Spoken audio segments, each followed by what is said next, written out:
You see how your loan you are taking from overseas and all that, you see how it's being spent? Meanwhile, they're not doing it with Kukuk Islamic Band, you know. They're not remembering you, you know, to share everything equally. You see it? There isn't exclusively for the North. So what are the collaterals for all these things? You know, nobody knows. He said, the chairman said, okay, the chairman said the project which will be ready anytime soon will further good business relationship between Nigeria and the Niger Republic. That's where our money is going. But what I said that extensive work has been accomplished in key areas of the port, including the stacking area of the seaports, containers, the warehouse, the administrative block, electricity supply, and the access roads network. The news agency of Nigeria reports that over 5 billion naira has been sunk so far to realize the world the Dollar Inland Dry Port. That is where transfer. That is what the European, that is how the dragon use the African resources to develop the Western nation. That is exactly what they are doing. Go and look at Olubri today. Go and look at all these areas. Look at our places in the former Eastern region. Compare it with Abuja, you know, the fantasy, the fantasy that is Abuja and all that, you know, Lagos and all that, banana, what do they call it? Banana estate and all what built with your money. That is it. In the next 50 years, how will you tell those generations that all these glittering places you see, that is the Olubri that produce it? That time you have gone decadent, you know, our place will be like what? Something that is visited by a catastrophic overthrow of what I don't know, you know, something strange happening from above the sky, you know, devastating destruction of the area.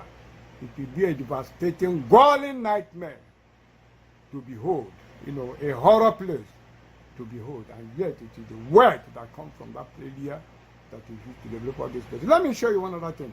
It's very important that you know that you are a physically slave, before you can talk about getting out. I've told you from this February ending, they have already earmarked to exterminate you, remove you completely, and populate your area with all these Muslims that are surrendering all these terrorists and all that, and take over your place, establish caliphates, and then those criminal United Nations will come and do what say they are doing a referendum, and the result of the referendum will be what? Go on with one Nigeria. I'm showing you, I don't even bother about what is going to happen to you. That's not even my immediate bother. There's nothing that can tell you that we penetrate their dark skull, unless you understand that you are physically sold. I'm coming, let me show you something. In alliance with our own sons and daughters, you know, we have been physically sold into slavery. That's what I want you to understand. That is how the 7 church ages, Christian states, Christian wealthy country like Turkey vanished and became a Muslim heritage. Let me show you exactly where you are if you don't know what is happening to you. I want you to watch this video. This is where we are physically. We have been sold into slavery, permanent one. Saudi Arabians are treating Africans like this and getting away with it. As you know, this is not peculiar to Kenyans. Ethiopians are treated the same way. I've talked about this in the past. In fact, there are several pictures of Ethiopians killed in Saudi Arabia, men and women. But how come this is still happening after they deported thousands of immigrants from Saudi Arabia? How come they are still treating people like this? I found out that Saudi Arabia's sponsorship system known as kafala ties employment visas to employers, indirectly turning voluntary servitude to slavery. They do this to Asians as well. They would arrange a resident permit by recruiting agencies that match the worker to the household, and then they would charge both parties a recruitment fee. So now the workers will become indebted to the agencies. A typical work day for domestic workers in Saudi Arabia is between 15 to 18 hours in a day. Imagine somebody working straight for 18 hours in a day out of 24 hours, and they pay them about $5 to $7 per day. And guess what? Some of these employers would refuse to pay the employees for a long time. In fact, sometimes for years they may not pay their their employees. They would say, we're giving you food, we're giving you a place to sleep, even if it's outside. They would say, what do you need the money for? So many employers have actually killed their employees if they keep asking for their money. There are no off days, no rest hours, there is no vacation, no nothing. As you know, slavery was officially abolished in Saudi Arabia in 1960. At that time, though, there were about 300,000 slaves still in Saudi Arabia. Even though it was abolished on paper, hey, practice continued unofficially. First of all, when will our people in Africa learn that the grass is not necessarily greener on the other side and that not all the glitter is gold? I mean, we've been hearing stories like this for a long time, long time. Yet, there are people who are still bent on taking their chances. As bad as it was for Joyce, she's actually very lucky. Very lucky, because several women were not able to escape for years. I've read stories of women who escaped after 2 years, after 4 years, and some were actually killed by their owners. Some men are treated the same way. In fact, 2 years ago, a Saudi man was advertising a male slave on Facebook, and he stated that they've castrated the man, rendering him impotent. This is the English version of what he said. So this is the thing. If you're not going to Saudi for tourism or for pilgrimage or to take up a professional job, please be careful. Please and please be careful. Again, I wish the African leaders would just develop our No need to continue with the report. You've seen it. I've told you, you know, all the descendants of Esau, you know, they are wives. You know, forget about whether Arabia, Europeans, or they are the same thing. They are children of Esau, descendants of Cain. All the children of Jacob are blacks. I will tell you, the Fulanis are children. They are belong with all these Europeans. They are the same thing. I'm going to show you. You've seen it, so you have physically sold it to slavery. You have to understand the awful dilemma that confronts you today before you can be able to be talking about a way of escape. That is why I showed you this.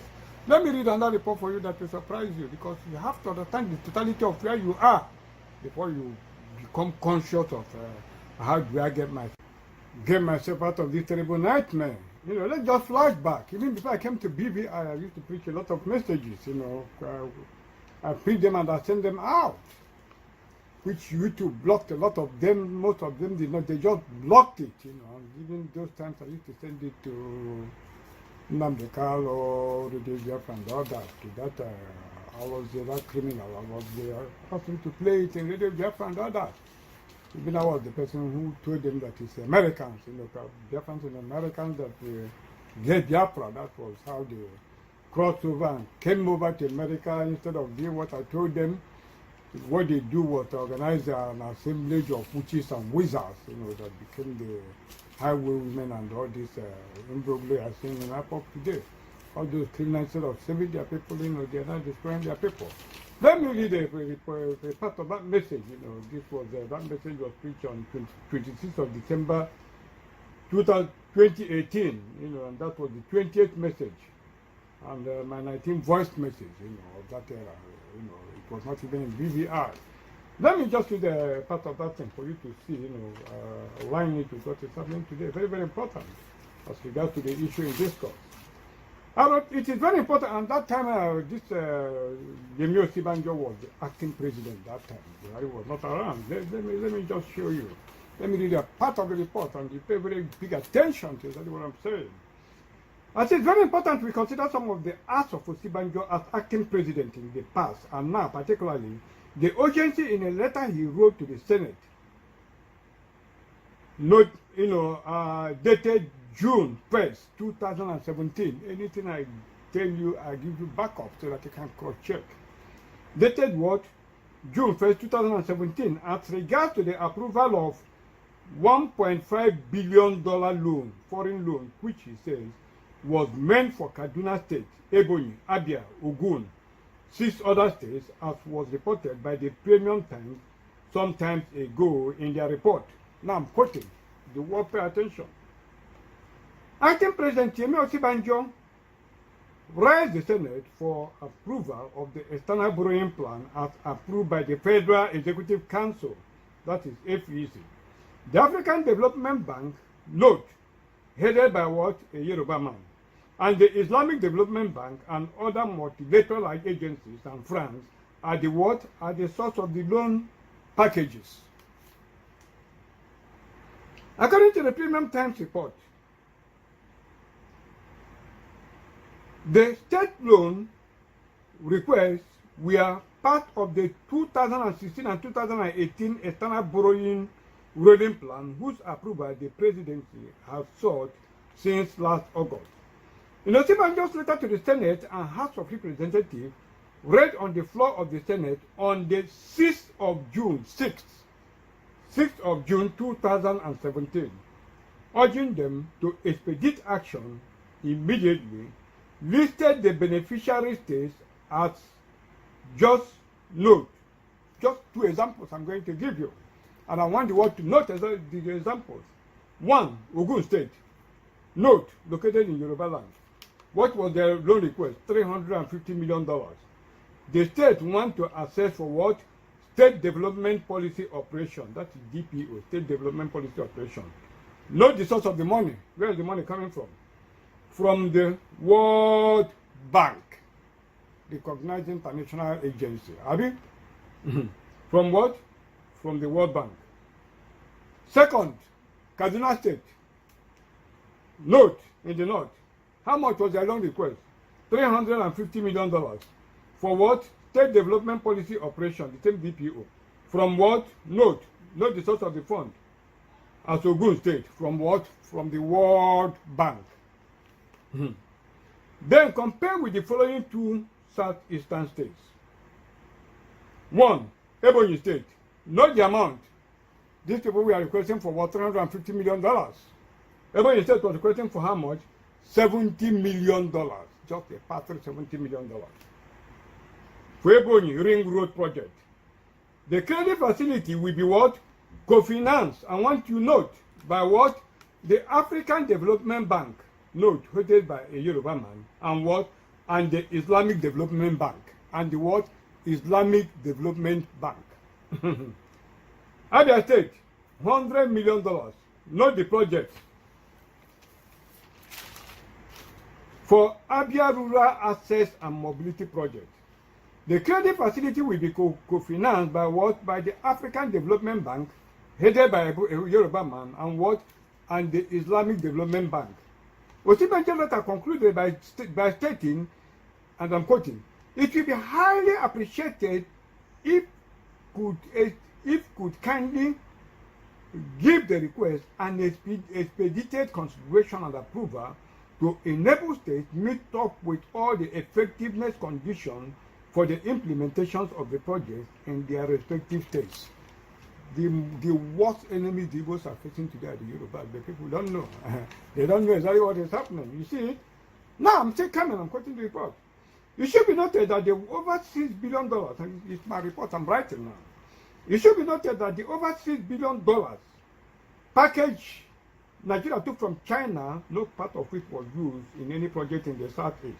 But the paltry sum from Ebonyi and Abia State were routed what? Through African Development Bank, headed by a Yoruba man, and what? Islamic Development Bank. Had any government agency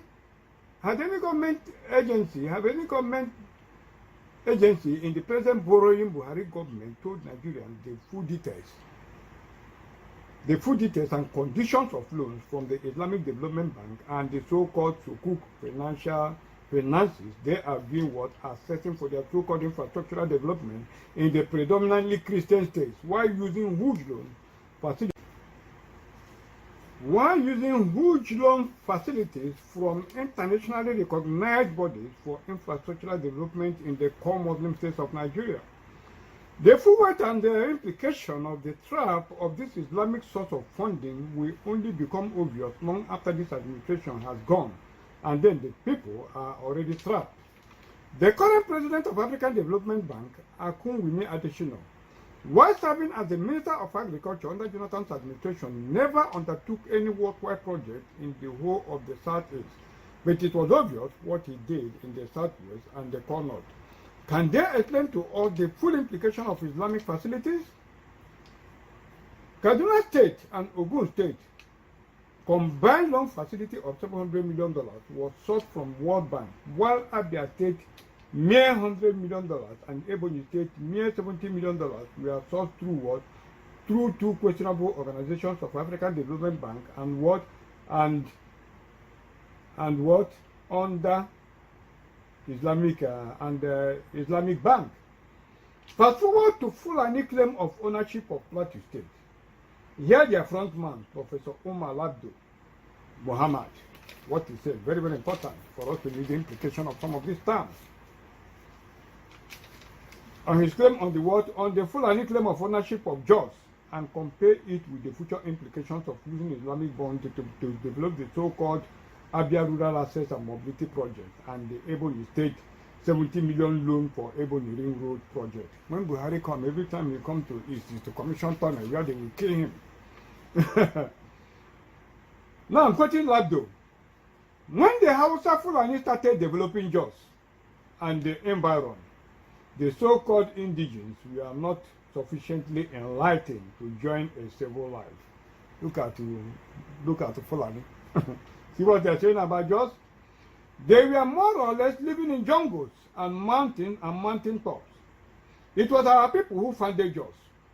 Even though they tried to give the word Jos another interpretation, but you know that we have Josewa, and majority of those outside in Jos, you know, they are from Kano. And Kano has been an enterprising part of northern Nigeria for long.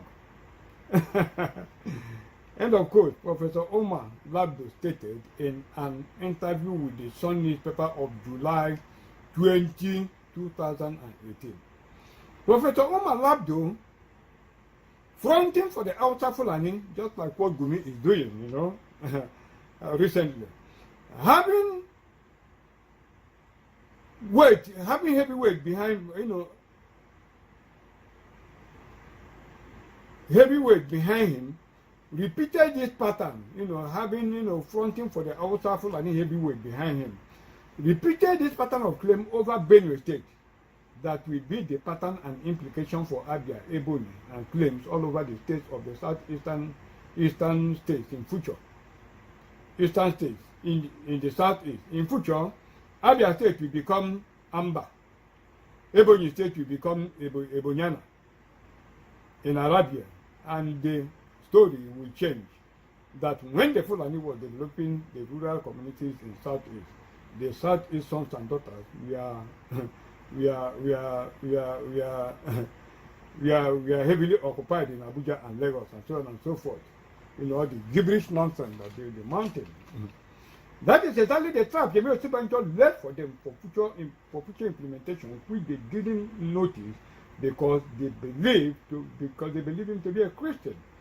This future left trap is the reason Sibanjo urged the legislator to expedite action on the loan facilities between him, which he knew is a critical tool for total future enslavement of the southeast by the feudal northern Fulani Caliphate, you know, aided by our own myopic and unintelligent governors. That's exactly what is happening. The Act of Representative Sibanjo and the Yoruba Allies represent the conferences of districts that have had total head Biafrans in bondage in Nigeria, more so presently, recognizing and replacing or rather overcoming this arch-face of district will guarantee Biafrans escape from the evil forest called Nigeria and usher them into the laws, the King's Express Highway, on their everlasting way to what? On their everlasting way to freedom. I'm still continuing with the above, everlasting way to freedom.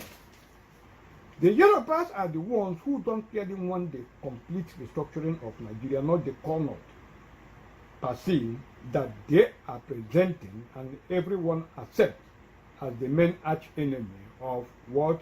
Of godly positive values. That is how the Yorubas portray themselves. It is actually the Yorubas that the imperialistic Western powers of especially Britain and America have been using to ruin and hold Nigeria in bondage as, you know, as backup or solid base of support to their open and known face of the outer Fulani Caliphate not tendency in Nigeria. Unknown to most Nigerians, the Yorubas are 95% Muslims. 95% Muslims with the least ethnic Christian minority tribe in Nigeria. Did you hear what I said? And it is true, and I will show you exactly what is happening. Unknown to most Nigerians, the Yorubas are 95% Muslim with the least ethnic Christian minority tribes in Nigeria, not in more than 95% of all of them, you know, minority tribes in Nigeria, not in more than, not, I repeat myself, you know, I just retrieved this, I didn't even go through it, you know, before I started reading it. Let me retrieve myself. I said, unknown to most Nigerians, the Yorubas are 95% Muslims, with the least ethnic Christian minority tribes in Nigeria, not the Connaught, not in the Connaught. More than 95% of all their angelic-looking, supposedly, you know, heavenly sent pastors are what are called Muslims and Ogboni members underneath, which is the main force that has been hindering Nigerian development in the Buhari's administration, as the core forces of the Southwest, led by Asuwaju Bola Tinubu, merged with the forces of the feudal Hausa Fulani Caliphate North to form the government of Buhari. And the drivers, you know, who became the drivers of this administrative developmental locomotive without the involvement of the Biafrans, that are the men and actual pioneers and creators of the Nigerian world, which have destroyed the Nigerian economy perfectly well. Obasanjo knew this. That was why I go and look at Obasanjo's success story in his administration. You know, the occult, even the achievement he made. Because of what? Because he left his own people and appointed Igbos in strategic position. That was what drove his administration. The same thing with Jonathan and all that. You know, when Jonathan was here, he balanced it. But look at how Nigeria will be if the Biafrans are extracted from Nigeria. Look at the amalgam of the Philistines and the Amalekites, you know, their government. Look at what they are getting. The fastest growing economy under Jonathan overnight became the poorest economy that you are going to see. And when you look at their brother in power in America today, who is the mirror image of Buhari, by the time Biden crosses 2 years in America, we will not recognize this America again. And I told you that Biden will never finish his tenure before that criminal they call the ego prophet stole my prophecy and predated it. I made a mistake before I stayed there and backdated. No, he predated it. That was you know, that was what he did. He antedated it. That's what he did. He went and predated it. You know, when I preached it recently, he posted it as early last year or something like that. So when it happens, he claimed ownership. That's exactly what he did. He predated my prophecy. That's exactly what is happening. So look at Nigerian economy. When Batinaji was there, so what was happening in the fire sector? Look at power sector. Look at Fashola, who should be the best in the Yoruba occultic place. What is happening with him? Have you improved the power sector up to today? Go and look at the totality of Nigerian economy, all the whole facets being managed by Yorubas and the Fulani. Look at what they are saying. Occultic people, and you see what is happening. That is the same thing Nnamdi Kanu did with, I'm coming to them. They don't know that Nnamdi Kanu, all these members of Nnamdi Kanu's led IPOB, whether they know it or they don't know it, the Ogboni members, they have initiated them into Ogboni. That's exactly what is happening, but that's not where I'm coming. Let me continue with where I stop. Creators of the Nigerian world, which have destroyed the Nigerian economy. A pointer to that, compare the starting and mesmerizing achievement of the Bat Energy succeeded by Professor Chinedu Nebo in the power sector with the present, you know, performance of the Fasholas in the same sector. Every part compare. Okonjo Iweala, every dimension to do and other compare. You know? Compare the performance of the gem called Ngozi Okonjo-Iweala as finance minister from Obasanjo's era to Jonathan's administration with the present performance of the world certificate forger called Kemi Adeosun as Nigerian's finance minister under Buhari. Are they talking about the forged NYSC certificate of Kemi Adeosun, even by a vice president who claimed people are against Buhari's administration because he is fighting what? He is fighting corruption. Why the elephant corruption of Adeosun's forgery is staring them right in the face? Was she ever prosecuted? What was the content of the prosecution? Did they talk about the forgery of the certificate that she did. That was not the substance of the case. They took the court. What happened? They killed it and exonerated her from the forgery. What did you get from Vice President Yemi Osibanjo, Yoruba man, in the direction of Yemi Adios, Yoruba woman, forging a NYSC certificate? Osibanjo only, within 10 days of acting as president, dumped everybody on Adiosho certificate scandal and appointed Kemi Adiosho as the chairman, board of directors of Nigerian Bulk Electricity Trading Company. You see, that is what he did. Let me continue. The report I wrote. Proof of my submission that the Yorubas, not the corners, are the hidden opponents of restructuring in Nigeria. Presently, the nation called Nigeria, even though it is not in the constitution to operate a geopolitical zone template of 3 in the north and 3 down south, the position of the Southeast is that the country Nigeria be completely restructured to guarantee each region room to develop at their own pace. Secondly, that a new constitution before adopted, second, that a new constitution before adopted that will emanate from the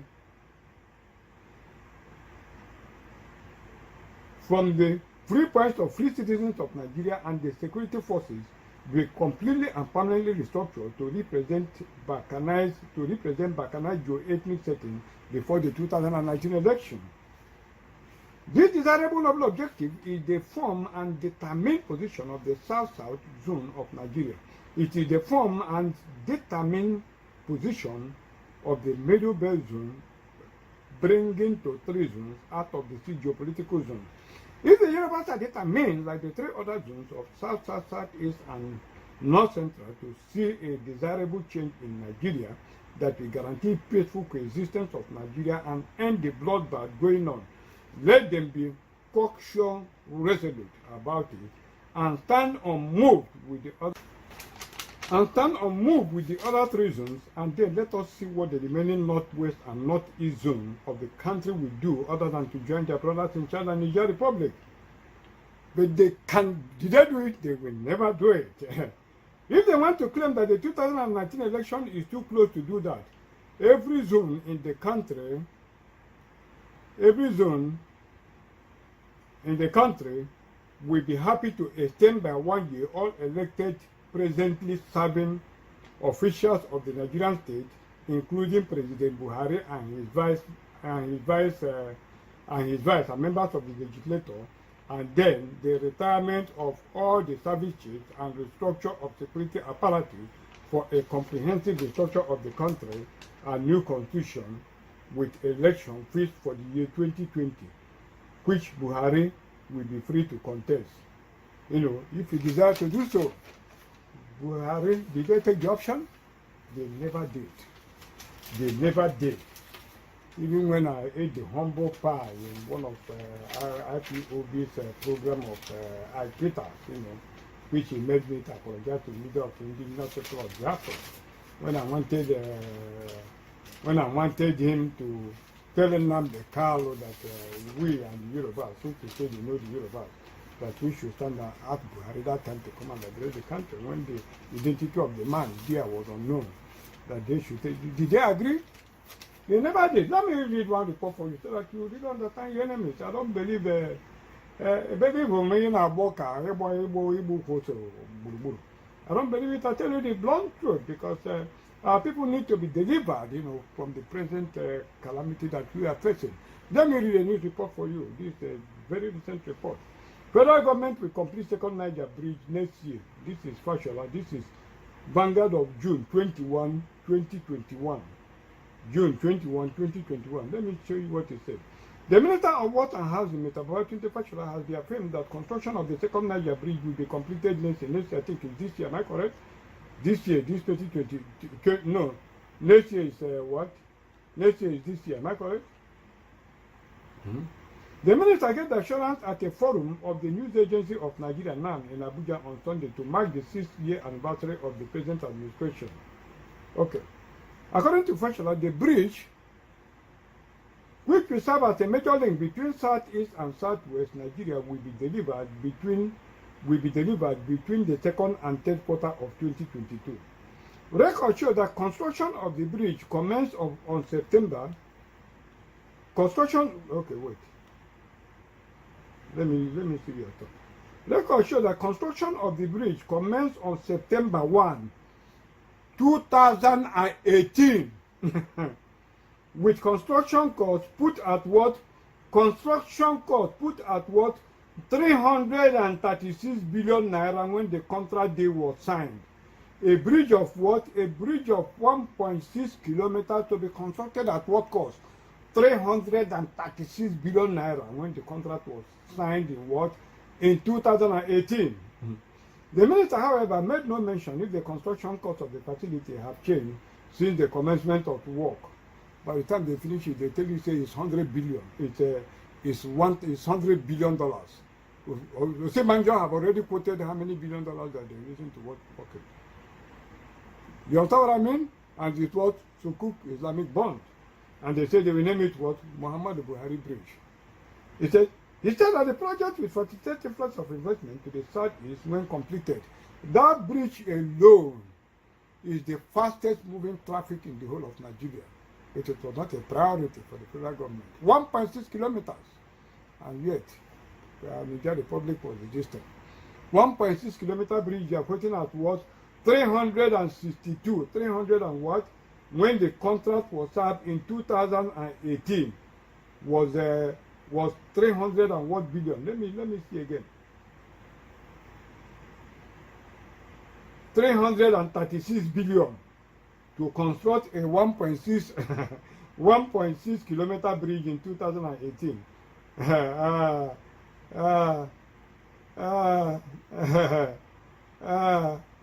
The bridge is 1.6 kilometers long and furnished with other ancillary infrastructure, including 10.3 kilometer highway, 10.3 kilometer highway, and an interchange expected to be completed next year. 10.3, ordinary 10.3 kilometer highway. Tell them to tell you the cost. That is what we are saying, you know, and people are here drifting. Let me read another report for you, you know. Let me read another report for you. How much? 1.2 kilometer bridge, 1.6 kilometer bridge. They are borrowing to cook Islamic bomb. Now look at it. Federal government's $4 billion stake in Dangote refinery raises doors. This is what?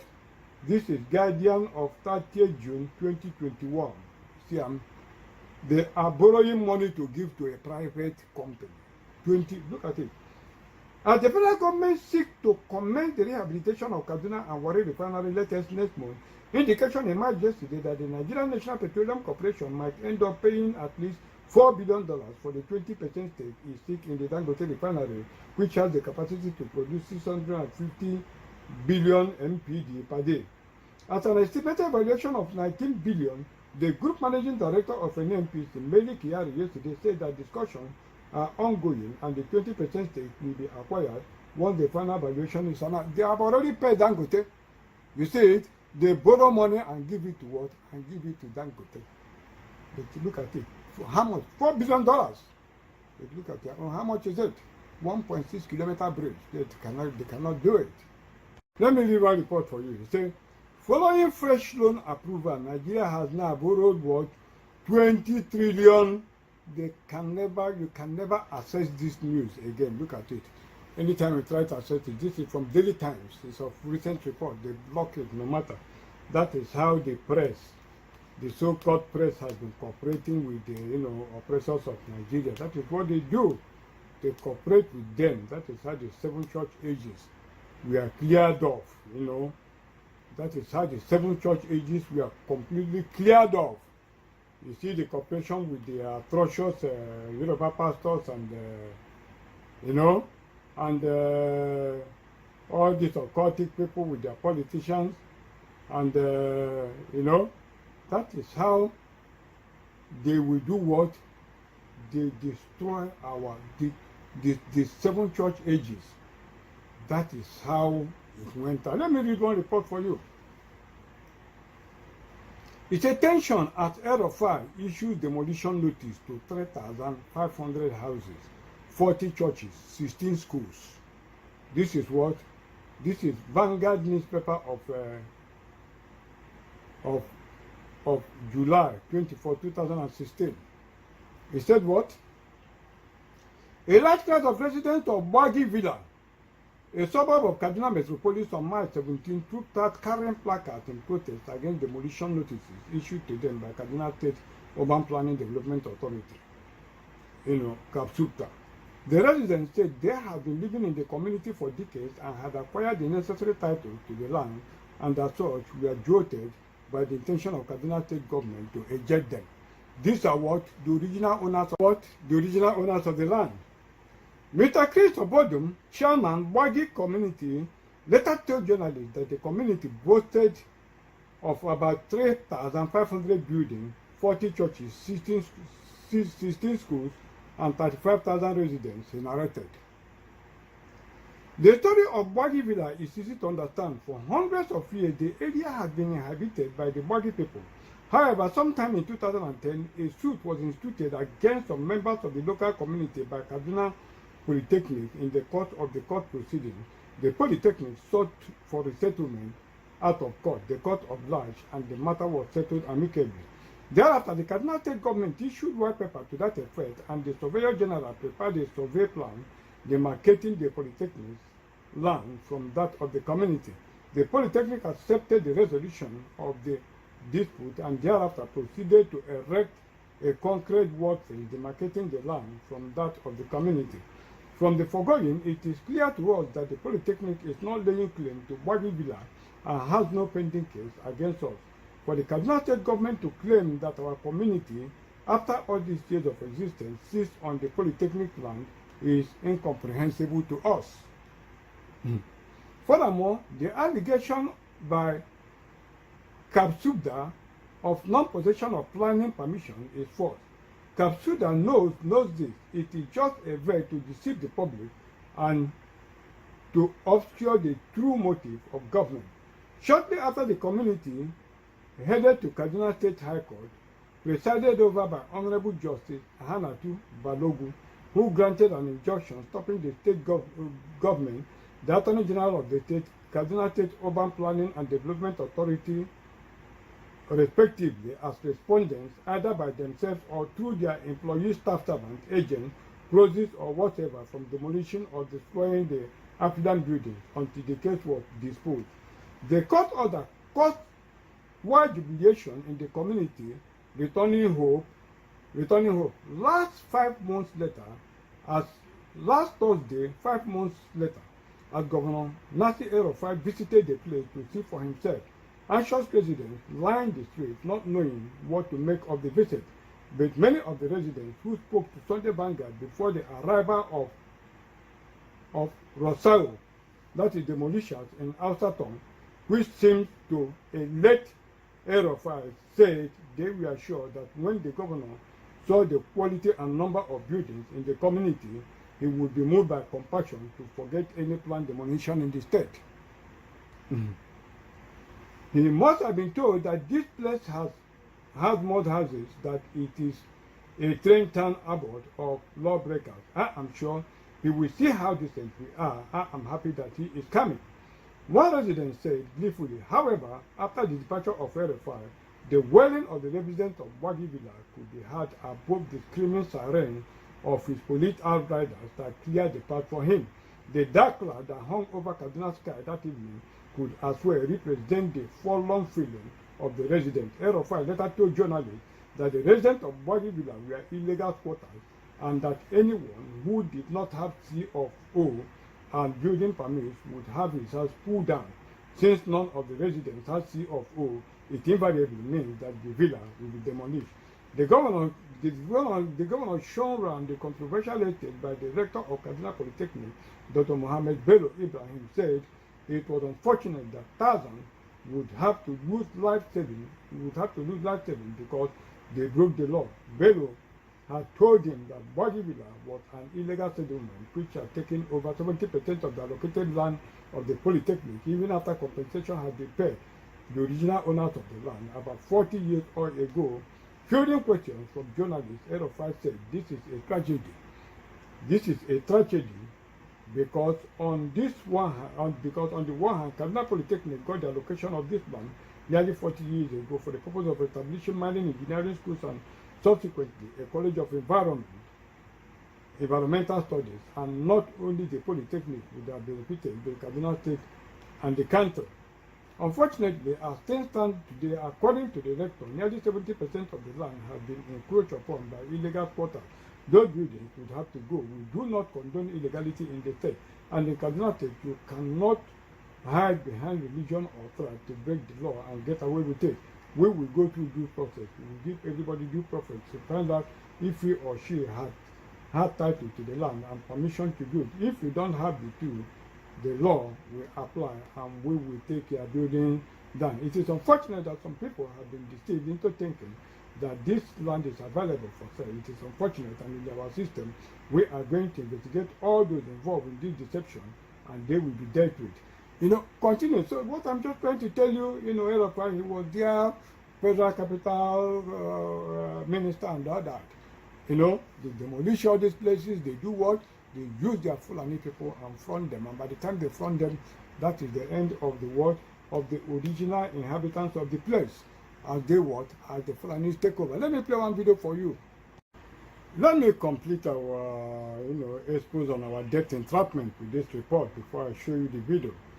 It's a fella, and then I'll move on to show you what is involved for us this way, from now going forward. The federal government approved 1.17 trillion for 1.17 trillion naira for railway maintenance NECO printing contract. This is by Punch of February 17, 2022. Let me read the report of the body of the report. It says how much? 1.17 trillion naira. 1.17 trillion naira for the procurement of maintenance material for the Ibadan Kanu standard gauge. Look at the distance, standard gauge, and the what? And the Port Harcourt Maiduguri narrow gauge rail line. Port Harcourt Maiduguri narrow gauge rail line. It has not been built, though. That one of Ibadan to Kanu is already going on. But here they are doing what? They are approving maintenance money, and they tell you there's no money for other infrastructures in the former eastern region, and they are going for Sukuk Islamic bond, to borrow money. Okay, it said the amount also includes printing contract by the National Examination Council for the 2022 Senior School Certificate Examination. The Minister of Transportation, Rotimi Amoichi, and his counterpart in the Ministry of Education, Adamu, referred this to State House correspondent on Wednesday, shortly after the weekly Federal Executive Council meeting presided over by Vice President Yemi Osibanjo at the Council Chambers of the Presidential Villa, Abuja. Quoting Amoichi said, I have an approval of the Cabinet to procure rolling stocks for the operations and maintenance and rolling stock operational maintenance for something that has not been completed. Equipment for the new railway project corridors in Ibadan to Kano, standard gauge, and Port Harcourt to Maiduguri narrow gauge rail line to the tune of what? 1,168,664,834,021, including 7.5% tax. These rolling stocks are essentially the consumables we use to maintain the trains, the train coaches and locomotives. So the reason for train breakdown discussed in the cabinet is that we may have run out of rolling stock. So with this we will replace all the rolling stock. There's no need to go forward. He told you it was paucity of funds that is delaying that of the Eastern Corridor. But you see, this one that is facing north have not been done, and yet the maintenance fee has been approved by what? Have been approved by your National Assembly. Am I correct? Now let's just look at this video. Let me show you how our enslavement will complete totally in Nigeria. I'm just showing you. Let me just show you. There's a video I want to play for you so that you know what they have in store for you. I want you to listen to this report. Back to Sunrise Daily. Well, yes, we do have Mr. Bala Mohammed, the governor of Bauchi State. Thank you for coming on this morning, Excellency. Listen very well. Well, let's start off with this national livestock transformation. We understand, yes, NEC decided upon it. They came to that decision. They agreed among themselves. The modality is how it needs to work. But help us understand this. This is the governor of Bauchi State. As your state, the state governor. You're not one of the pilot states, are you? No, we are not one of the pilots. But having seen that we are in that part of the savannah and in Nigeria, and of course we have most of the pastoralists in our state, we indicated our intention or our interest in the program because we believe some of the mistrust and suspicion surrounding the very nice program could be assuaged, and of course we will participate in a manner that will bring the best in terms of global best practice. We are engaging the Netherlands and other countries to come and help us do this in a manner that at least it will boost our economy. We have so many reserve land and we have so many forests that are not being used. Some of them are even being used by criminals, hooligans and charlatans, where some aspect of criminality has been provided by that forest that is called Lamebora Forest and the Yankari precincts. So outside the agitation or advocacy of the environmentalists and those that are more concerned with the fauna and flora, we will be able to provide a salutary effect to the country because we have over 3,000 square kilometers of land that is in the savannah in a lush vegetation that can be used for this kind of program, even to serve the nation. And while we are doing it as the federal government has conceived it, we want it to be private sector driven, and we will bring those who are more familiar with it. Okay, if you say, because I mean, everybody wants to see that these killings end and there's peace and then people go about their businesses peacefully, everybody wants to see that. But when you say that you want it to be private sector led, we understand that the government is going to provide 80% of the funding, the state to provide 20% and then provide the land. Yeah. How is that going to be private sector led? The government have not released any cover for that purpose up to this moment, but we don't know since we have not been admitted into the program. But certainly we have been working very hard to see that because our people are mostly transhumans and that we have this vision to create an economic nucleus around livestock, and of course all the value chain that you can get around livestock, the blood, the horn, the skin, and of course we will try more to cultivate that culture in our people, while at the same time bringing the Fulanis in one fold and try to arrest their traditional practice of moving from one place to the other, and that is very big an uphill task. But I think we can communicate with them more because to them they don't have borders from Cameroon to Nigeria. But that's the thing, Excellency. How do we ensure that those who will be participating in this federal government largely funded program will be Nigerians? In terms of the funding? No, in terms of the operations. Operations. You say to bring in the Fulanis together. You see, the issue of misconception, I see there is a lot of mistrust and misconception with regards to the Fulani man. The Fulani man is a global or an African person. He moves from the Gambia, from Senegal. And Go back a little bit and replay the last question to get appreciation of the response of this man. Very big, an uphill task. But I think we can communicate with them more because to them they don't have borders from Cameroon to Nigeria. But that's the thing, Excellency. How do we ensure that those who will be participating in this federal government largely funded program will be Nigerians? In terms of the funding? No, in terms of the operations. Operations. You say to bring in the Fulanis together. You see, the issue of misconception, I see there is a lot of mistrust and misconception with regards to the Fulani man. The Fulani man is a global or an African person. He moves from the Gambia, from Senegal, and his nationality is just a Fulani man. And as a person, I may have my relations in the Cameroon. but they are also Fulani men. I have relations because from the maternal side, I'm a Fulani man. And that is why we want to educate people. A Fulani man sees himself as a Bayelsan, as somebody coming from the Niger Delta, because he speaks the Niger Delta language, which you and I don't. And of course, we would have to just take this as part of our own heritage, something that is African, and that we cannot just close the border and say the Fulani man is just a Nigerian or this. No. In most cases, the crises are precipitated by those outside Nigeria. When there is a reprisal, it is not the Fulani man within Nigeria that causes it.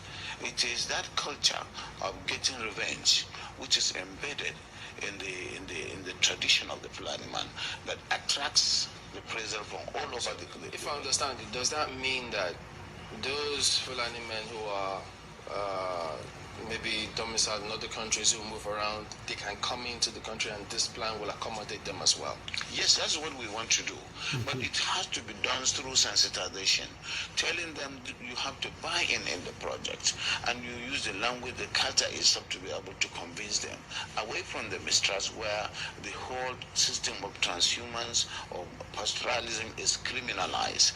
Criminalization of pastoralism is the problem that we have with this project, and it requires people with passion who understand them and who they believe in, people like us from that part of the country, to say yes, we have this. Because today there is no limit to the accusation that this and that has happened and it is the Fulani man who caused it. There is no tribe that is not that you don't have this criminality in, but certainly the way and manner we do it is really exacerbating the crisis and the problems. Will there be any form of documentation of all the people that will be, yes, we are taking that. Oh yes, that is going to give Nigeria the opportunity to really have the best in terms of documentation in the demographics, because as I said, the Fulani man settles anywhere he can feed his cattle. And so if they are put in one place and they are made to understand that this is to save them and their animals, they are exposed to the vagaries of the forest and what is going on, cattle rustling, killings and what have you, and that's why it is important for them to understand that staying in one place is good. And of course, in terms of the best practice of carrying the meat, the cows and the lorries. Let's stay with that security angle for a bit. Is there going to be, this plan going to be a fenced and enclosure where anyone who comes in is secured, so there is no one that can just come in from anywhere else? No. It is going to be a colony, and a colony does not require a fence. You will understand the reason. You will understand the reason why people are concerned, because of all the security issues that have been happening over time. So if that, these forests are there anyway. If you don't occupy them and create a colony out of them, they create places for the criminals. And today, that's why you have the Zambeza forest, because it is not being utilized. But Your Excellency, much as yes, I mean, they are fantastic. We have met a lot of them who are Fulanis as well. But the concern too is, why should federal government use resources for this country to accommodate Fulani men who are not Nigerians? See, as I said, we are already accommodating them. Do you delineate and then really know who is not a Fulani man from Nigeria? They are all Nigerians, because I said their identity, their own citizenship is Nigerian, even though we have relations all over the world, Africa. And so, presumably they are Nigerians. I think you get me. That is the misunderstanding. They move from one place to the other, and they have relations, kith and kins in all the parts of the country, and even outside the country. So that is why our own, and they have relations, kith and kins in all the parts of the country, and even outside the country. So that is why our own population is fluid. We cannot certainly not say this is the population of Nigeria. So these issues these same issues were raised in NEC.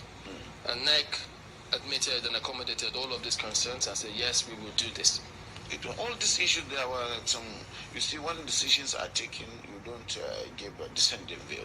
It is a decision that it should be done, and state will look at its peculiarities and what it wishes. So for some of us, we think it's a very good thing. We can even say we will accommodate all the Fulanis in Bauchi if you want, and then we'll be taking their meat and their products to you, and then we'll make a lot of money. Okay, 200 days. Yes, but no. Let's just translate maybe a little smoothly. How will this plan help the Bauchi meat factory? Thank you very much. We have a Bauchi meat factory that has become comatose. We had stores and we have facilities all over the country to Lagos and Port Harcourt, but it was abandoned. And we believe we have ranches that were owned by the government. That's why I said the private sector must come. And then, of course, all the facilities, water, and the new grass that we are trying to develop using the Chinese technology, that it doesn't die and then it boosts the protein content of the animals. So we believe Pork Meat Factory can serve the protein needs of the country by really preparing the meat and all the T-bone. Let me get a little back to the last question that you asked this man. I hope we are listening very keenly to every word that is coming out from this man's mouth. This is a what? A current sitting governor, Bala Mohammed, current sitting governor, and the former minister of what? Federal Capital Territory, Abuja. Just listen, pay very big attention to every single word that is coming out of this Bala Mohammed's mouth. Let's just translate maybe a little smoothly. How will this plan help the Bauchi meat factory? Thank you very much. We have a Bauchi meat factory that has become comatose. We had stores and we have facilities all over the country to Lagos and Port Harcourt, but it was abandoned. And we believe we have ranches that were owned by the government. That's why I said the private sector must come. And then, of course, all the facilities, water, and the new grass that we are trying to develop using the Chinese technology, that it doesn't die and then it boosts the protein content of the animals. So we believe Pork Meat Factory can serve the protein needs of the country by really preparing the meat and all the T-bones and whatever steak and that we can send to the hotels and so on and so forth. And then, of course, the animals are there. The Fulani man will know that he's getting value for money for his products. The only problem is the issue of making sure there is grass. Once the place dries in during the dry season, they will move. And that's why the issue of grassing and the rest comes in, and we need technology to do that. Okay, we need to go to break. So we'll come back and delve into governance in Bauchi State. That will be in a moment. Stay with us. Okay, we still come back to this particular thing, you know. Saw him talking about abandoned facilities, that is cattle routes in Port Harcourt and all other places. Am I correct? Okay, that is very, very important. Did you hear what this man said? You saw the various things he said about bringing all the whole Fulani to be accommodated in Nigeria. When the question was asked him, you know, you can understand why people are playing, you know, why people are complaining with all the insecurity and all that, you know, issues happening over time in Nigeria, especially insecurity, because of the influx of foreigners into Nigeria and all that, all those Fulani people, you know.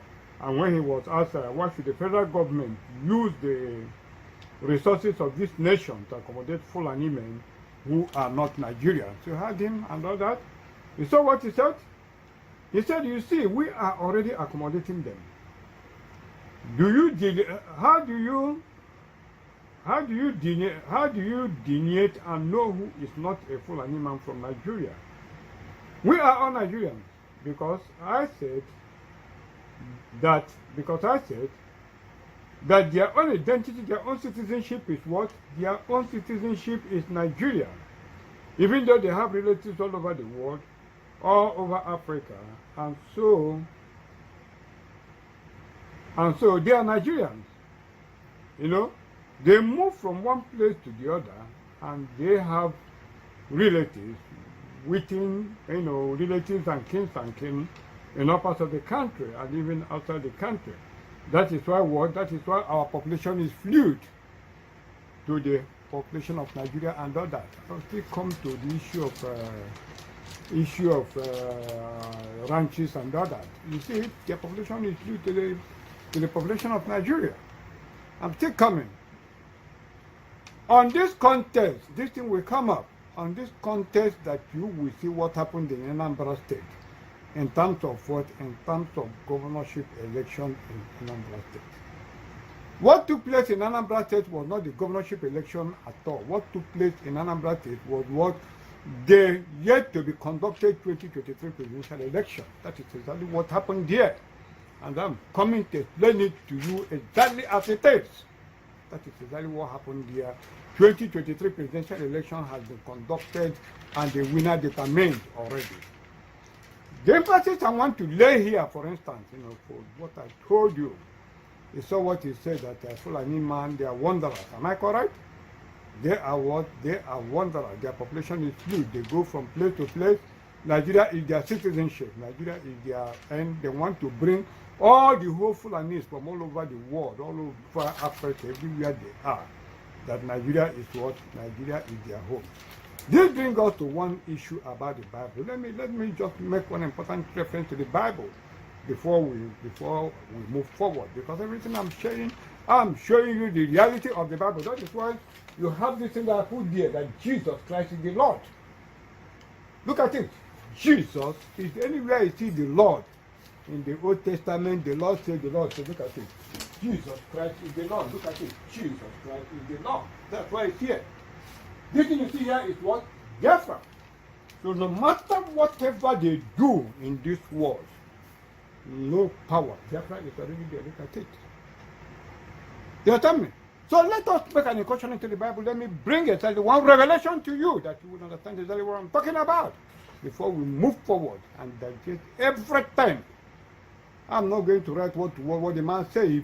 If it is coming out very low, you have to put an earpiece to digest every word that this man said so that you can appreciate the interpretation that I'm going to give you now. Just wait and you see what I'm going to show you. Let's go to the Bible and see what happened.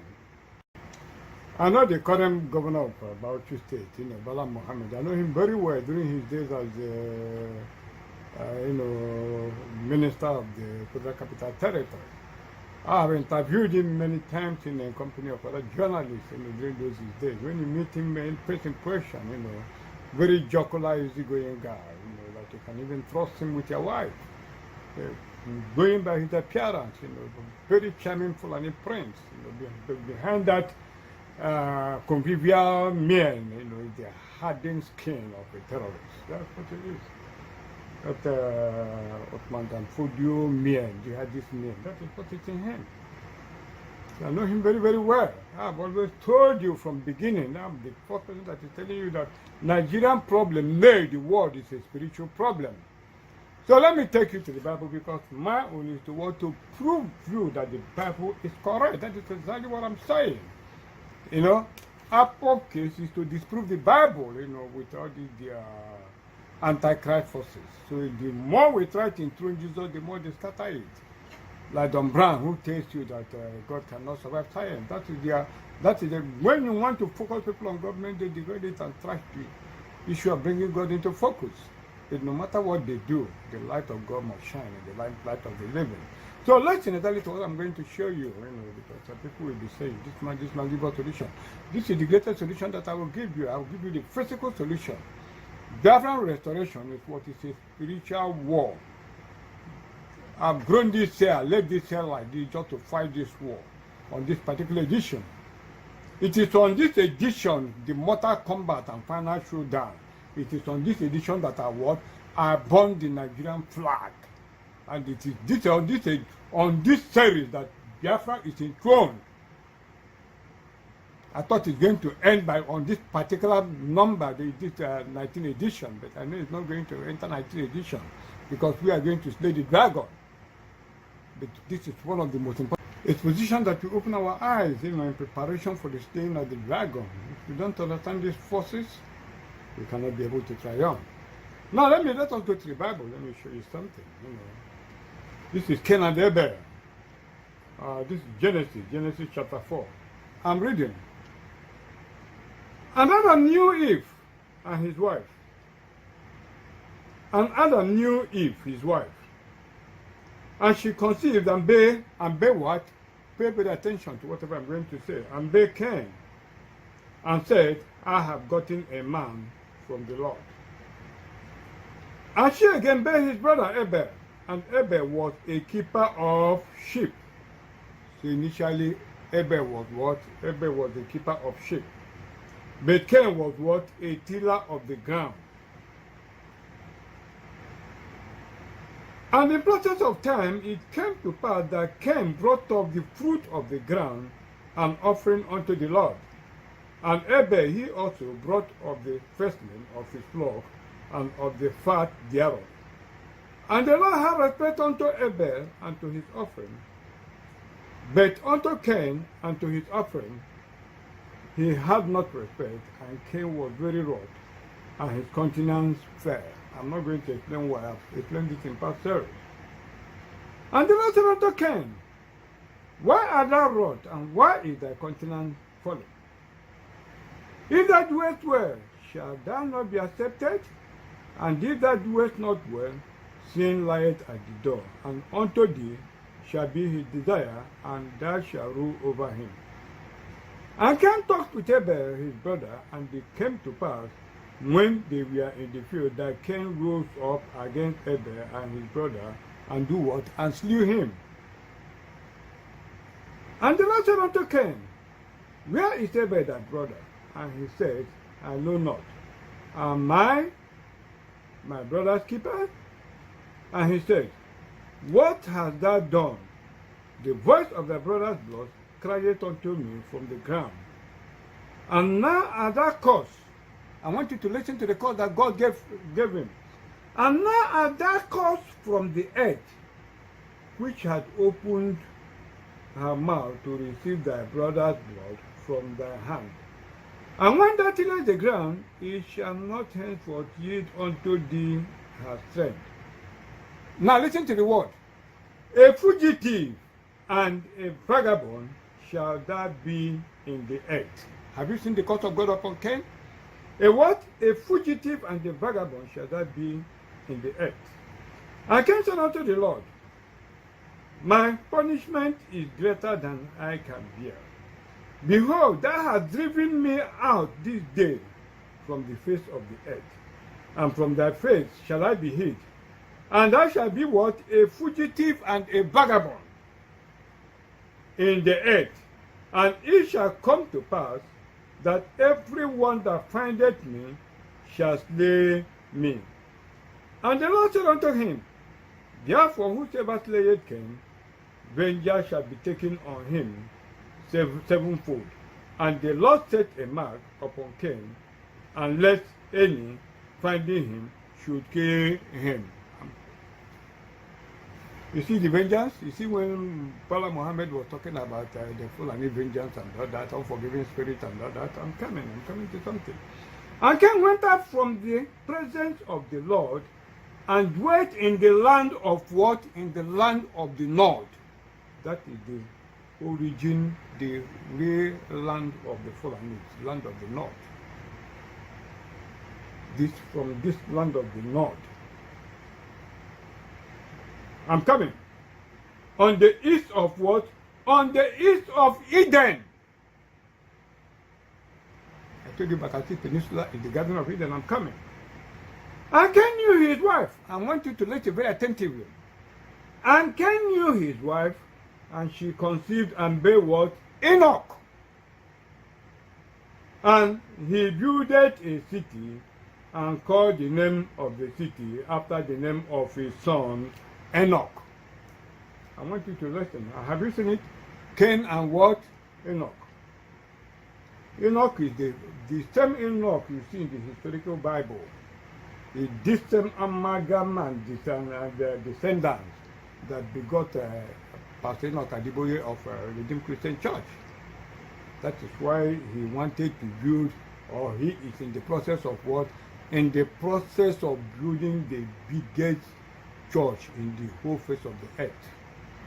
I'm coming to Nostradamus' prophecy of Mabus will soon die. I'm showing you, I will show you the what? The alliance between the Yorubas and the Fulani. That is why I told you that the present APC you see is a spiritual force. It is what?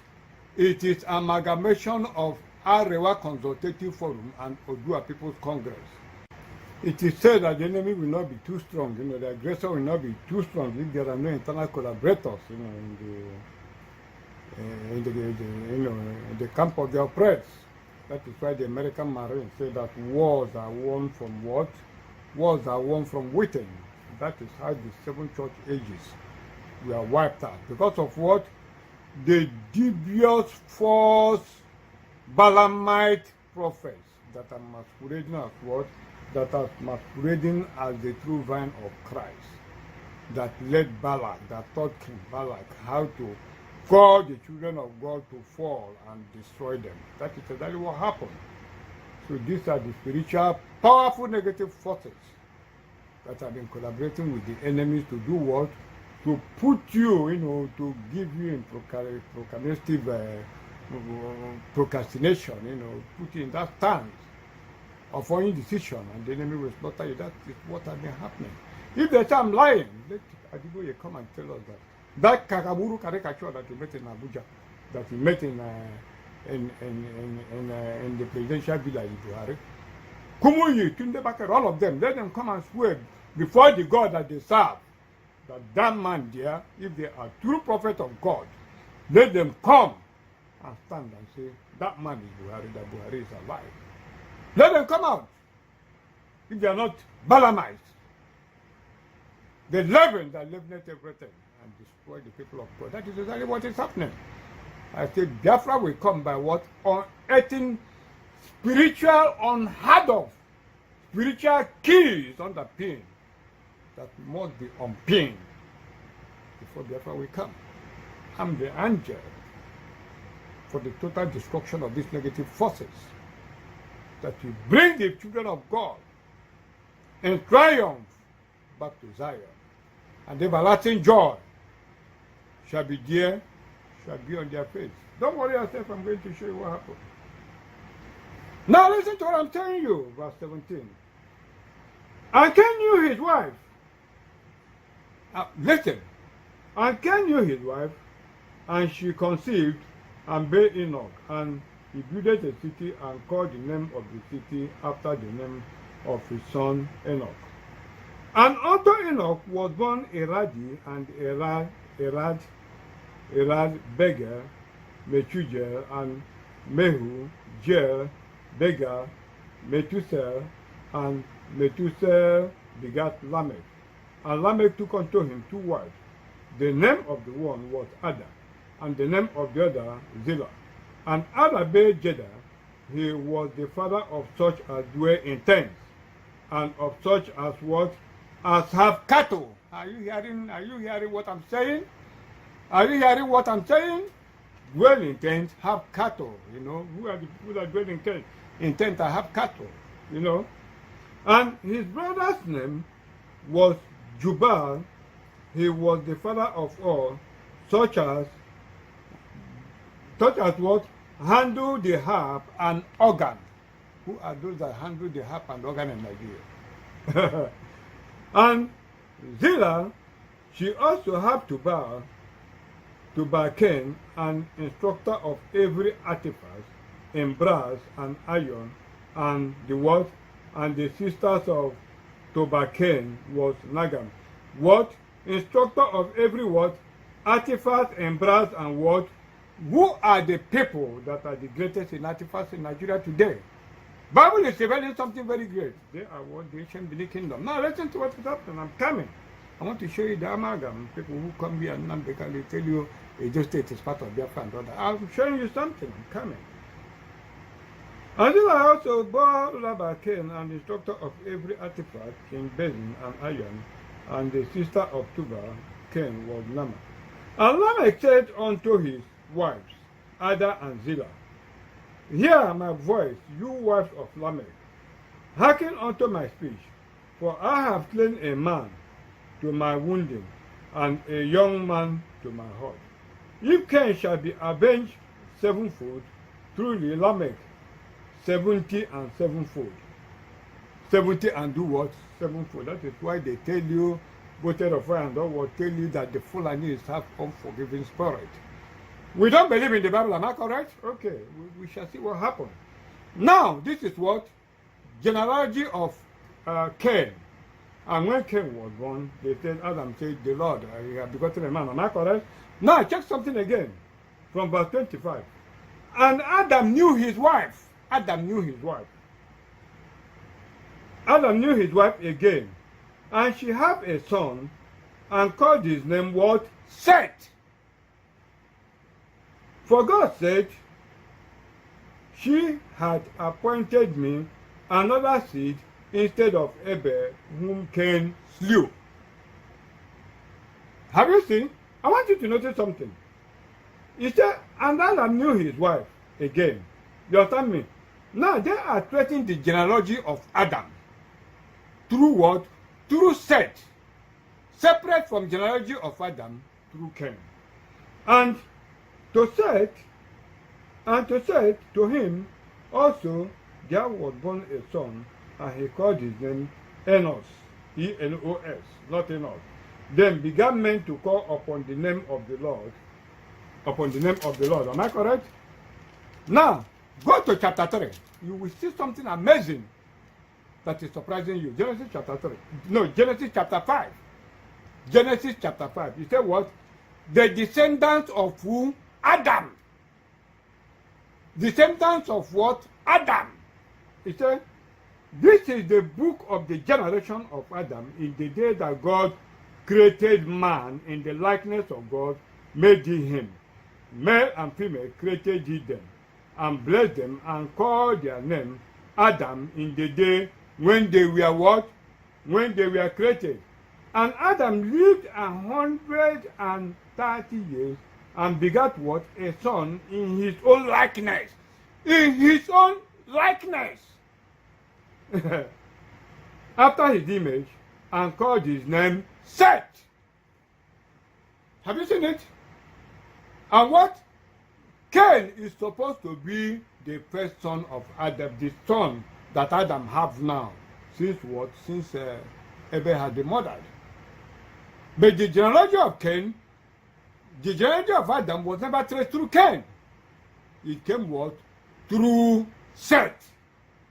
This is the Bible. Do you know why? Because Cain was the product of the intercourse that the serpent had with Eve, that produced Cain first. Then later, the serpent do what? The serpent impersonated. Let us go back to that scripture. Let me just show you something amazing. There's something I want to show you, before I have to come back to it. Let me just show you something. When that demon was marching, he do that heiress of her, need of her. But I want to show you something. The fall of man. Now the serpent was more subtle than any beast of the field which the Lord God had made. And he said unto the woman, Yea, had God said, You shall not eat of every tree of the garden. And the woman said unto the serpent, We may eat of the fruit of the trees of the garden, but of the fruit of the tree which is in the midst of the garden, God has said, You shall not eat of it, neither shall you touch it, lest you do what? Lest you die. Very amazing thing. One, this serpent they are talking about is the devil. Where did you think that this devil came from? That is one surprising question. Where did the devil come from? As you have the bite of Biafra, this devil came from the bite of Benin. The devil came from the bite of Benin.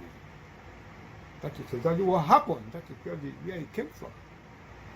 Then another question you will ask, why did the devil have to incarnate the serpent before he can make love to Eve? That is another question. So when you look at all this, this bite of Benin is the opposite of bite of Biafra.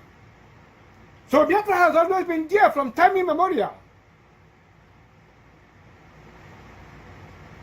I'm going to reveal a lot of secrets. That is why you see them if I put cross, you see Simon Ekman and all these criminals, that's what they do.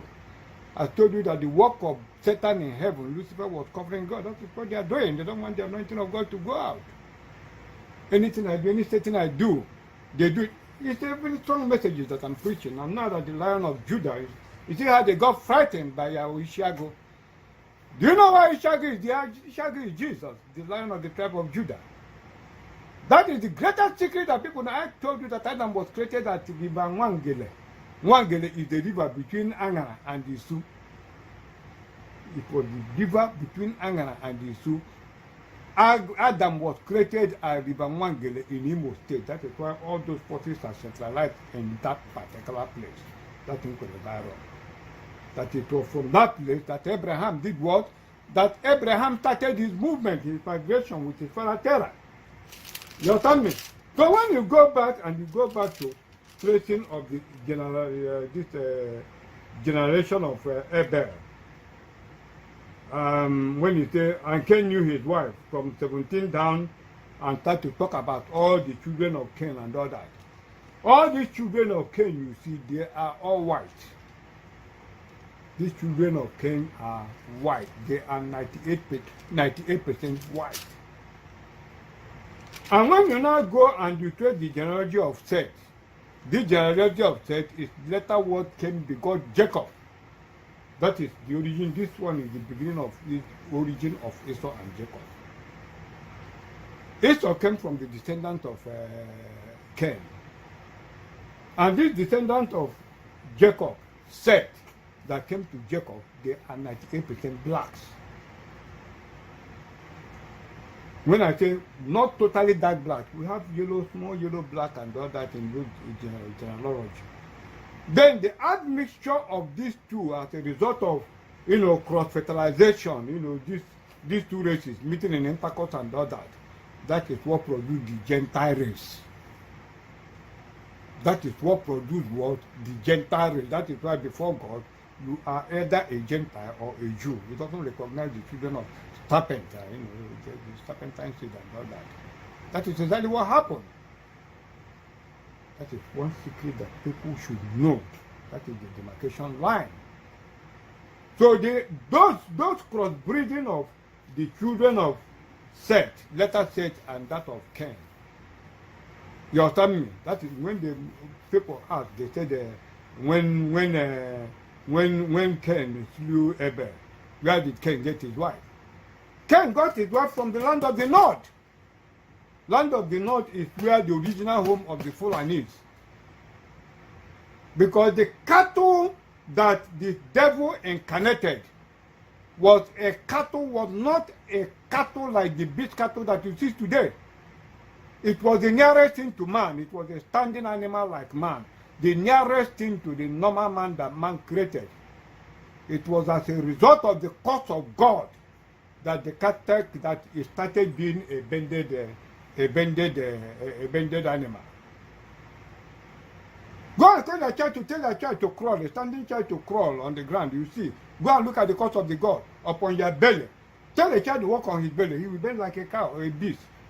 That serpent is not the literal serpent. It's not serpent like a snake. It was cattle.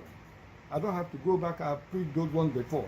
If I have time, let me just show you a little bit of something I mean. Let me explain a little bit of what I mean. The same Genesis chapter 3, let's go back, let's say, let me go to Genesis 3, let's start from 9.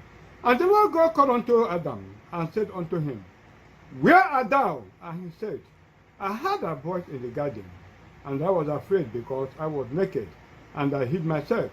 And he said, Who told thee that thou art naked? Hast thou eaten the tree whereof I commanded thee that thou shouldest not? And the man said, The woman whom thou gavest to me to be with me, she gave me the tree, and I did eat. And the Lord God said unto the woman, What is this that thou hast done? And the Lord said unto the woman, What is this that thou hast done? And the woman said, Not what the woman said. The woman said what? The serpent beguiled me, and I did eat. What did the woman call it? The serpent beguiled me. Serpent, that's what the woman called it. And I did eat. And the Lord God said unto what? And the Lord God said unto the serpent. Now, watch very carefully what the Lord said. And the Lord God said unto what? Unto the serpent. Because thou hast done this, thou art cursed above all cattle. For the first time, God called that serpent by his name. And this name was what? Cattle. Thou hast done this, thou art cursed above all cattle, and above every beast of the field. Upon what? Upon thy belly shalt thou go, and dust shalt thou eat, and all the days of thy life. And I will what? And I will put enmity between thee and the woman, and between thy seed and her seed, and it shall bruise thy head, and thou shalt bruise his hair. This is the generational enmity between the Israelites and the Palestinians, between the Hebrews and what, and the Amalekites and the Philistines, the Yorubas and the what, and the Fulanis in Nigeria.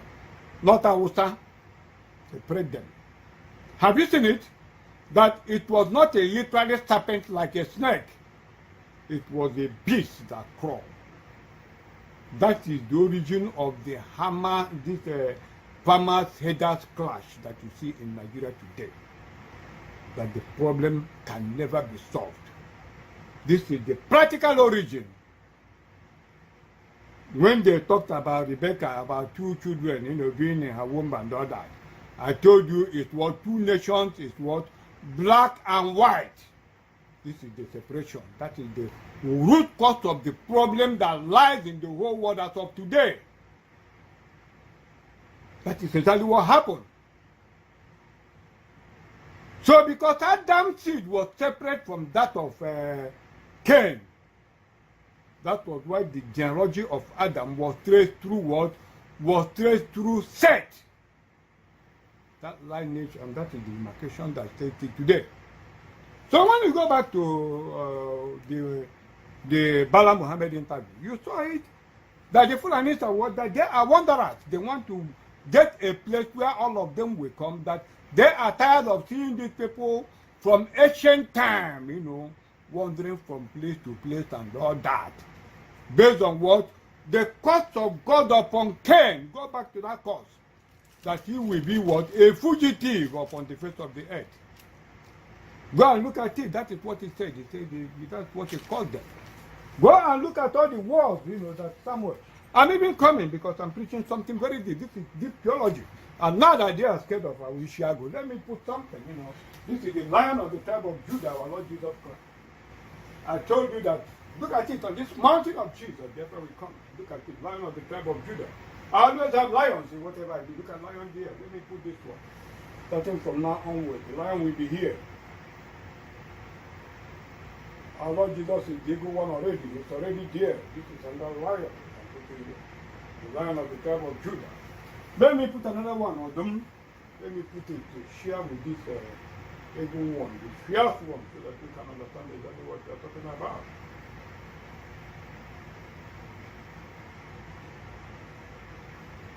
Let me put it here.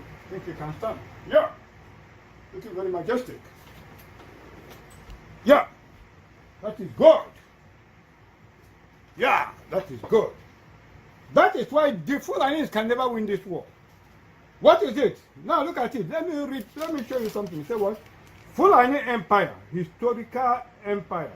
From what? From Britannica. It said what?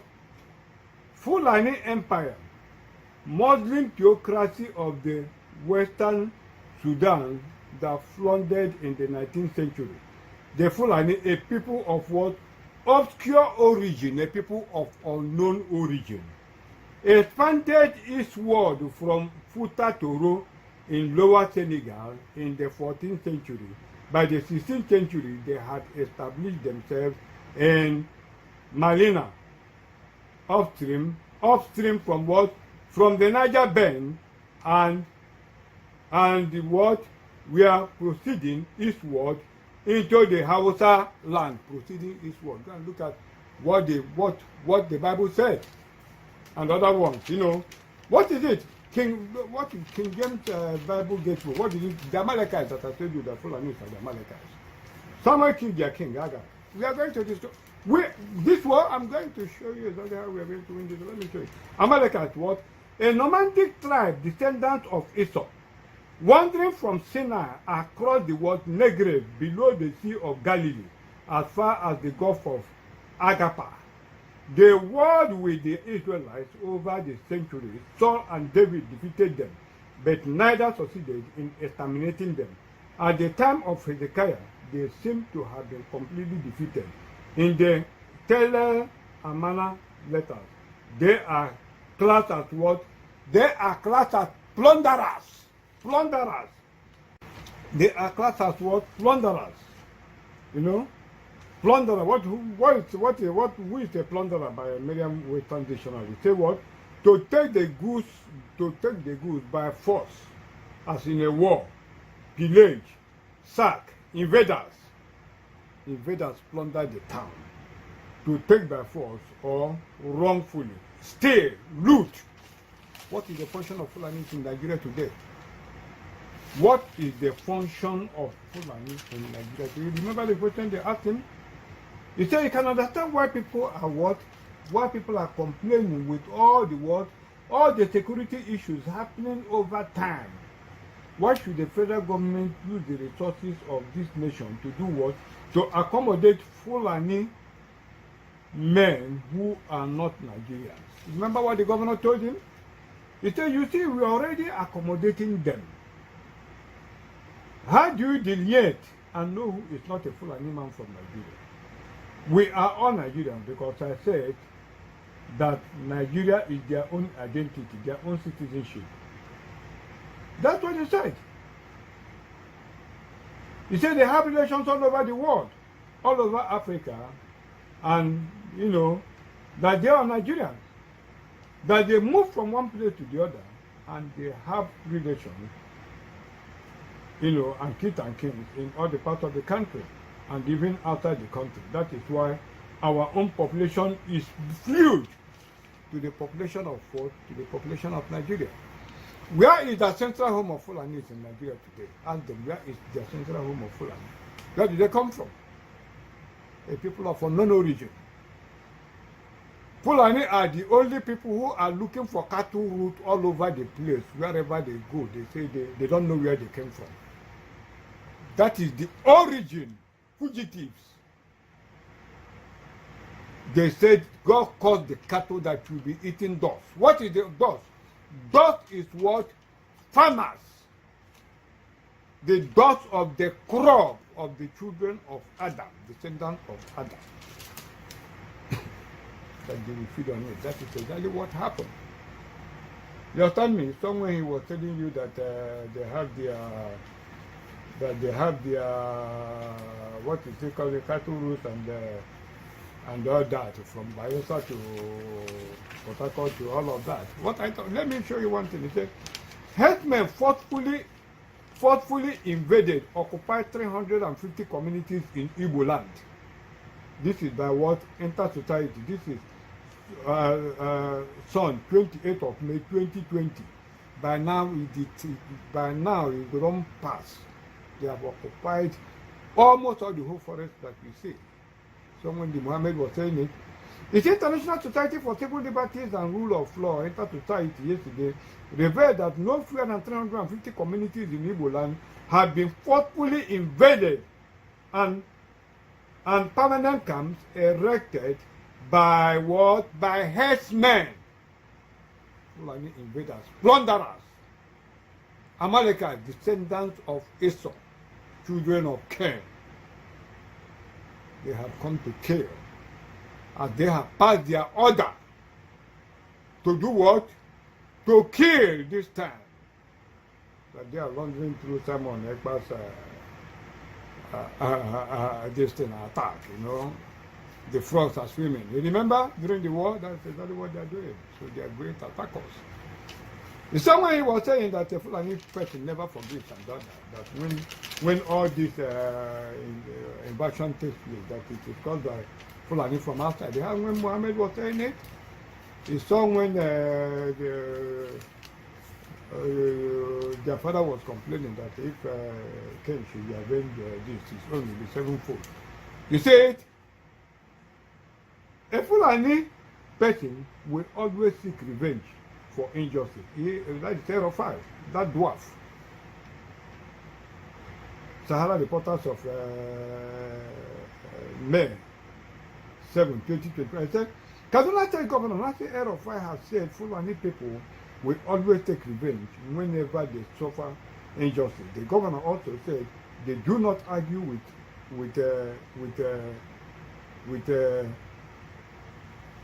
they do not argue with punishment meted out to them whenever they are justly convicted of a crime.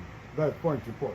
Erofai said this on Thursday during a webinar organized by the African Leadership Group with the team Developing a Viable Nation, hosted by Pastor of Trinity Household, Ito Ibudek, or whatever it is.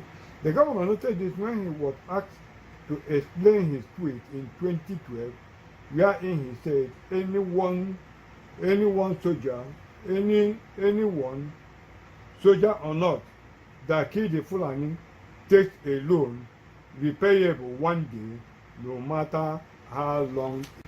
Compare it with what Lamech said in Genesis 4:23.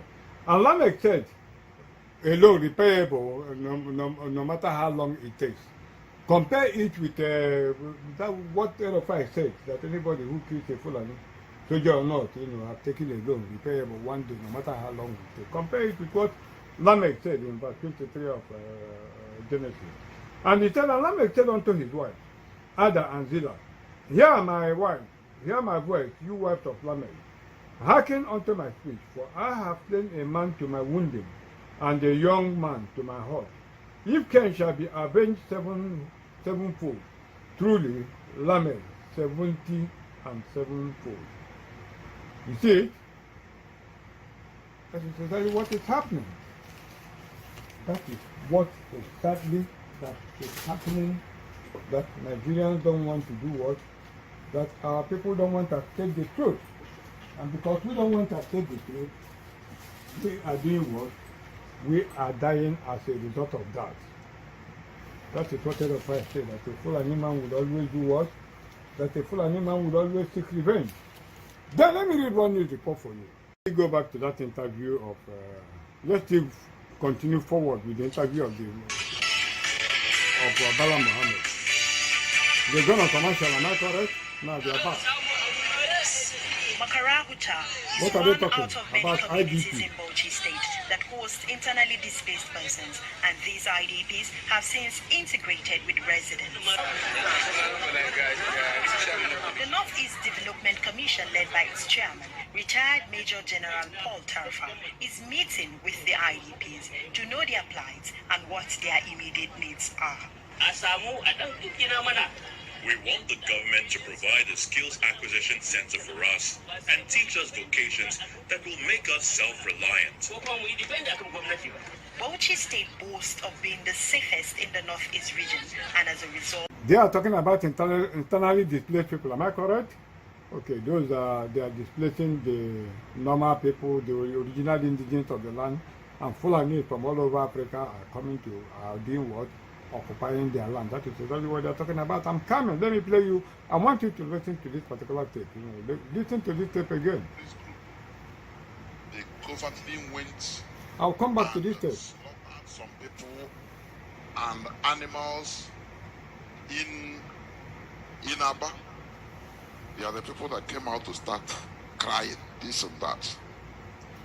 They know what they are doing. That is the voice of Jonathan. I'm coming. I will still come back to it, but I want you to hear something. Directly attacked them. Mietiala orchestrated Abia cattle market attack to instigate killings of Igbo.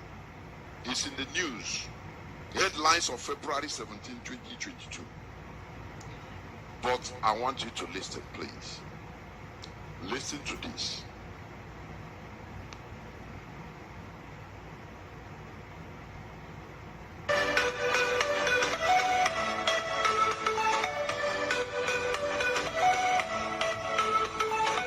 Abia State Governor has called the community leaders of northern community leaders, and then had emergency meeting with them.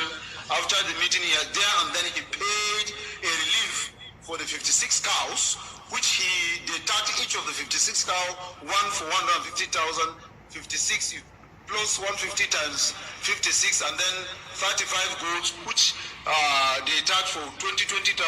He paid that money instantly right there and promised to pay a relief to the 8 lost lives for 2 million naira each, and that money will be paid on Thursday, the 24th of February, if all things being equal. It is on this note, and having considered his move, he has also promised to provide security cover for northerners that are resident in Abia State, to be precise. And also there's a request from the northern community that are resident in Abia of what they needed to be done, and of all the requests, so far so good. From the report we are getting, he has fulfilled all the requests that they have made.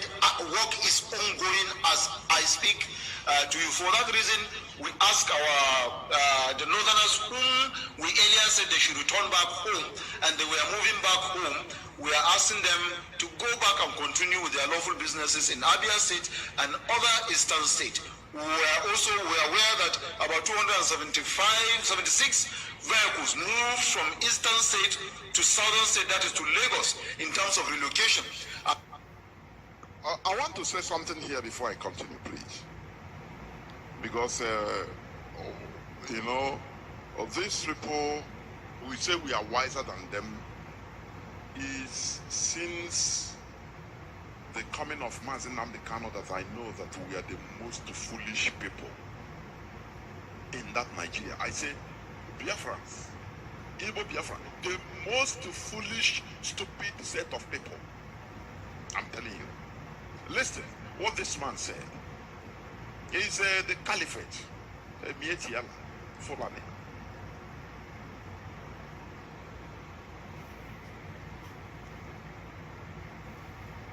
They themselves were just threats. It's a covert operation in order to instigate something. Now, immediately they ordered their people to relocate. It didn't take time. They came back spontaneously. They were going back. 200 and something vehicles lined up. Can you ever look at how our leader we have been shouting here? Come back from the north to relocate. Who are you talking to? Somebody that knows more than you. Somebody that we look at his. Well, I will still come back to this tape again. I will still come back, but the information I want to bring out from this particular tape is what they said. That is exactly the information I want to bring out. What did they say? They said that 275 or 200 something vehicles of what? Of the people that live in Abia State that have gone because the governor has paid the compensation and all that. I'm coming to that. That they are asking them to come back to Abia State. You understand me? You understand what I'm saying? And this also, Jonathan is still talking like the foolish people he's blaming about. He's saying that Nnamdi Kanu has been telling his people to come back, and look at the way these people came back. There's something very interesting I want to tell you here. These people are not Fulani living in Abia that are traveling back. No, they are the terrorists that are coming. They have already told them they are coming with 200 and something vehicles to attack you immediately, and they are going to do it either the ending of this February or early March. That's when they are going to attack you. The other have been passed. You remember the 16 Boko Haram commanders we talked about before? That they said they surrendered and all that. All of them have been in the east. Doing what? Studying all the whole environment. These people that are coming now are their troops. That they are going to use and do what?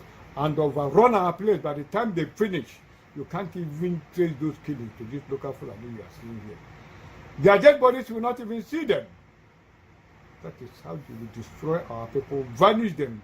And these terrorists, all these Fulanis, coming from all West Africa, will masquerade like our people And they will be there when they finish our people. United Nations will come and conduct the referendum for them, and the result will be what? Go on with one Nigeria. That's exactly what is happening. So they are coming. I'm telling you. Let me read one report for you so that you see. The Boko Haram insurgency will end by 2023. This is Zulum. I told you this man was under my protection before. Don't worry, I'm coming. This is a terrorist. This is Tribune of February 10, 2022. He said, Borno State Governor Babagana Zulum met with President Muhammadu Buhari on Thursday. Even Buhari, they have. I'm going to decode one thing for you here. Then we will continue. I will decode something for you. How they have planned the immediate slaughter. Their final irreversible command. That is what you are saying. I just want us to see irreversible command through Simon Ekpa's platform. I'm going to show you. He said, but even Buhari, they are going to assassinate him this time around. Namdekal, all of them, they are going. He said, Borno State Governor Babagana Zulum met with President Muhammadu Buhari on Thursday to apprise him of progress in the surrendering of Boko Haram terrorists, saying afterwards that given their massive laying down of weapons, the insurgency will end under his tenure, God willing. He told correspondents after the meeting with the president at the presidential villa Abuja that over 30,000 former fighters have now surrendered and are in the custody of what? The authorities. Over 30,000. Can you imagine the sheer number? Imagine the facilities that will hold these people under the authority. He said the Borno State government does not offer any incentive to the fighters to come out of the forest. Rather, they have done so voluntarily. Zulum disclosed that he discussed the continuing surrender of the insurgents and the case of internally displaced persons with the president. He assured that the security situation in Borno State has improved considerably, hoping that things will continue to do what? Will continue in that direction. Zulum retreated that kinetic measure alone will not end the need, and therefore advised that political solution be applied. What is happening? Insurgency is ending in the north. Again, the massive tension is building in what? In the south. You see the people that I told you they are surrendering? These are the people, these are the troops of those commanders that are coming with 200 and something vehicles. That is exactly what is happening. All these hardened terrorists from everywhere, they are coming to attack you, and they are coming imminently. If you like, you can say this man is talking rubbish, like they used to do. I know since they confessed professorship to Patani and all that, to Futu and all that. You don't know what he went there to do. He went there to collect. He have collected all the whole data of those students. So when you see all these people writing nonsense in Igbo name and all that, those are data he have collected. Very accurate data. I'm coming for the election and all that. We have talked all these things, and we have talked about financing and the doing this thing. Nobody has bothered to even bring one dime since 1996. I started this particular thing. I've not slept. I stayed awake. And that has been doing a wake-up call so that my people can wake up and not go back to sleep again, so that I myself can go to sleep. But nobody cares. All they do is they cash their money to people who are not doing anything for them. But this is the only medium that can save them and hold the solution to your success, as you will see in the decode of exactly what they plan to do for you, to do against us. But then nobody has ever cared. Here is my account number. Let me just say, people that you can touch to donate. By this time, I'm not supposed to step 1 inch, because we are what? We are at the center of what? Of the greatest reset since this world began. The greatest fundamental reset of the world, or starting from the subduction of the earth crust to above the common line. The greatest overthrow of forces that have ever existed in this world. That is where we are in today. You know, I told you that there's a cardiographer that records the heartbeat of the heart. That this world, as you see, it has less than 80 years to go. That we are doing what countdown to the Third World War for Baghdad. Should I have said it? You see what is happening in Ukraine? You see it, they are just, I'm coming to tell you what is happening. This is at the beginning. They are aligning, the forces are aligning for the end-time measures, you know. So this is the only medium. Imminent attack of extermination is coming. I will show you. You understand me? I've done this thing. I know there's nothing I've not done, you know, to be able to finance what I'm doing. It's financial intensive. Yeah, the account number again. Let me just repeat it. The account number, last time they were calling my name, BVI misspelled my name, Chinyere Eze Ugo. My name is not Chinyere Eze Ugo. My name is Chinyere, God give King of War. Chinyere Eze Ugo, God give King of War. Chinyere is spelled like C like in cake, H like in holy, I like in ink, N like in no, Y like in yes, another E like in egg, R like in red, and another E like in egg. That is Chinyere. Eze Ogu is like E like in egg, Z like in zebra, E like in egg, O like in owl, G like in gun, U like under. That is Chinyere Eze Ogu. Bank of America. Account number is 4460401997555. I repeat. Account number 4460401997555. The routing number is 052 001633. I repeat, routing number is 052 001633. There's another account. This one is at, the bank name is BB&T. BB&T Bank. Account name is still my name, Chinyere Eze Ogu. The account number is 121 000 637 3508.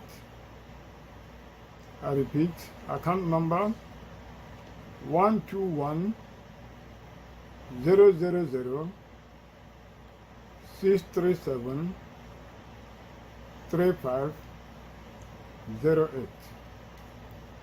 The routing number is 055 00 3308.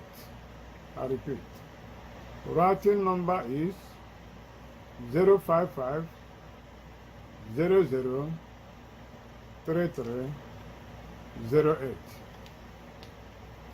It's very important. You know, I've been doing this on my own, like as I said, without anybody giving me a dime. You know, since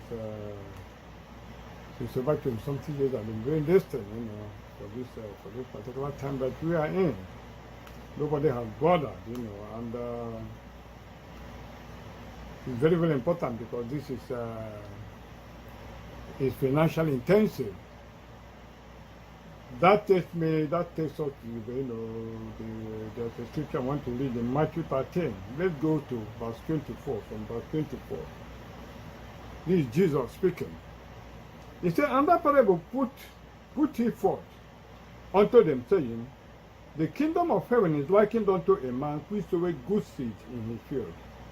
But while men slept, his enemy did what? His enemy came and sowed tares among the wheat, and went his way.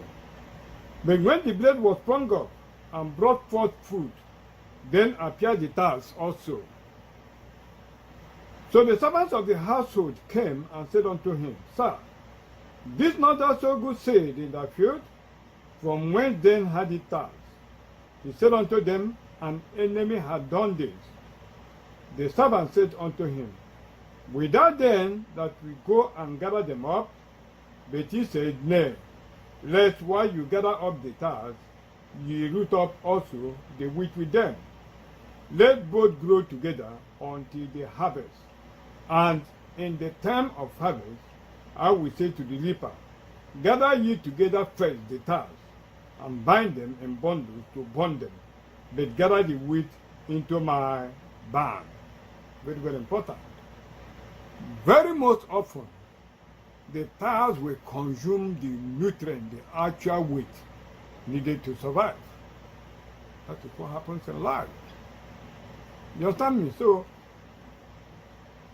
you find out that people who are not doing anything to really save the people are the people that the people will prefer to put to.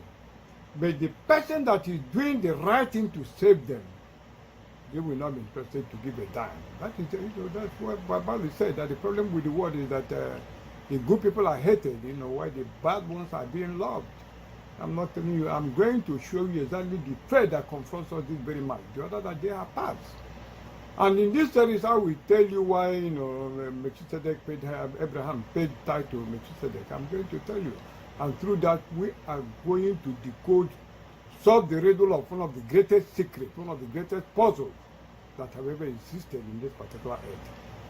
For over time. I'm coming to that, but let me just show you exactly the threat that confronts us in this particular match, so that we can be able to avert it.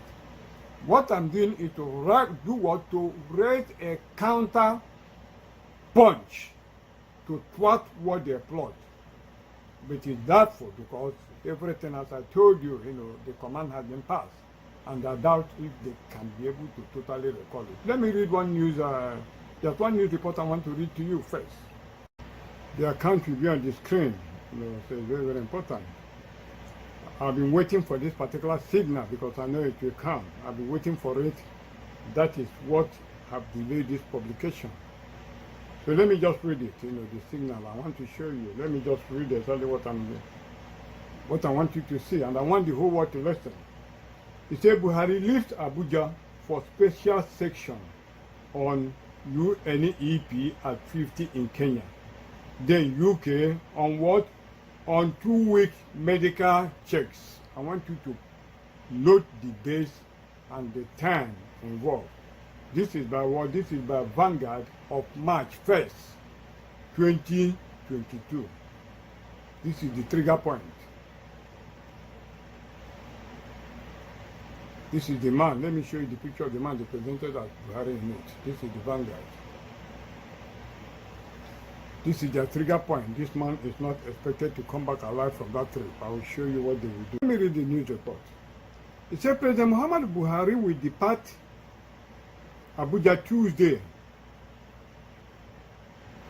1st March, to participate in the commemoration of the 50th anniversary of the United Nations Environmental Program, that is UNEP at 50. Scheduled for what? I want you to know. Scheduled for 3rd to 4th of March 2022 in Nairobi, Kenya, where it all started, and there it is going to end. This is as the president is expected to proceed to London after the Kenyan trip for routine medical checks that will last what? That will last for about 2 weeks. A statement issued by the special advisor to the president on media and publicity, Chief Femi Adesina, on Tuesday in Abuja, stated that President Buhari was invited to attend the special section by his Kenyan counterpart, Uhuru Kenyatta. This is Uhuru Kenyatta. You are becoming a very notorious murderer. I'm still coming. According to the statement, the theme of the special session is strengthening UNEP for the implementation of the environmental dimension of the 2030 agenda for sustainable development, which means Buhari is going to be away for roughly 20 days. Am I correct? The statement quoted the organizers of the event to have said, for 50 years, UNEP has coordinated a worldwide effort with member states to address the world's biggest environmental challenges. Member states are vital partners in formulating UNEP policy, implementing UNEP program, and championing solutions to our shared environmental challenges. Continuing, UNEP at 50 is a time to reflect on the past and envision the future. It provides an opportunity to reinvigorate international cooperation and support collective action to address the triple planetary crisis of climate change, nature and biodiversity loss, and pollution and waste. No country or continent can solve this global crisis alone, but each nation has a crucial role to play in protecting our people and planet. End of quote. Climate change, the coronavirus and others, you know. Now, continue with the report. President Buhari is expected to deliver the national statement of the country and participate in high-level dialogue sessions on the environment at the event. He will be accompanied by the Minister of Foreign Affairs, note their names, Geoffrey Onyama, Minister of State for the Environment, Sharon Ekpazo, National Security Advisor, Major General Babagana Monguno, retired, Director General of National Intelligence Agency, Ambassador Ahmed Rofai Abubakar, and the Chief Executive Officer of Nigeria and Diaspora Commission, Abike Daberi Erewa. Very, very important. I told you that all these key signal people they are using to commit all these atrocities in Nigeria, that after the atrocities, they are going to eliminate them. All those information that Nnamdi Kanu have been passing and all that, I told you, it's a triple agent. The one for Asorok and the one I told you that the people that are doing all these things are being, these London jihadists are being controlled from outside. And the people that they pass this signal to is what this National Security Advisor, Major General Babagana Monguno, and Director General National Intelligence Agency, Ambassador Ahmed Rofai. To all these people that are going, all of them are going to die. I will show you how they are going to die. All of them are going to die with Buhari. That's how they intend to close this chapter, because there is no more time for them. We have checkmated them. So from Kenya, President Buhari will proceed to London for routine medical checks that will last for a maximum of 2 weeks, the statement said. That's the end of the report. How did they know that the medical checkup will last for 2 weeks? These are durations of how they set their, their final massacre of the Igbo Christian in Nigeria. That's exactly what is happening. You understand what I mean? These people, the way this army chief, Atahiru, died. That is the way they are going. If Buhari finishes in Kenya and goes to London, on his way back, Buhari is off. You understand me? They are going to have an air crash. Atahiru, the chief of army chief, what? Where did he die? Is he not when he visited Kaduna? Is he not where he died? Is he not where Yakowa, the former governor too? Is he not from Kaduna? Yakowa, that died with Jonathan's National Security Advisor, Azazi. Is he not when they went to Douglas, some 1 billion in Bayelsa or something like that, was coming back? Those people were murdered. The time Atahiru, they were murdered. You saw when Atahiru died, you saw people that parachuted from the plane. That is exactly how they are going to eliminate this Buhari. They have already planned it internationally. I will show you now. That takes us to, let me show you one thing. Graphically, let me show you. Just wait. I want you to listen very, very well. You must listen to that. Of course, you must go and listen to Simon Ekpa, who is doing a very fantastic job. Very great job that Simon Ekpa is doing. Very, very, absolutely fantastic job that he's doing. You must listen to him and share his videos accordingly. Very, very important. He is bringing a new dimension to this very awareness that we are making, and you must listen to him. Very, very important.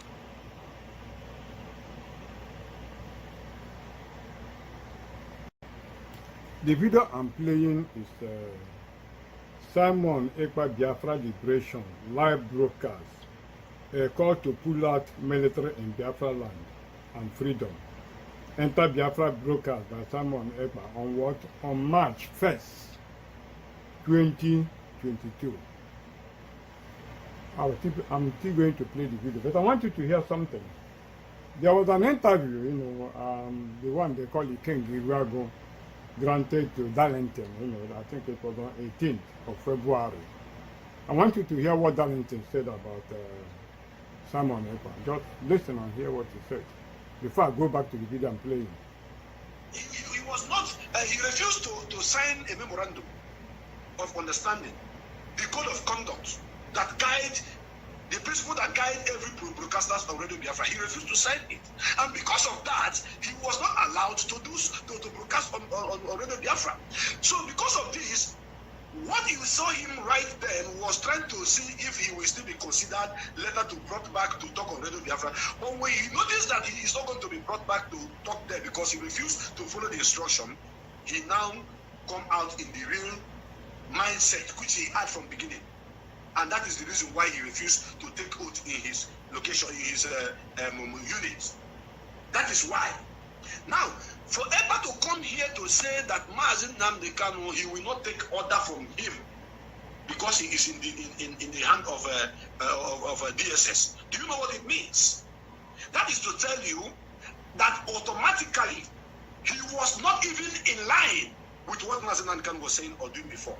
Don't forget, I am one of the people that Mazi called and said, how did you see this guy called Simon Ekpa? I told Mazi, believe you me, I don't trust this man. I told him.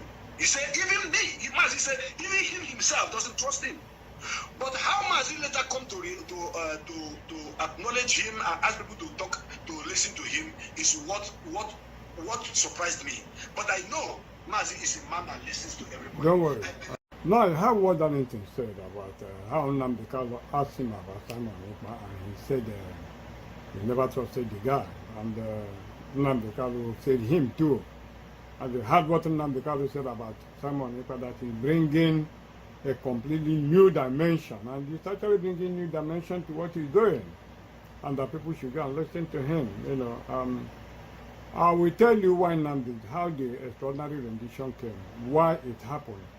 How it happened, everything about it, I'm going to say it. But I want you to listen to everything Simon Ekpa will say. You cannot call Simon Ekpa a saboteur if you don't recognize that Nnamdi Kanu is a saboteur, okay? Nnamdi Kanu knows exactly what he's doing. The information they were using Nnamdi Kanu to pass is what they did was, what they started using Simon Ekpa to pass. You had the newspaper I read to you of Buhari Travel. I want you to listen to everything that Simon Ekpa will say. I'm starting again for you to hear what Nnamdi Kanu said about Simon Ekpa. Then listen to everything Simon Ekpa will say. And from there, we are going to progress. And I will show you how this signal has been passed. Just listen very, very well, people. Listen. He said, you must listen to that. Of course, you must go and listen to Simon Ekpa, who is doing a very fantastic job. Very great job that Simon Ekpa is doing. Very, very, absolutely fantastic job that he's doing. You must listen to him and share his videos accordingly. Very, very important. He is bringing a new dimension to this very awareness that we are making, and you must listen to him. Very, very important. Good afternoon, depending on where you are watching from. This is the Liberation broadcast of the 1st of March 2022. This is the Biafra Liberation broadcast. And the new dawn in this Biafra movement begin today, where the auto-piloted IPOB and the Biafra restoration are watching from. This is the Liberation broadcast of the 1st of March 2022. This is the Biafra Liberation broadcast. And the new dawn in this Biafra movement begin today, where the autopiloted IPOB and the Biafra restoration have taken a new dimension. We are going to have a very different and a very special broadcast today. And I want Biafrans to pay attention very attentively. Pay very big attention to everything Those Simon of you will say. listening from different platforms, the voice of Biafra is not on air at this moment. It is on maintenance. So you are going to listen to this broadcast, those of you in Biafra land, after the live broadcast. You are listening also on other platform, the platform of the Media Warriors, the Enter Biafra platform, and other social media platform. Today we have come because the task ahead of us are many. Today I have come to inform Biafrans that there is a lot of work to do. I must thank the entire Biafrans from the autopiloted movement of the Biafra restoration. I will thank those who have made it possible for us to continue to maintain the legacy of Mazi Nnamdi Kanu. I must thank our lionesses and lions. I must thank those who have given their selfless service, time, resources to make sure that the Biafra restoration will not destroyed by those who only thing they want is self-interest, personal interest, and what they get from the Biafra movement. I must thank the entire IPOB leaders all over the world, those who believe in truth and stand by Mazi Nnamdi Kanu. I must thank those who have come to preach Idu. I must thank them because they have their own reason for preaching Idu. I must thank those who have come under the umbrella of the leadership of Mazi Nnamdi Kanu, no matter what they believed in the past. I must thank the people from the riverine area. I must thank our coastal region. I must thank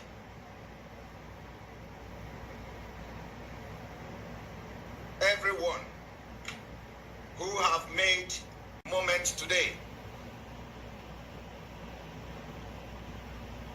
Your input in the past has brought us to this particular moment today. And we must thank you for that. I want to, before going further to address Biafrans today, I want to make a very good explanation and clarification for people to understand. I will not like people to come to my private messages, my email, my message, and start talking against those who are agitating for their freedom with the name of Idu. I will not entertain any distraction. I will not entertain anybody coming to me to tell me that Nelly Ofegu should stop talking about Idu. I will not entertain that. And I'm going to explain to Biafrans the reason why I will not entertain that. Because sometimes people do mistake out of lack of information. I am not going to explain what is Idu. I am not going to explain the position of Mazi Nnamdi Kanu on Idu because he is not here with us. You hear what he's saying about Idu? But Simon Ekpa that is by the will way. continue and continue to push for the restoration of Biafra, and will be ready to work with anybody that I have been working with. those who are more pure and genuine than those coming to my email, to my inbox, and preach to me about Nelly or against Nelly Ofebu. I want to tell you one thing. Nelly Ofebu started preaching Idu because, according to her, she received a message that only Idu will free Mazi Nnamdi Kanu. And because of her love for Mazi Nnamdi Kanu and the freedom, she started preaching Idu. It was a message she received. And if you are against her for preaching a message she received and hoping that that message, if she preach it, will contribute to releasing and free Mazi Nnamdi Kanu and heal a lot of calamities that have been committed in Biafra land. If you think you have problem with that, do not listen to her. It is just like a prophet. A prophet tell you that I received message from God for you to do dry fasting for 7 days. And then you come to tell people that why should you do dry fasting for 7 days? So if Nelly is preaching Idu, because according to her, Idu is going to restore peace and will contribute in freeing Mazi Nnamdi Kanu. It's spiritual. Allow her to do that. See how everything is coded in the name of God. I'm telling you. On this platform. I don't have problem with that. If you don't want to listen to that, you don't listen to Nelly. And this particular reason and explanation and clarification Nelly Ofebu gave, I am very, very contented with it. I am very, very happy with it. I don't have any problem with that. So do not come to my inbox. Do not come to my private message. Do not come to me to preach against me or against Nelly coming to my platform and talk about it too. I just have to make this clarification today because she specifically made it clear that it is the message she received that he too will contribute in releasing Mazi Nnamdi Kanu. Inasmuch as I am not preaching it too, I can't stop her, and you cannot compel me to stop her. If you do not reason the way I am reasoning, there is nothing I can do about it to help you. But I have said it, no amount of propaganda and blackmail will stop me and will stop her from working together for the restoration of Biafra and for the freedom of Mazi Nnamdi Kanu. This is message I want to pass to you people today, and I do not want to discuss about this Idu again. Listen to the preaching I am giving you. Listen to the voice of the gods that will be coming from this platform and on the radio Voice of Biafra, and it shall be well with us. We have a very serious issues at hand. Now the business starts. We have a very serious concern. Our leader have not been seen since the last court. You heard what some you said? of you do not understand Nnamdi Kanu have not been seen, have you? I will tell you what is happening. Have not been seen by anybody. Note it. I will tell you Our what is concern happening. now should be, why have the DSS refused access to Mazi Nnamdi Kanu, the leader of the indigenous people of Biafra?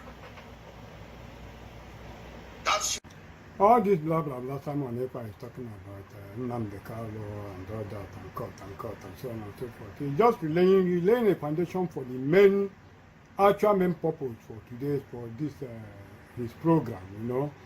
He's even telling them, you know, what they have to do, you know, with Nnamdi Kanu, you know, violation of court order continuously so that they continue to waste time. But most people don't even know that Nnamdi Kanu court trial have ended. No more Nnamdi Kanu is not coming to court. Go and mark what I'm telling you. Already they have 10 assassins, you know, to assassinate him. The same way Buhari will be taken off, the same way Nnamdi Kanu will be taken off. That is what it is, Sadia Jihad. Okay? So let me just, let us hear him on his main business, on the main purpose of why he came for the program. Forget all this blah, blah, blah, blah, blah, Simon Ekpa is talking. Continue to listen to him. Pay very big attention to every word that will come out from him. Updated on matters connected with this visit to our identifiable client, Onyendu Mazi Nnamdi Kanu, and any other compelling attendance concerned hereto. So I am asking Barrister Ejiofor, our own Barrister Ejiofor, to make sure that, like I said before, I am not, I'm not saying that it should make problem with Emmanuel. No. What I'm saying is that going forward, they must keep Emmanuel Kano in the dark. Okay? Emmanuel Kano must be put in the dark. You see, it is not, taking him to see Onyendu is not. It's not. In fact, even us, if that is the case, keep us in the dark. Okay? Keep us in the dark and let Onyendu have the best legal representation and have his privacy, secrecy, everything intact. Let it, if you don't, it is better that you come tell us, you meet Onyendu today, everything is fine. Let us be fine. And if it is time for family visit, somebody can go with Onyendu to visit, with Emmanuel Kano to visit Onyendu. Very, very important. Very, very important. Very, very, very, very important. And of course, this is what we are going to present to you today. And our men on ground, those of you who are being recruited into Ebubago, you will have yourself to blame and you will regret. Now the main business is starting. We don't even believe that anybody from Biafra land is in Ebubago anyway. But I would like to play this particular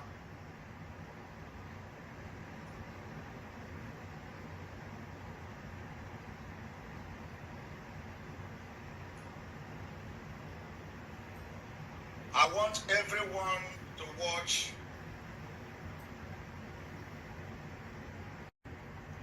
this.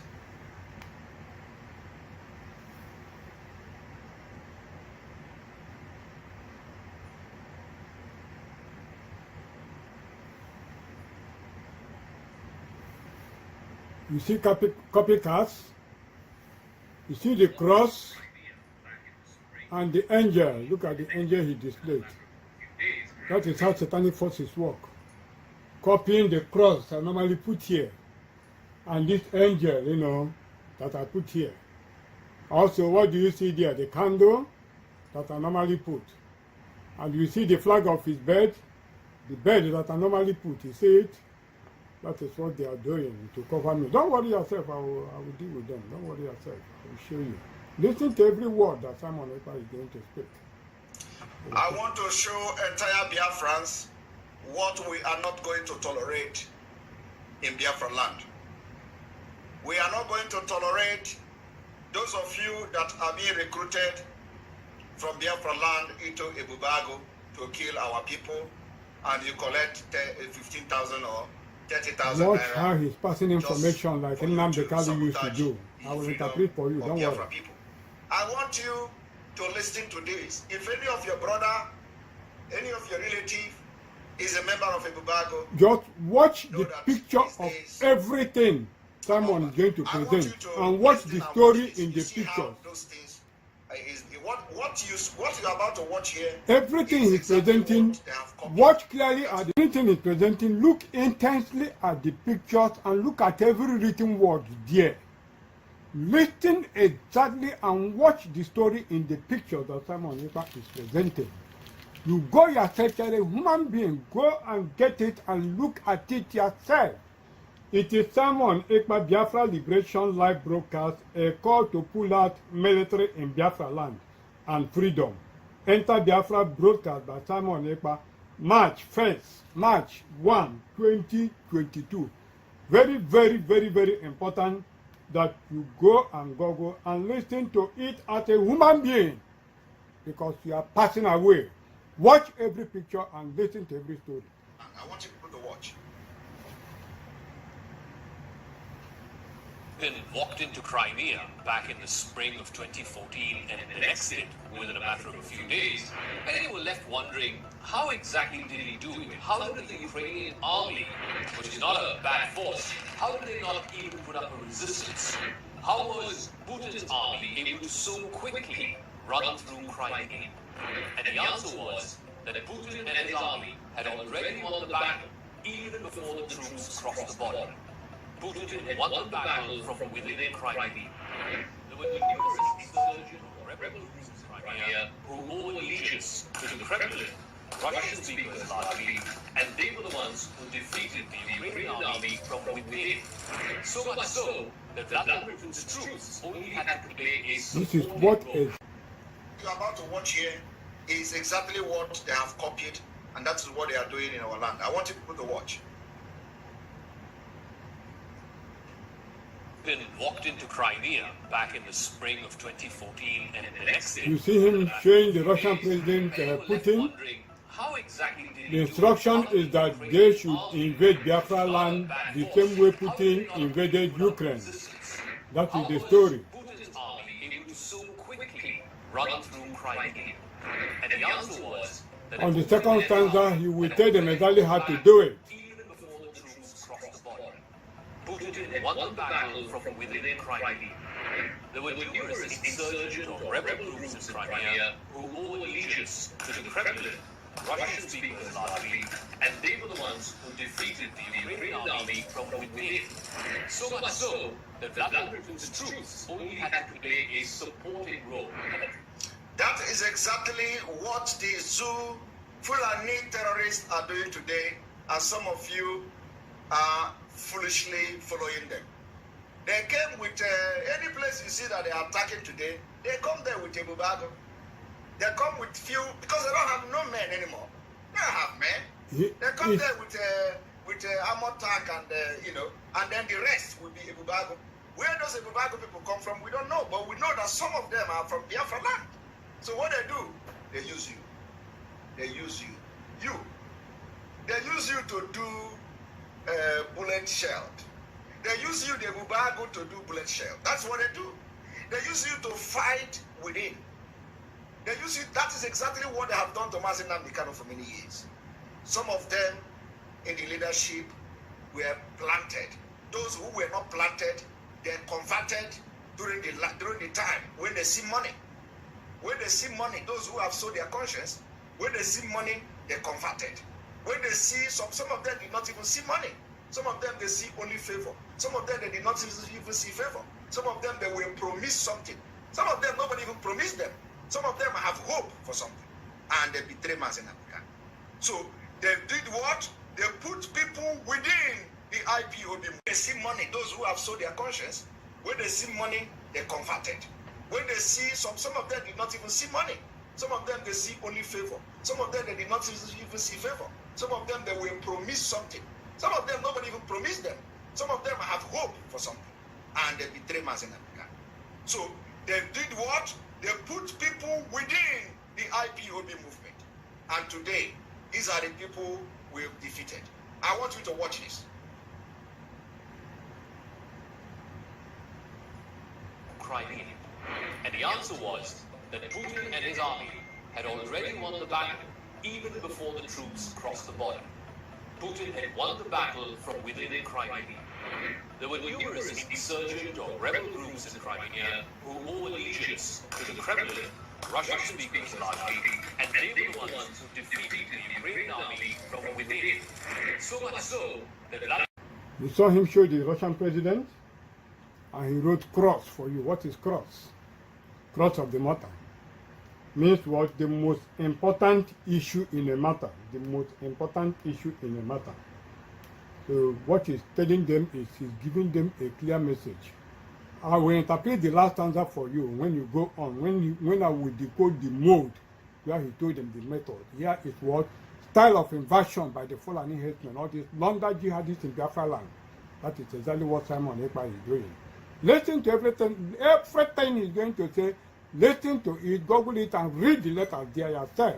And read the interpretation of what Simon Ekpa is telling them to do in Biafra land. how was Putin's army to so quickly run through Crimea?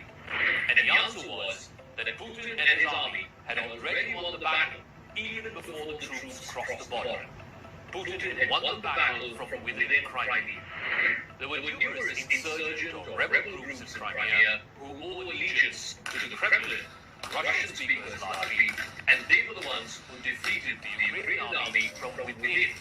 So much so that Vladimir Putin's troops only had to play a supporting role. That is exactly what the Zoo Fulani terrorists are doing today, and some of you are foolishly following them. They came with giving direct message to the that they are Fulani attacking terrorists. today. They come there with a bubago. They come with few, because they don't have no men anymore. They don't have men. They come there with no men a anymore. attack and and then the rest will be a bubago. Where those Ebubago people come from, we don't know, but we know that some of them are from Biafra land. So what they do, they use you. They use you. They use you to do bullet shelled. They use you, the Ebubago, to do bullet shell. That's what they do. They use you to fight within. They use you. That is exactly what they have done to Mazi Nnamdi Kanu for many years. Are you hearing him? Some of them in the leadership were planted. Those who were not planted, they converted during the time when they see money. When they see money, those who have sold their conscience, when they see money, they converted. When they see some of them did not even see money. Some of them they see only favor. Some of them they did not even see favor. Some of them they were promised something. Some of them nobody even promised them. Some of them have hope for something, and they betray Mazi Nnamdi Kanu. So they did what? They put people within the IPOB movement, and today these are the people we've defeated. I want you to watch this. Crimea. And the answer was that Putin and his army had already won the battle even before the troops crossed the border. Putin had won the battle from within Crimea. There were numerous insurgent or rebel groups in No, Crimea. I will interpret for you. Wait, let me interpret before we go for that. Russian speakers largely, and they were the ones who defeated the Let me interpret before we go for that. See all of you that is in this Ebubago, what they are going to do to all of you. I think it's the governors that set up that Ebubago. Unknown to you, the commanders of those Ebubago are Fulanis. That's what they will do. They will use you. At the end, the number of you, they will lure you at a place in an ambush and finish all of you. That's what they will do.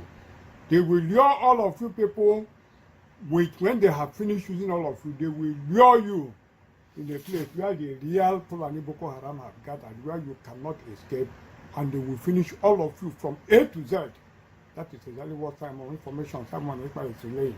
All of you in a bag, not even one of you will come back alive. They will kill all of you from A to Z. Continue to watch him. and they were the ones who defeated the Ukrainian army from within. So much so that Vladimir Putin's troops only had to play a supporting role. Supporting All the role. work was already done from within. The supporting role is what the terrorist Nigeria is doing. Was a gentleman named Igor Gurkin. Gurkin was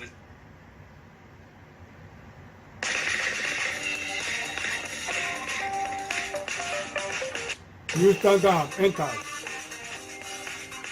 New standard have entered.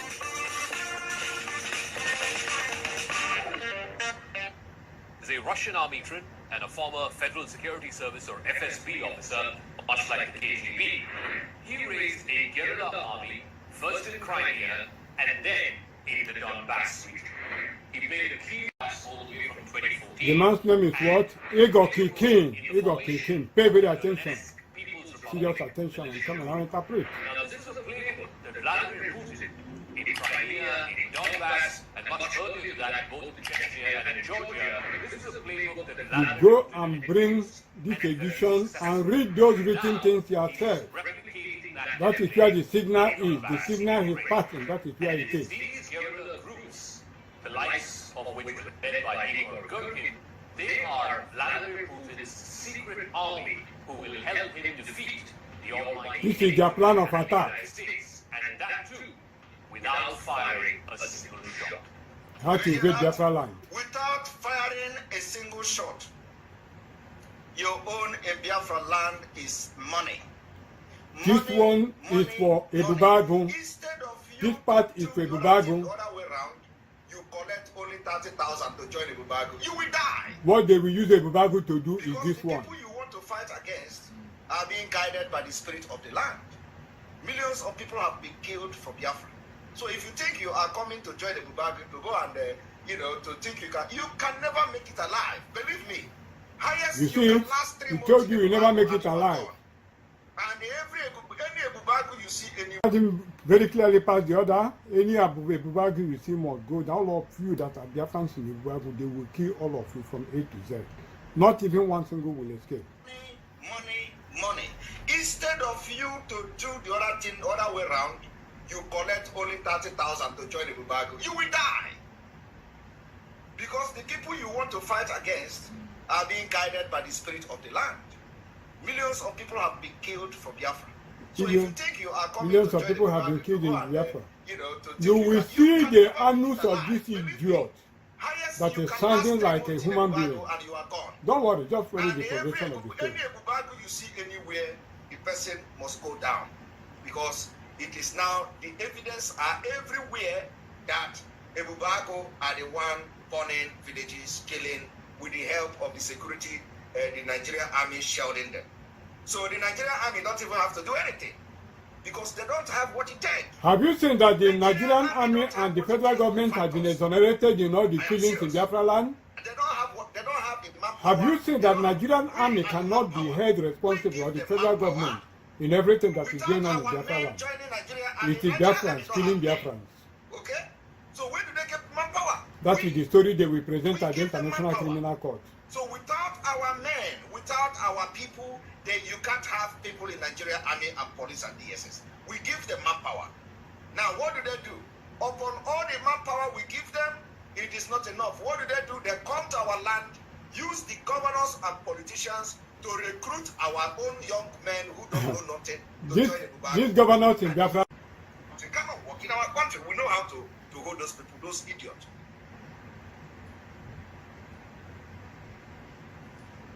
On Crux Decode this week, Putin's secret army.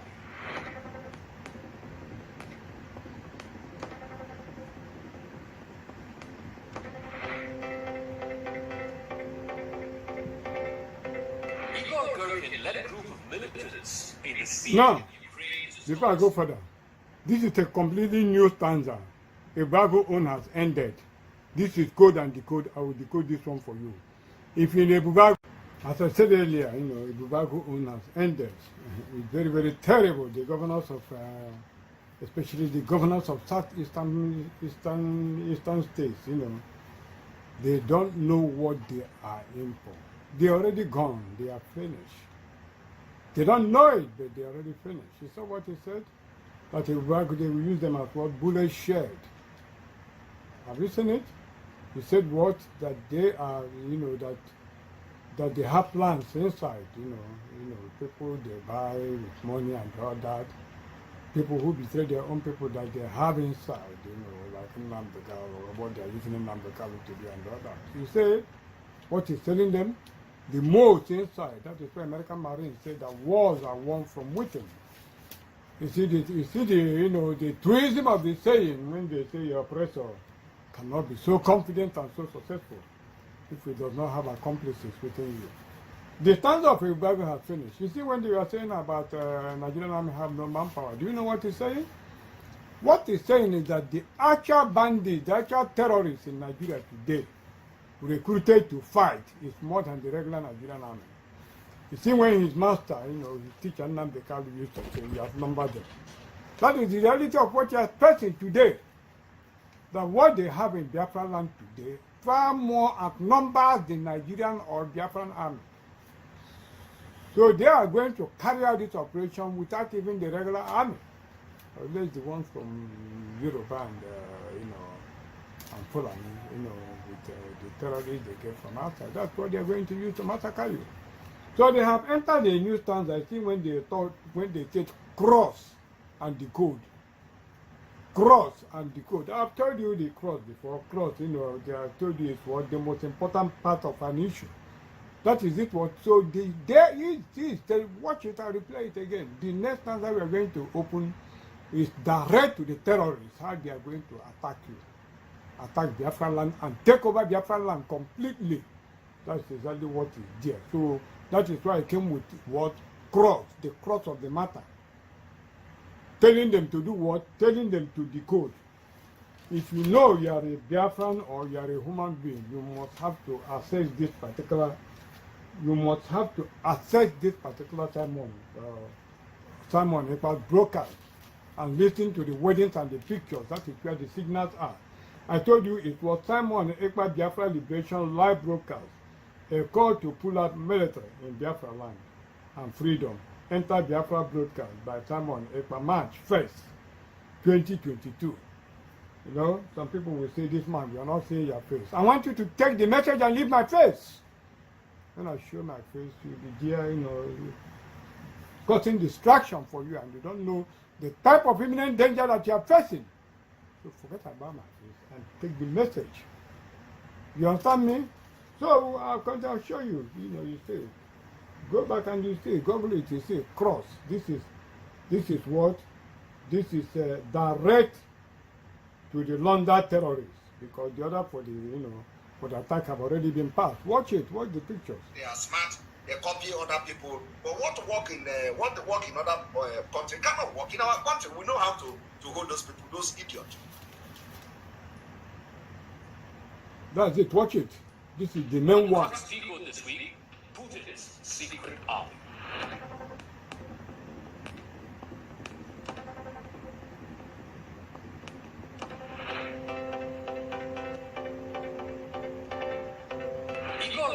Led a group of militants in the siege of Ukraine, the main one. See the main bomb. See it, cross and decode. Have you seen it? Right after the Battle of Crimea. During this battle for Donetsk, he increased his influence and he ultimately became the de facto military commander in Donbass. Later on, when the Donbass People's Republic formed an interim government, Igor Gurkin was appointed as defense minister. This was in the Donetsk People's Republic. Gurkin is a self-described Russian nationalist. He was charged by the Ukrainian authorities with terrorism. He's been sanctioned by the European Union. Back in 2019, Gurkin was charged with the murder of more than 280 passengers on board the MH17 flight from Amsterdam to Kuala Lumpur. That was shot down over Ukrainian airspace. He now has an international arrest warrant against him. Igor Gurkin leads the Russian National Movement, a political group whose stated objective is, quote-unquote, uniting the Russian Federation, Ukraine, Belarus, and other Russian lands into a single all-Russian state. Gurkin's status as of this moment is uncertain. Many are saying that he was wounded in battle some years ago and has been inactive ever since. There are also other reports which suggest that the Kremlin moved him out after a bit of fallout. People like Igor Gurkin represent a cheap but highly effective tactic used by Vladimir Putin to win wars. He's raised similar such guerrilla armies first in Chechnya, then in Georgia, even in faraway Syria. He's been using this as a copybook template in Ukraine since 2014. Since the annexation of Crimea, and even before his troops walk in, look at the events of the last few days. He's created and recognized the Donetsk and Luhansk People's Republics. He has armies of men owing allegiance to the Kremlin, both in Donetsk and in Luhansk, the two biggest cities in Donbass. Now, Ukraine says that these are insurgents that Putin has raised and supported, and they do not necessarily represent the genuine feelings of the people of eastern Ukraine. So, what exactly does Russia do? Now, what Putin's playbook entails is that he allows these insurgents, folks like Igor Gurkin and others, to do most of the legwork on the ground. What the Russian military does is to provide them support, whether it is air cover, whether it is use long-range missiles, mortar fire across the border. Are you seeing the pictures of both airplanes and mortars?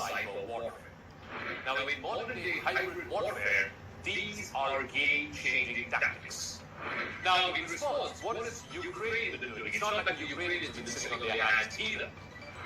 The Ukrainian side has something called the Azov Special Operations Detachment, or the Azov Regiment. This regiment is a far-right extremist group. It originated from the city of Mariupol. This is in the coastal region, the southern part of Ukraine. The first time the This story you are looking at is directly written by the American CIA, the one, John Brennan, the former CIA director. They are the group, the authors of the Russian proof, the Russian hamburger of President Trump, the Democrats. Eventually, many members of Azov got incorporated into the National Guard of Ukraine. So they became Ukrainian regular troops. Late in 2014, the regiment gained notoriety after major allegations emerged of torture and war crimes, as well as, and this is important, neo-Nazi sympathies. For example, the symbol used by Azov is the logo which features the Wolfsangel. Now, the Wolfsangel is very similar to the swastika used by Nazi Germany, used by Hitler's Germany. So much so, in 2018, the United States Congress blocked military aid to Azov on the grounds of its white supremacist ideology. In fact, many members come from all around the world, about 20 to 30,000 members from 20 different countries in the Donbass region where currently fighting is on. This is exactly the region that Putin wants to annex. He's already recognized them. The next step would be formal annexation. The first commander of Azov was a man named Andrei Vygotsky. He said back in 2010, more than 10 years ago, that Ukraine's national mission, that Azov's national mission, was to lead, quote-unquote, the white races of the world in a final crusade against the Semites. Now, this group has already been accused of numerous human rights violations, war crimes, including mass looting, torture, and rape. In fact, it's pending before the United Nations Security Council. Security experts are warning that Ukraine is far becoming a radicalizing ground for these far-right forces, particularly foreign fighters, in much the same way.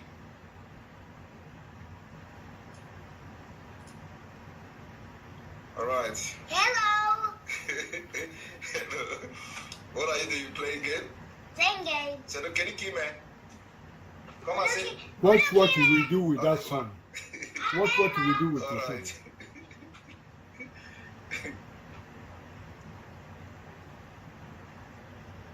All right. Sorry about that. Adam was hearing military something explanation, so you need to come and look what who is explaining. Now, for those who for one reason or the other may not be able to access this particular stanza is the most important part. So let me just tell you exactly what has been said on that particular thing. It started with what? Cross, the code, and I've told you the cross of the matter, the most important part of the thing, that they should decode it, that this message is the most important part, that the terrorists should do what? The terrorists should decode it. I told you that this particular scenario we are facing is being planned by what? John Brennan and co. when Obama was the president of America.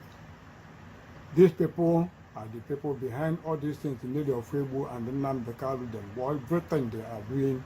They are the people that are writing the script. Both all this rubbish, they are the same authors of this particular speech, because they are the people that are in control of the operation in Nigeria that is going on. This thing particularly now is written by them, John Brennan. They were the people that do what? That authored the Russian probe. That do what? That authored it. The Russian probe they used to disorganize President Trump's presidency. They are the people. Everything that is happening in Biafra land today, they are the people responsible for it. And this is the last order that they have passed. This particular order was released by John Brennan himself. You know, I've been decoding his speech in 2016 when the jihad was supposed to take place, which which the emergence of President Trump, against all expectation, the emergence of the President truncated their plot as of that particular thing. As I told you, they never believed that a human being in this world can be able to decode that John Kerry speech in Sokoto in 2016. But I decoded it, they underrated me. You know, that is why the generals, they have lost this battle, because they didn't apprise the enemy. They don't know who their actual adversary is. And that is how I'm able to cut off the head of Medusa. They underestimated me, the same way I destroyed Obasanjo's third tenure. That is what happened. I am their real adversary. I'm the real adversary, not Nnamdi Kanu. But it's too late for them, because the battle for Biafra restoration is over. So look at what they wrote in this cross and decode. Cross and decode. They brought they brought a man, Simon Ekpa started by telling them that they are smart, they copy and all that, telling them indication that they should copy this, giving them every hint. Then they started with a man they call Igor, who is Igor King. That man, they branded him as a terrorist, as a kind of wanted man with the International Criminal Court and all that. So they started saying things about the man. They said Giki led a group of militants in the siege of Slovians. He became a de facto military commander of Donbass. De facto military commander of Donbass. De facto military commander of Donbass. All these things, they are giving them signal of what to do in Biafra land. In other words, it is translated that all these platoons and Boko Haram commanders that they have brought in Biafra land, 16 Boko Haram commanders that surrendered and all that, that they are to do what? To become military commanders in Biafra land. They are going to take over territories and build MRS there, take over those areas and become the commanders of those territories. Still continuing, you say what? The group's objective is to unite the Russian Federation. What? The group objective is to unite the Russian Federation. Do you see how they put it? And they are doing this thing as if it is Putin. They showed Putin. I have my own reservation about Putin. I'll still talk about him. I don't want any distraction. I wrote to him through WhatsApp, in messages, I'll show it. In 2017 and onwards, 2 serious, pained letters that he is the one. As God said, David is the man after his heart. Putin has been the man after my heart. Among all these crazy bastards you see as world leaders, Putin is the only one that is sane, that has the fear of God. I still play the creep. I still play it in my past messages. We have begged him to do what? To recognize Biafra. Forget about what Russia did during the war, by supporting Nigeria, that he should correct it, that Biafra is what? Neighbor's vineyard. Neighbor's vineyard, that he should support us as we go down the rivers of blood that have confronted us. And God will reward him exceedingly. Putin is the man after my heart. So I'll continue, let me continue with what they wrote there. So they said what? He said what? The group objective is to unite the Russian Federation. I've told Putin, in those past messages that I pleaded that he should be shared until they get to him.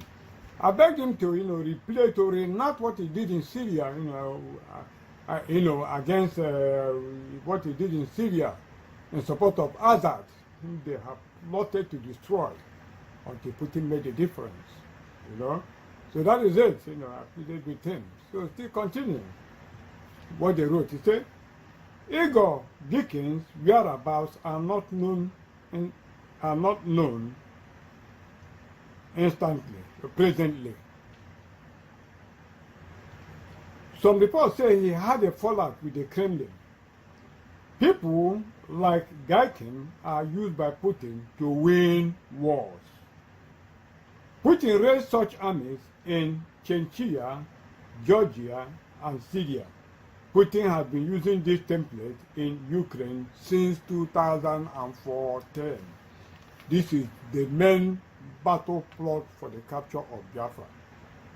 That is exactly what this thing I'm reading for you is how to take over Biafra land. If you counter this thing, you have destroyed them. And instant flashing attack, that is what they are going to do. I will show you what we are going to do. He said Putin began by recognizing independence of Donetsk and Luhansk, that is those two regions. Putin has created support for the Kremlin in Donetsk and Luhansk. Ukraine claims these insurgents raised and backed by Putin. It's almost the same scenario that is what is happening in Biafra land. I'm still coming, you know. I'm still coming. Then part 2 starts with pictures of Putin. Is shown, you know, how Putin's secret army works. That is the caption, how Putin's secret army works. Now listen to what they said. You see? These insurgents do most of the groundwork for Putin. Russian military provides support to this insurgents group. Take it that Nigerian military are going to provide support for the world laundered Boko Haram terrorists in Biafra land. It's a air cover, long-range missile, mortar fire, cyber attack. Russian military build-up is usually only a distraction, which means in Biafra land, they are going to use those Tucano aircraft. They are going to use mortar. They have laid underground mines everywhere, scattered bombs that children will pick and call it toys, mined everywhere. So we are going to face complete, brutal, total war of destruction. You know, every time they say this man is sick, this man is sick, it's upon us. We are irreversibly at the value of death. Complete value of death. This month, February, this month of what? March. They are marching. They already passed the order. I told you from 1916, Buhari's journey, they are going to kill him. Buhari is going to die through aircraft. Nambekal assassins have already been sent against him. He's going to die. That is the war that is imminent in us. War. That is the climax of the mortal combat and final showdown. You are not fighting Fulani, you are fighting battle-tested hooligans, battle-tested addicts, drug addicts, battle-tested criminals. You saw what happened in Afghanistan? You saw what is happening in Ukraine now? Ukraine itself is a little matter. Have you seen it? Battle-tested, you know, shekels that have been there, commanders that have been there. ISIS, this one, ISIS that is like a country, you know. In ISIS, you know what they do? They kill, and they kill brutally. You see, beheading. You know, their own come with impossibility. I've been warning you people, but you think it's a joke. I'm not even writing for the saving of our people. I'm raising counter arguments, you know, that I used to match these criminals, as I told you. I'm going to checkmate them, and this particular one is their Waterloo. Because our people, I've been telling you people for warning you from long days, when the Nuat Act was in the making. But how this man go, yeah, crazy man, go and seek, go and, you know, you're writing a sort of rubbish against me, but you don't know where I'm coming from. Now the Waterloo is upon you. Just exactly what happened in Rwanda, that's what they're going to do. Okay? So you tell me I'm sick, this man is not well, Nambekali is the one you like, and other. All those bullshit is over, okay? They don't call the name of Jesus on that day. Call Yachuku Okabiama to save you. Yotago, call Yachuku Okabiama, Yamadio, Yahuishi, your men are land, all that. So you have to call them this time around to save you. That is where we are. So let me continue. Say what? He said the army build-up is only what? A distraction. You don't even know it. The war is upon you, and you already conquered.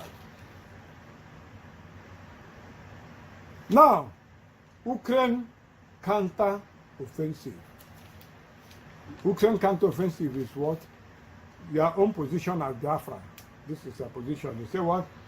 Ukraine has Azov, Special Operation Detachment.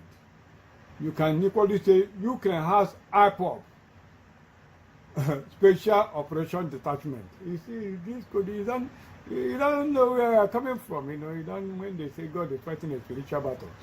Let me tell you, all of them, all these idiots talking that they are restoring Biafra, not one single one of them don't know what Biafra is all about. And they don't know where this battle is being fought. They don't know. Go today, go and look at all the arguments. Do they know?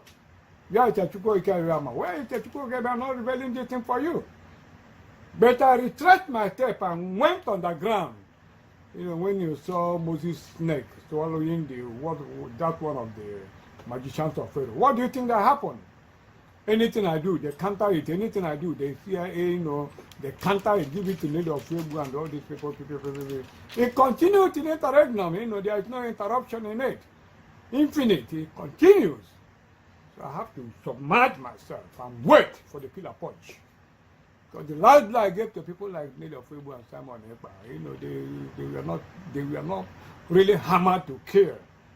So they came up. So I have to bend down until all their claws are out.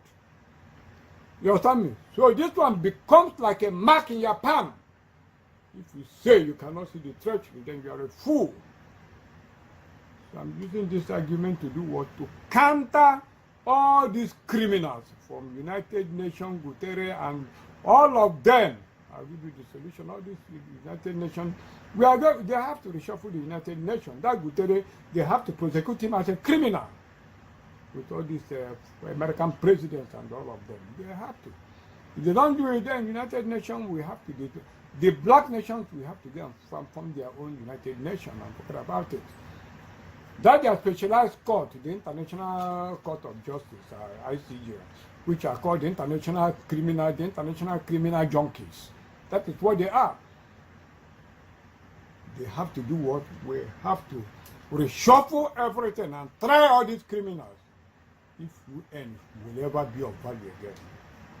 So all these John Brennan, Obama, and all of them, Bill Clinton, all these international criminals, even this Biden that is serving today, mark and face of death, all of them, are going to hold them. So let me continue. They are putting your own position now. Say, Ukraine counter-offensive, Biafra counter-offensive. Ukraine has Azov, Special Operation Detachment. You see how they make it sound like your own? Ukraine has, you know, to rephrase it, you say Biafra has IPOP, Special Operation Detachment. Now, I'll still continue. It's a far-right extremist group originated in Mariupol. Azov's first fought to recapture Mariupol in June 2014. Started as a volunteer. You see, Azov initially started as a what? As a volunteer militant group. Later, they became adept at fighting Russia's forces. Gained notoriety after torture and war crime charges. I want you to mark this particular place. Gained notoriety after torture and war crime charges emerged. Their symbol is similar to Nazi Germany's. Let me repeat this side again so that you understand exactly what is going on. He said, Azovs. This Azov, what they mean here means IPOP. That's exactly what they are saying. He said, Azov initially started as a volunteer militant group. Later, they became adept at fighting Russia's proxy. It means IPOP initially started as a volunteer militant group. Later, they became adept at fighting Nigerian proxies. That's exactly what they said. Now, listen to this one, very important. Gained notoriety after torture and war crime charges emerge, which means there is what? War crime charges are going to emerge against IPOP. Their symbol is similar to Nazi Germany's swastika. Now, do you understand what he's saying? You remember the professor of Maryland that wrote letter that IPOP should be branded what? Should be branded a terrorist group. I will read that letter again for you to situate exactly what is happening here.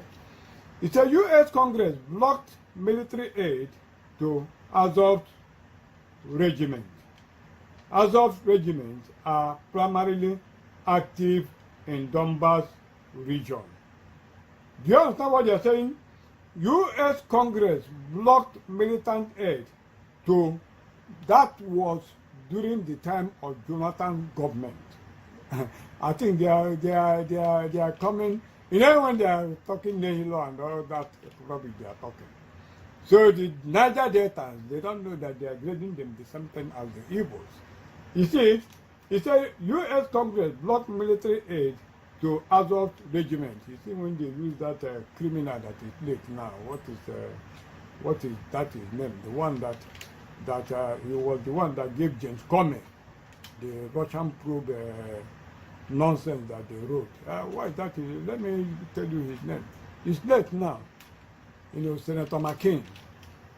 You see, I've said it on previous occasion, but late Senator John McCain committed, a medically induced suicide in order to save his occultic empire, the globalist, the new world order of the Clinton and Clinton, empire, of the embarrassment of finding out the origin of the Christopher Steele dossier that he started the Russian probe. That probe happened because they authored it and gave it to McCain.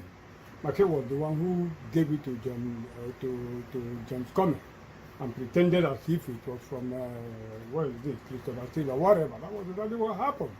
So when the embarrassment became much, you have to commit suicide, to save the occultic kingdom from collapsing. That was what happened. He was the chairman of, the American Senate Committee, the Armed Forces Committee, Senate Committee of the Armed Forces. He was the one who prevented, they were the one who prevented Jonathan from getting arms from U.S. Congress approval, when Jonathan wanted arms to do what? To overrun the Boko Haram. They were putting the Lehi law, the Lehi laws, the laws of Lehi. That is amendment, U.S. human rights laws that prohibit the United States Department of State and Department of Defense from providing military assistance to foreign security force until, foreign security force units that violate human rights with impunity. It is named after its principal sponsor, Senator Patrick Leahy. That is exactly what happened. The same people that didn't give Jonathan arms. You saw it, they were the same people that Trump gave Buhari to Kuno aircraft to use and kill our people, which they are going to use now. But America is going to pay heavily for every person, every destruction that is being wrought by that particular thing. So let me just show you. You have to look at the video again when they were talking about the German, the German swastika. You have to look at it again so that you understand exactly what they are saying. You have to look at it again. So that I want to show you so that you understand what the man was saying before I go down to show you what the professor of Maryland said. Look at it again, look at it again and hear him.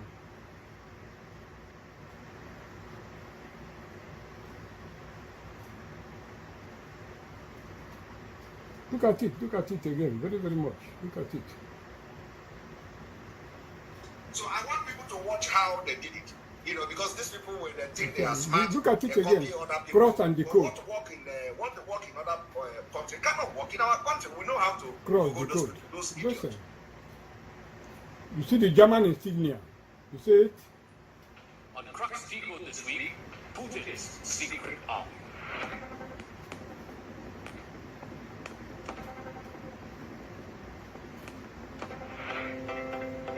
I'm repeating it so that they can understand what I'm trying to explain to you. See the man? Look at the pictures. Those are the things that John Brennan gave the final order for the termination of Biafra. Ultimately became de facto military commander in Donbass. Later on, when the Donbass People's Republic formed an interim government, Igor Gurkin was appointed as the defense minister. This was in the Donetsk People's Republic. Gurkin is a self-described Russian nationalist. He was charged by the Ukrainian authorities with terrorism. He's been sanctioned by the European Union. Watch every picture that is there. I've shown it before. I want you to see. I'm repeating it. Google it and listen to the, listen to it yourself. Watch the pictures and listen to what they're saying, so that you'll be able to decode exactly what they're passing through time on paper. Igor Gurkin leads the Russian National Movement, a political group whose stated objective is, quote-unquote, uniting the Russian Federation, Ukraine, Belarus, and other Russian lands into a single all-Russian state. Gurkin's status as of this moment is uncertain, saying that he was wounded in battle some years ago and has been inactive ever since. There are also other reports which suggest that the Kremlin moved him out after a bit of fallout. People like Igor Gurkin represent a cheap but highly effective tactic used by Vladimir Putin to win wars. He's raised similar such guerrilla armies, first in Chechnya, then in Georgia, even in faraway Syria. He's been using this as a copybook template in Ukraine since 2014. Since the annexation of Crimea, and even today, even before his troops walk in, look at the events of the last few days. He's created and recognized the Donetsk and Luhansk People's Republics. He has armies of men owing allegiance to the Kremlin, both in Donetsk and in Luhansk, the two biggest cities in Donbass. Now, Ukraine says that these are the insurgents that Putin has raised and supported, and they do not necessarily represent the genuine feelings of the people of eastern Ukraine. So, what exactly does Russia do? Now, what Putin's playbook entails is that he allows these insurgents, folks like Igor Gurkin and others, to do most of the legwork on the ground. What the Russian military does is to provide them support, whether it is air cover, whether it is everything they are showing them there is what they are going to use. And most importantly, they also use cyber warfare. Now, in modern-day hybrid warfare, these are game-changing tactics. Now, in response, what is Ukraine doing? It's not like the Ukrainians have been sitting on their hands either. The Ukrainian side has something called the Azov Special Operations Detachment, the Azov Regiment. This regiment is a far-right extremist group. They originate from the city of Mariupol. This is in the coastal region, the southern part of Ukraine. The first time the Azov fought was in recapturing Mariupol from the pro-Russian separatist forces. This is in June of 2014, right after the Battle of Crimea. Azov initially formed as a volunteer militant group, and then in November of 2014, soon they became adept at fighting Russian forces and their proxies. Azov, eventually, many members of Azov got incorporated into the National Guard of Ukraine, so they became Ukrainian regular troops. Late in 2014, the regiment gained notoriety after major allegations emerged of torture and war crimes, as well as, and this is important, neo-Nazi sympathies. For example, have you seen the Nazi Hitler's insignia, swastika? Have you seen it? Are you seeing it? The Hitler insignia? Okay. You have to line this with the write-up from the professor at Baltimore University that says that IPOP should be declared a terrorist group. I will read you the letter of the professor so that you understand exactly what is going on here. Have you seen it? I played this before, but I want to show you so that you see it to the end. And they are primarily active in the Donbass region, where currently fighting is on. This is exactly the region. All these things you are seeing are what they have authorized them to use in Biafra land against the Biafrans.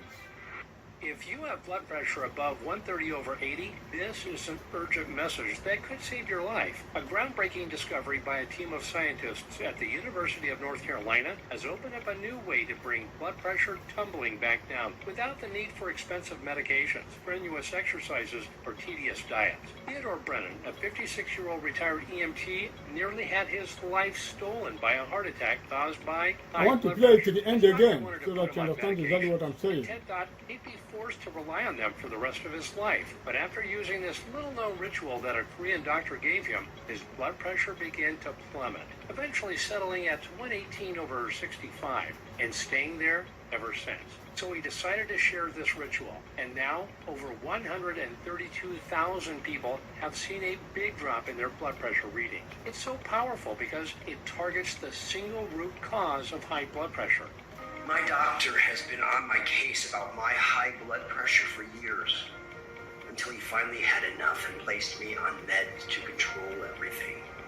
But I couldn't take the side effects. They made me tired and fatigued most days of the I'm week. replaying it. I will start to explain from where I stopped. Then I read something that even with the meds, high blood pressure could still inflict damage on my body, while not even taking care of my heart. That was until I found this. And now, my blood pressure has been controlled 100% naturally. The side effects are gone. My heart is safe, and I'm hopeful for the future.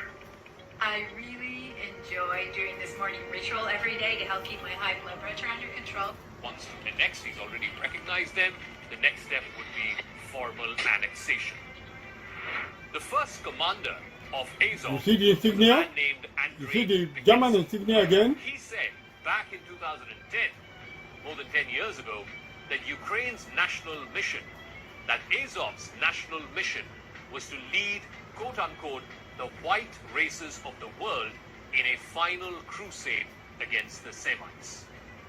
Now, this group has already been accused of numerous human rights violations, war crimes, including mass looting, torture, and rape. In fact, it's pending before the United Nations Security Council. Security experts are warning that Ukraine is far I'm replaying it a second time so that you understand. I will continue from where I stopped. far-right forces, particularly foreign fighters, in much the same way.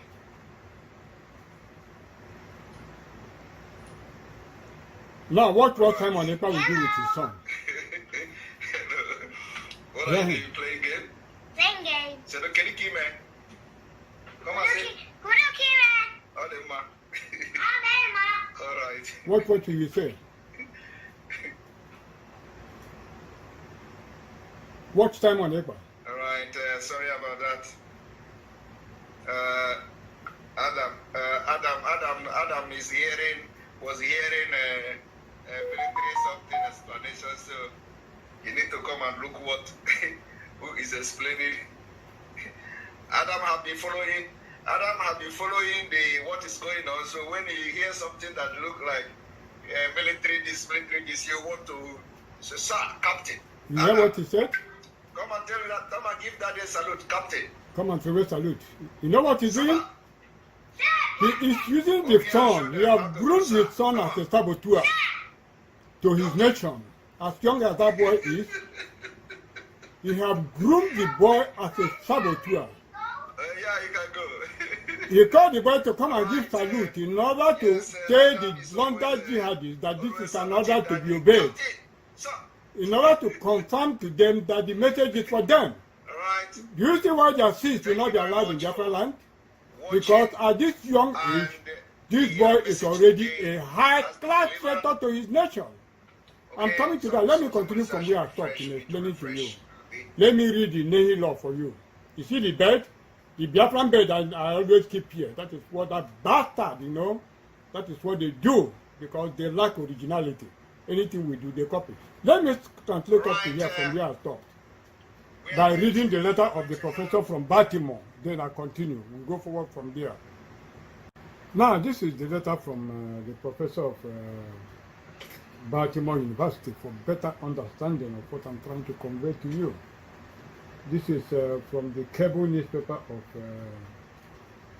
October 5, 2021. It says American academic wants UA to designate IPOP as terrorist organization. Now the letter is, Evan Sheen, an American academic, has asked the United States government to designate the indigenous people of Biafra, IPOP, as a terrorist organization. Shehan, who is the executive director of the School of Public and International Affairs at the University of Baltimore, in an opinion article published in the Washington Times on Monday, gave reasons why IPOB should be designated as a terrorist group by the United States. In 2017, the federal government declared IPOB as a terrorist organization. I hope the word is listening. In recent times, the proscribed group has been accused of perpetrating violent attacks in the southeast in order to achieve its secession agenda, but IPOB has repeatedly denied being behind the attacks. Speaking of the activities of IPOB, Shehan said the establishment of the Eastern Security Network, ESN, by IPOB signaled the end of the group's pretenses of being a peaceful movement. The American academies accused Nnamdi Kanu, IPOB leader, of supporting terrorism and issuing threats via Radio Biafra. Quoting him, Nnamdi Kanu, IPOB leader, is clearly unconcerned that he feels no need to even disguise his support of terrorism is worrisome, Shehan wrote. Still going further, though IPOB principal aim is to restore a breakaway state of Biafra in the southeastern part of Nigeria, Mr. Carlos Yotoris has become increasingly strident. I don't want peaceful actualization of Biafra, he put it in Nnamdi Kanu as saying. Still quoting him, Mr. Kanu has said through his Radio Biafra channel used to project threats, instructions and propaganda into Nigeria from the safety of London. If they don't give us Biafra, they will die. He put it in Nnamdi Kanu as saying. Still going further, neither does Mr. Kanu make idle threats. The December revelation of IPOB 50,000 strong armed paramilitary wing of the Eastern Security Network ESN, complete with what a swastika type flag, marked the end to all pretenses of being a peaceful movement. You saw the German swastika that I showed you? That is exactly what the professor is saying here. You understand what I mean? So this is a key, this is a blackboard they use to write so that the terrorists, the National Security Advisor and other terrorists in Nigeria will get the signal and decode it. That is what we showed you, the German swastika. Let me repeat it again. Neither does Mr. Kanu make idle threats. The December revelation of IPOB 50,000 strong armed paramilitary wing, the Eastern Security Network ESN, complete with a swastika type flag, marked the end to all pretenses of being a peaceful movement. You see it, I showed you. What has been largely outspoken was publicly declared since the violent IPOB attacks on both security personnel and civilians have surged by terrifying 59% death by 344%. That was since IPOB declared ESN, violent attacks on security personnel have done what? Have increased astronomically in Eastern Nigeria. Meaning what? Meaning that IPOB is responsible for doing what? For they are the perpetrators of this violence. So when they took Nnamdi Kanu to court, and when they asked him whether he's the leader of the proscribed indigenous people of the state, he's not the leader, which means all these things are what? Attached, they are just fronting for Igbo people. So what they are saying, what they are saying to the world is that it's a collateral assumption that Nnamdi Kanu is acting at the aspiration of the Igbos, which means Igbos are the ones doing what Nnamdi Kanu it asks them to do. While in effect, Nnamdi Kanu is acting out the code that the federal government and the CIA gave him to act out. That's exactly what is happening here. To continue with his letter, say, he also said tagging the secessionist group with a terror label would hit IPOB's wallet hard, adding that if done, no organization that uses the US currency will be able to conduct legal transactions with IPOB.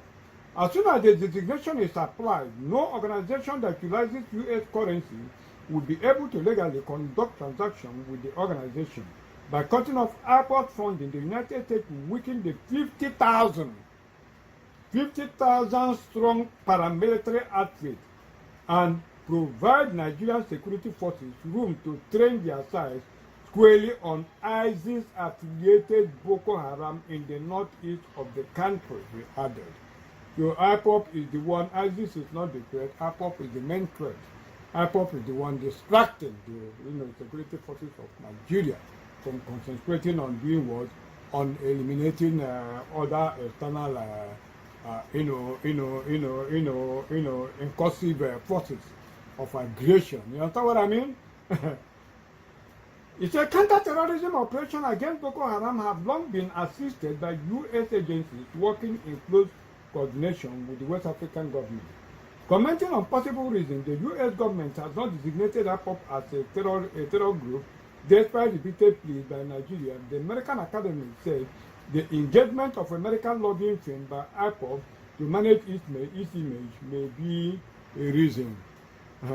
The foreign film and others should be Brufen, all those criminals from the CIA, that they give to IPOB, all those things are criminal, criminal deceit by Nnamdi Kanu to deceive the Igbo people.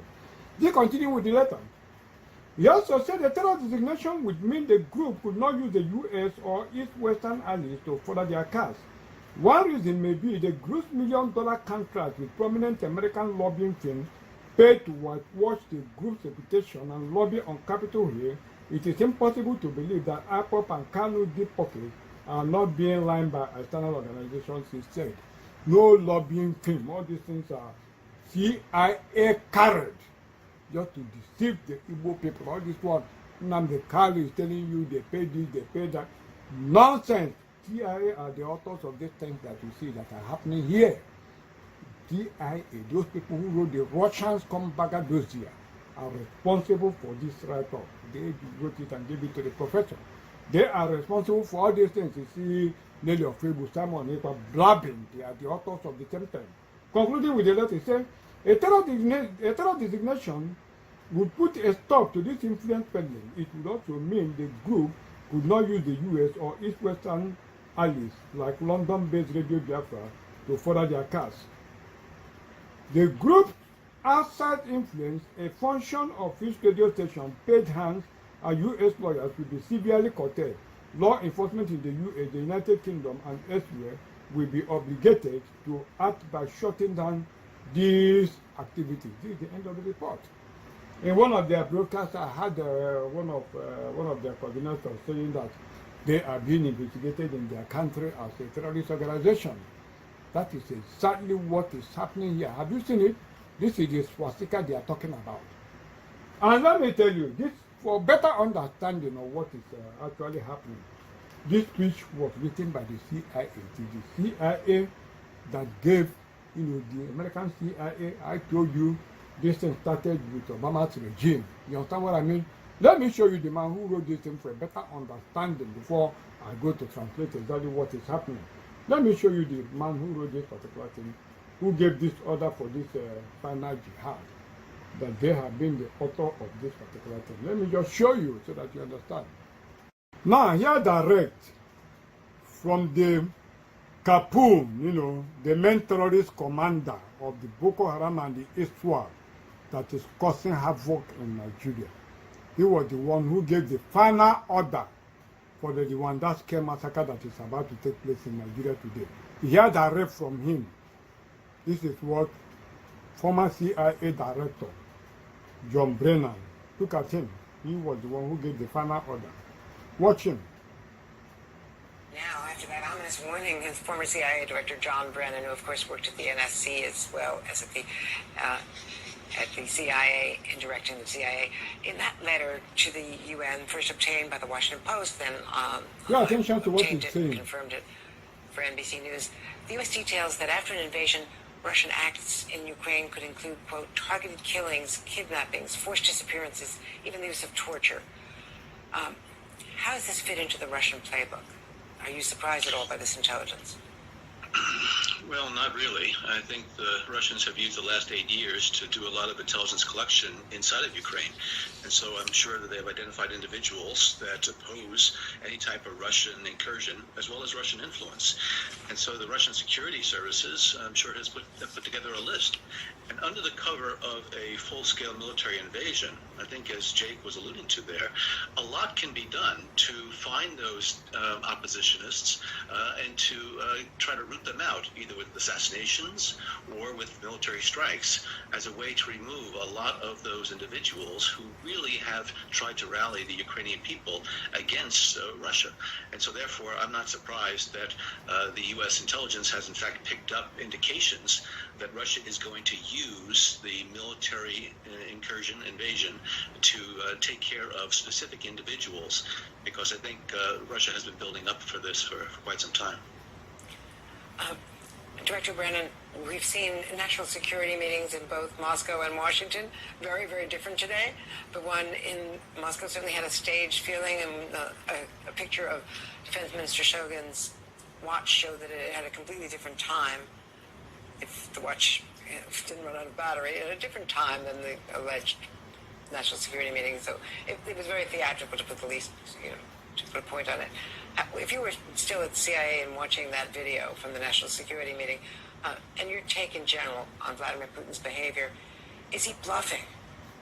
Or is the intelligence correct that he has given the order to invade? Well, I certainly don't think he's bluffing. I think he's continuing to take stock of the situation. And I think, as Chuck mentioned, I think he's surprised at how united NATO has been. And also, a picture of Defense Minister Shogun's watch showed that it had a completely different time, if the watch didn't run out of battery, at a different time than the alleged national security meeting. So it was very theatrical, to put the least, to put a point on it. If you were still at the CIA and watching that video from the national security meeting, and your take in general on Vladimir Putin's behavior, is he bluffing? Or is the intelligence correct that he has given the order to invade? Well, I certainly don't think he's bluffing. I think he's continuing to take stock of the situation. And I think, as Chuck mentioned, I think he's amassed this massive military machine along Ukraine's borders. And so, as we've talked about, is there an off-ramp for him that he's going to be able to save some political face among his advisors inside of Russia if he doesn't do something? Is he able to extract some type of concession that he's going to be able to point to so that he doesn't then give the go-ahead for a full-scale invasion?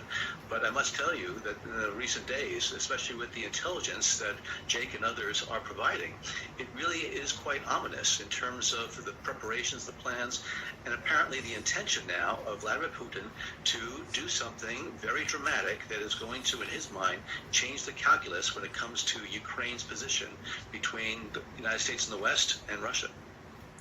The Wire now says State TV has announced Moscow that he's going to be addressing the Russian nation, which was the next step that we all anticipated.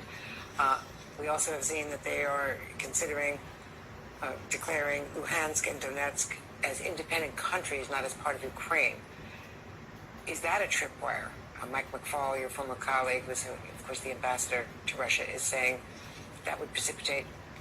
Of course, Zelensky has to respond, and then that could.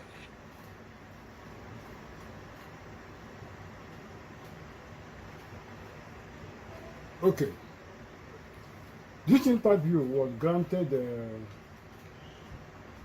He granted this interview to MSNBC on February 21, 2022. That was given before Russia actually invaded Ukraine, So what is it? A former CIA Director John Brennan joined Andre Mitchell to discuss report that if they invade Ukraine, Russia plans to target list of Ukrainian individuals to be killed or sent to camps. Quoting Graham, he said what? I think the Russians have used the last 8 years to do a lot of intelligence collection inside of Ukraine. And so I am sure that they have identified individuals that oppose any type of Russian incursion as well as Russian influence, says Brennan. A lot can be done to find those oppositionists and try to root them out, either with assassination or military strikes.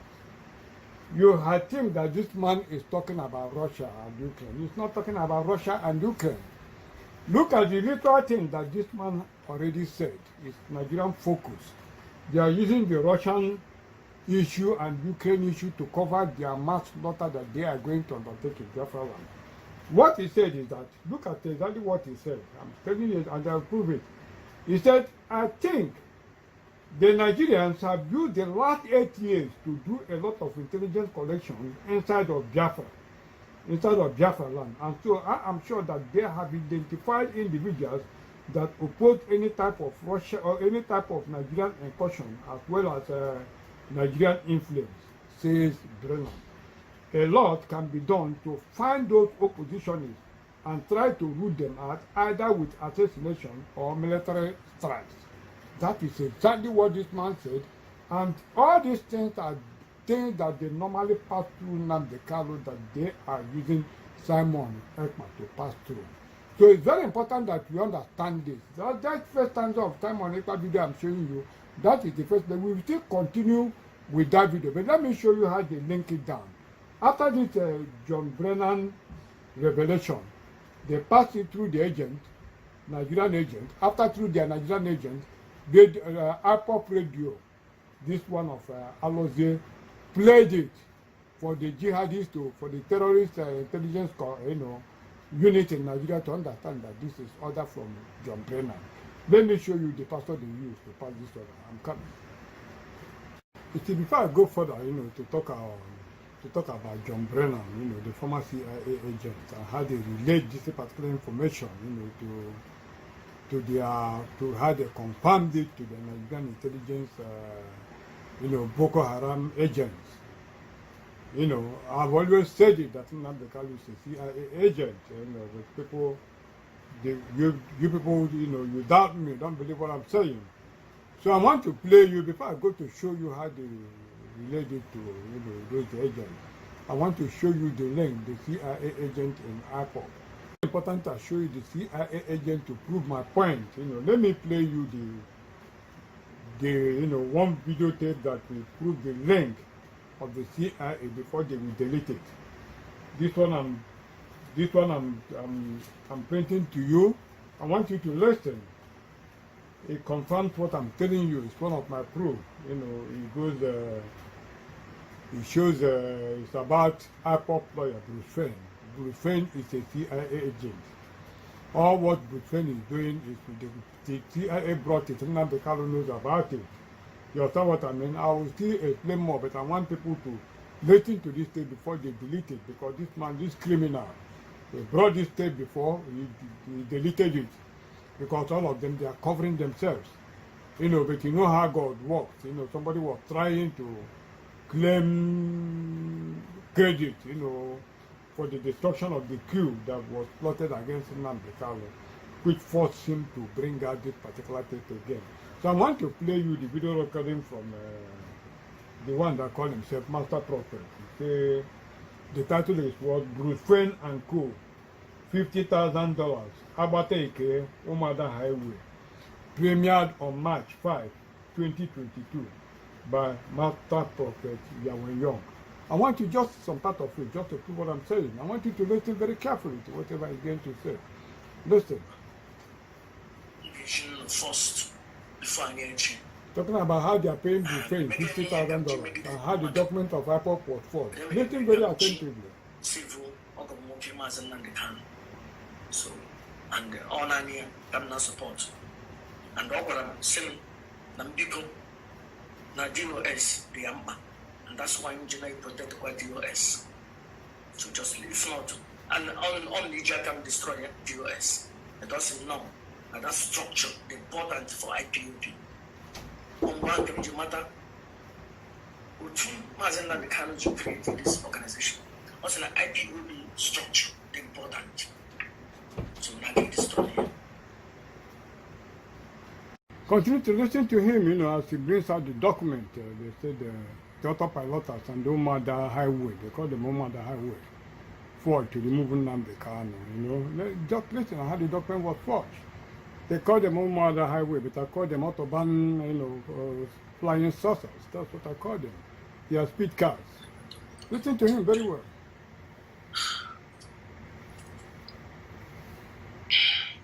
Man, I have to buy a new computer first. This computer has a lot.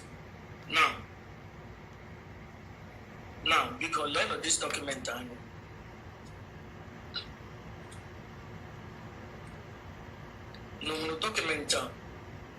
document one highway.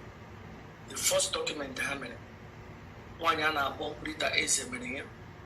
Name this document who came Oji Cho Iditron DOS. Imam Muhampatra Nakesa Moneba. See from today that DOS is no longer relevant. That is that they have destroyed it. That they have taken over DOS. That they have toppled DOS. Remember, the problem I will topple the DOS, the problem the chain will topple the Mazen and the town. In the beginning, I plan her topple DOS. Yeah, plan a go, what does you work for Mazen and the town? Because each and Mazen and the town are many your job. Because Mazen and the town na the secretary. So on your Senna, oh, Mazen and the DOS has been defiled. Because Mazen and the Kano Juro, you put off Nelly. So Nelly, you feel a little tune, you feel this young girl, nature Mazen and the Kano. Maybe Yana Mazen and the Kano relationship. So because of that thing, you will weigh Yasinyaga and top of Mazen and the Kano. And one is to reach Niaga top of Mazen and the Kano. And she's trying to do that. Now, look at the date of this document. This document, look at the date here. 07/19/2021. Yeah, July 19th. I want to know that document. July 19th. Anyway, July 19th. This document we hear Jicho in the throne Mazen and the Khan DOS. Oh, why highway? I just hope that. Oh, gee, I got choco DOS. No. This document in Nelly, why Guaganishi line, Uyibo, Rita Eze, Wanyara, Guaganishi, Gonyara Broho. Your latitude, no, in charge. I have signed a document of IPUB. I have authorized representative for Mazen and the Kano. But when you have authorized representative, and when you have Ayane, and then there is here. You have signed any document without Mazen and the Kano. So that means Mazen and the Kano had defended over. No one Krista Buakanishi Konyara, Ara Brono. No, you are in charge of IPUB. Worldwide, Ayaga sign Yakugo, Ayaga Zutambai, Yejeme Shike, Ayaga, Ego Basa Yesian Yanaka, Egoni Nena, Neneanya, even portfolio Neneanya was just sit on the look. And the Mobani Menga, Yego Goyoma, Nelly Fabu, Mega access recovery is so powerful, Yay, Opa. Now, to write this document, or need involved in it. One is Jonia, one is Jiri, or Wukuye. No, in Trevor. The Trevor, you must write this letter. In Trevor, governor. Also, in Trevor, every time I had this letter, it doesn't sign here. Chicken doesn't mail here, Sitching a cable in your job. Niaga signed it. Chicken doesn't have Malaga. How force to get chicken to them, force to get chicken to them, force to get chicken to them, assigning. Now, why are you Purna? Emily, or so only 3 lawyers, because 4 lawyers involved in this thing. Amam, no, La Ijimato, Mam, no, Ijimato. Ijimaka who read this letter before. The first time injury, Ijimako, the next day, that very day, Asakia, Wuli. Because who read this letter before? She was Biafra. Amanda Hemasare. I chose this woman. And lay on your mind about this letter.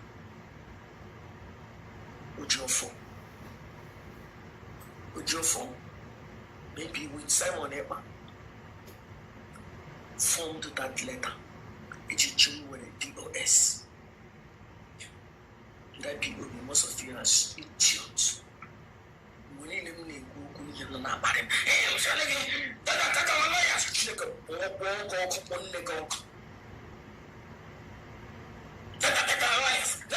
lawyers. Oh, yes, he read that letter. Now, would you for a mass in the Kano? Then you know why Ara authority, power over union. No, my abba here or represent the Mazan and the Kano.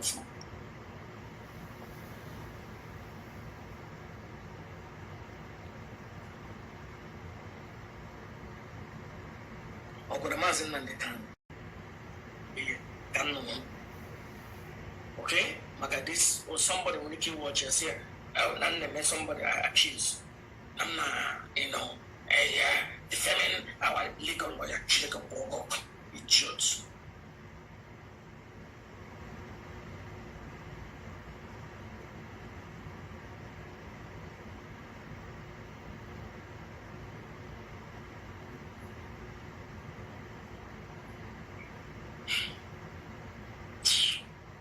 Okay.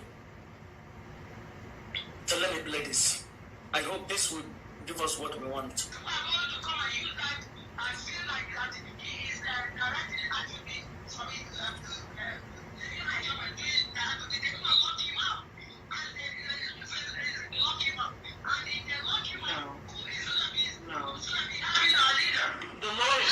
Oh my God, that is. The thing is this.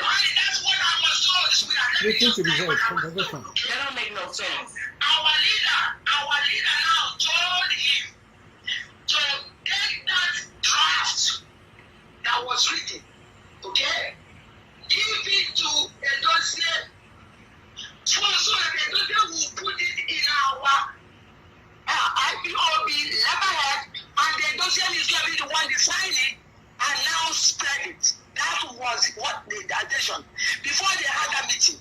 So another thing that our leader told him is that take that draft also, make sure that before you give that a dossier, that you gave the same identical draft to the lawyers in USA.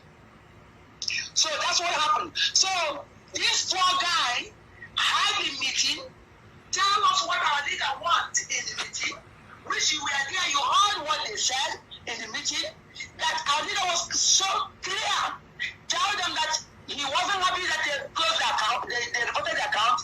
Okay, he's ordering Moderibo to order another, to do another one and all that. And I told them I'm not doing it without a written document. I want wait a minute. Somewhere. But this is what I'm talking about. If it was given to the lawyers here in the United States, that's documentation that you and I have a right to have, because he gave you beneficiaries over all the trust. That's the same thing. That's the guiding principle. That thing was guiding principle was what was sent to the dossier and that.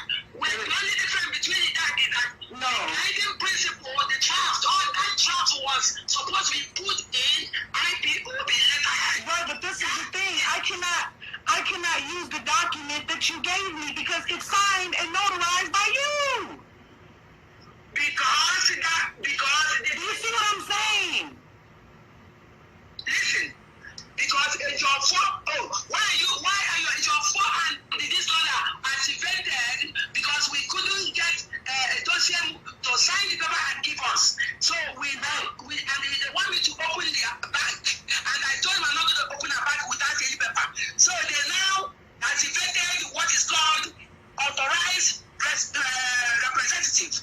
So immediately they activate it, they now put in the word and give it to me to go and notarize. So basically I'm signing.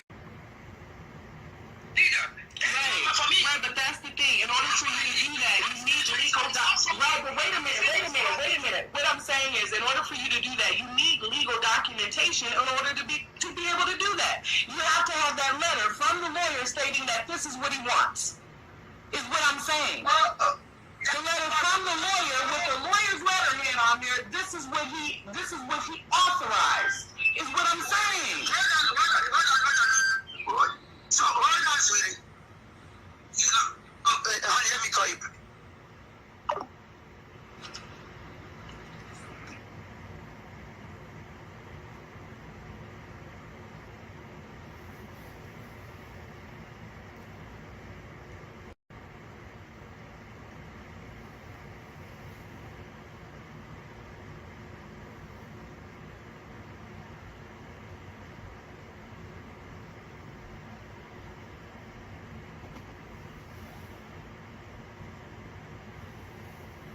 let me play the full version of it.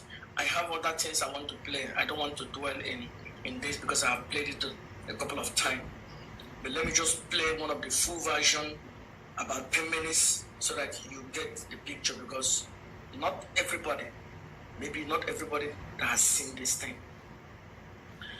Here, 2 months after the rendition, or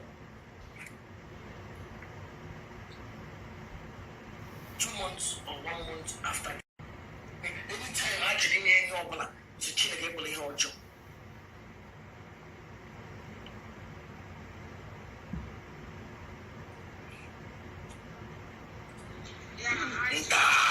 I'm so sorry.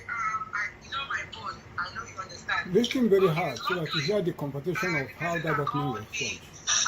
Because honey, I have been very frustrated. You see, since yesterday, I'm honestly very frustrated. So maybe if I found somehow, so certain things I don't have. But right now, thank God that you said what you said. So when the person that called me, I asked him the question. I said, I have one of our financial secretary, national financial secretary, asking me, there has to be, please correct me if I'm wrong, because I answered the question that I asked you based on what I know. But let me correct me if I'm wrong. Correct me if I'm wrong. What you are asking me is that you want to know, you want to have or see the document that gave me authorized representative. That's what you're looking for, honey? Yes, the one that was the one that the lawyer gave you. Yeah, the one that that they have to give me that authorization. Yes. Because when you asked me the question, I said to you, my answer there was more for me and you. That my dear sister, all we know is that we are financial secretary and they are financial treasurer. Whatever they gave me is what I gave you. And what I give you is what I have. But you were asking me about the document that actually authorized, that can prove that I am the one that was authorized. Wait a minute. No. That's not the one. See, in our meeting, after we had that meeting, remember after the meeting, the emergency meeting we had with the lawyer, after he made all of that stuff in the statement, you said, can you please give that to me in a memo? He was supposed to give you that in a memo, in a header, from his attorney, from that attorney's office. Okay, if that's what you're looking for. Yes, because that's it. I have been getting harassed by my members asking me for this information because nobody wants to put it in. It's just, I can show them the information you gave me. I can show them that information, but right now it's like. Okay, listen to me now. Let me tell you. I asked that question because I did not want to do anything without putting something put in writing. He said, yes, there is something put in writing. So after the meeting, my dear sister, the man called me and said, where is your email? And he wanted the email, well, he had the email of the other lawyer because they are supposed to receive the same thing. And they are supposed to receive the same thing. I gave my email, they have the lawyer email. So he took that thing, and I was like waiting for the memo. I never received. So who made up the memo? Listen, let me finish so you can understand me. Then I gave him my email and the lawyer's email. So when I called him, when I waited for him like on Monday, Nelly went on the air. After the meeting, I'm still promoting the lesson. I got so upset. I called them again. I said, where is the who's supposed to be sending the supposed to send me the something that I can use to go and open the account? He said yes. But look at how that's when he started explaining to me that draft will come to me after who put it in the IPOB thing and sign it. That's when he's going to stop giving me that signed one because of what is going on with him in Nigeria, he cannot use his own whatever to to write him. All he did was that he writes a draft of what our leader wants, send it to a dossier, tell the dossier to take that draft. That does not have his letterhead or anything. Take the draft and put it in IPOB letterhead and sign it, then give Madam Yubo his own copy to use to make an account and give the lawyer the own copy to give for our leader. That's what. Then things continue to do up and up and up, never do it. Continue to right, so who wrote the, wait a minute, that's what I'm saying, wait a minute, so who wrote the memo that you gave me? If you haven't been able... Let me tell you what happened. When Advert could not do that, then I was crying because some people were calling me and cussing me out, some people were abusing me and threatening and all that. I started on Friday of that week. I honestly was heartbroken and crying. I called the driver and I called the US, the lawyers. I was crying on the phone. I said, I don't know what to do. Those years have not given me the papers and I have not opened the account. Many of my people are very confused. People are cutting me out. I don't know what else to do. That's when the lawyer in USA told the driver, there is something our leader signed with us that gave Madam Oyibo authorized representative. And the officer said, really, if I knew that such a thing was there, I wouldn't even go through a dossier. I would go through you guys. Because the only reason why I went to a dossier was we are trying to use IPOB letterhead. If I knew that actually the dossier would be because as a HOT, so he can sign it as I stand it. That's the only reason why he went to this. So the lawyer, told the lawyer in USA, activate it. Please activate it. So they are the one that activated this because... Okay, so the lawyers here in America are the ones that did it. Activated it, yes. Okay. They sent you a letter. With both of them. Right, okay. Your phone and this thing. Right, so that means that... Alright, so that means that they had a document that was signed that was on a letterhead for the lawyer.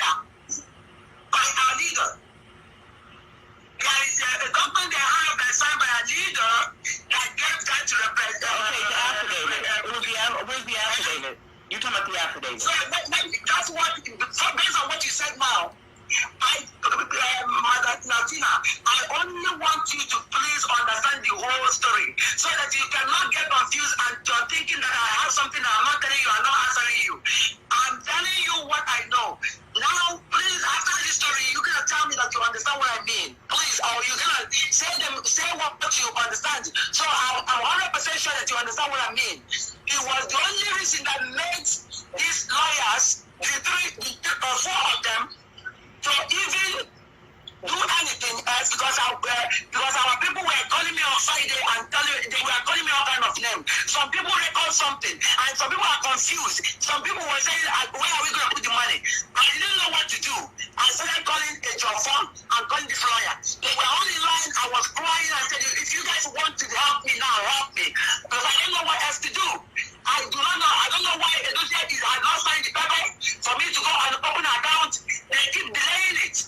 So this is when the lawyer in USA said there is something, information that's signed by our leader that gave me authorized representative. So immediately Ejiofor heard that. Ejiofor said, if I knew that such a thing is, I would not go through a dossier because Ejiofor had been calling a dossier every day. I was also keep saying tomorrow. So now we know a dossier doesn't want to do this. So the lawyer said, okay, you need to activate that authorized representatives so that Madam Oyibo can now sign for our leader. Because our leader is not sign for since our leader gave him authorization with the signature of our leader. So Madam Oyibo can go sign for our leader and use that paper to be able to open an account. And that's what they did. And that's how I get the thing. Okay? Because remember, wait a minute, but that's what was given to you. Where is that information? Can you send it to me? Which information? The one you said. The authorization? Yes. Okay, that's what I'm telling you now. So the lawyer said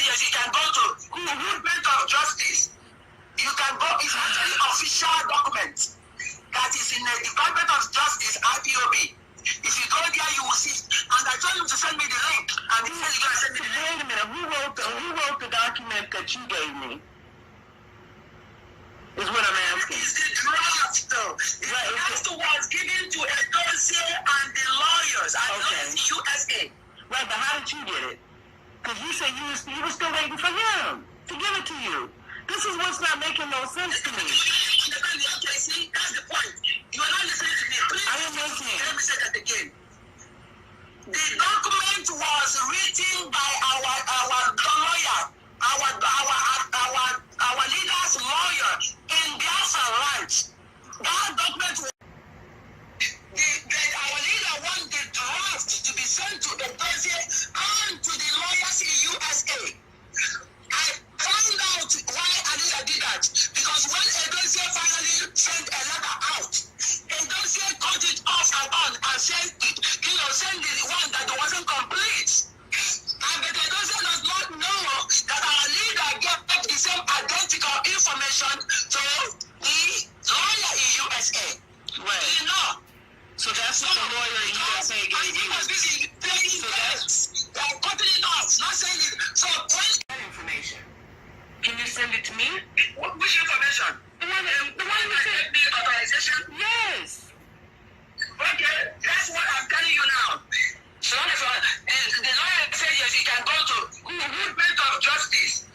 You can go, it's actually official document that is in the Department of Justice, IPOB. If you go there, you will see. And I told him to send me the link. And he said he's going to send me the link. Wait a minute, who wrote the document that you gave me? Is what I'm asking. It's the draft, though. The draft was given to Edozie and the lawyers and the USA. Right, but how did you get it? Because you said you were still waiting for him to give it to you. This is what's not making no sense to me. Okay, see, that's the point. You are not listening to me. Please, I am listening. Let me say that again. The document was written by our lawyer, our leader's lawyer in Biafra rights. That document, that draft was done. But our leader wanted the draft to be sent to Edozie and to the lawyers in USA. I found out why Anita did that. Because when Edozie finally sent a letter out, Edozie cut it off and on and sent it, send the one that wasn't complete. And the Edozie does not know that our leader gave the same identical information to the lawyer in USA. Right. Do you know?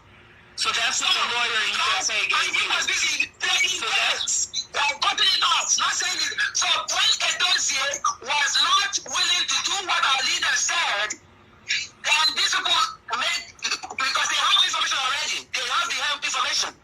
So they brought the information and give it, put it without giving the information. The information will now put in the, in the letterhead or whatever, which on your knows all that information that you see there was identical with what Edozie has.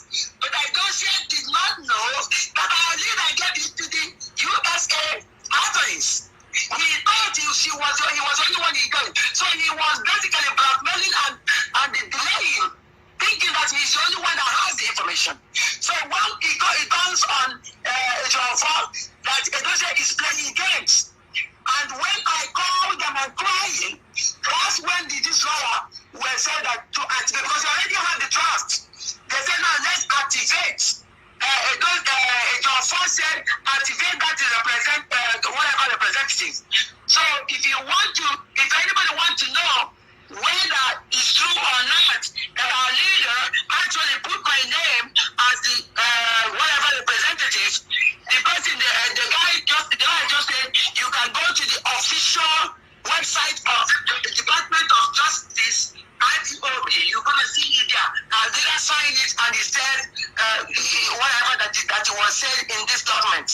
He says it's there. So this is how I get it, honey.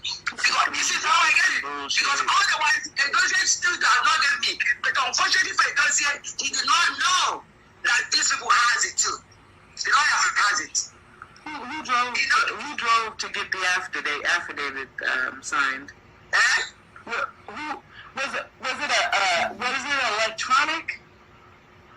You got it off the thing. You got it off the site. This was information was given to me, I have to, because I'm supposed to sign for our leader.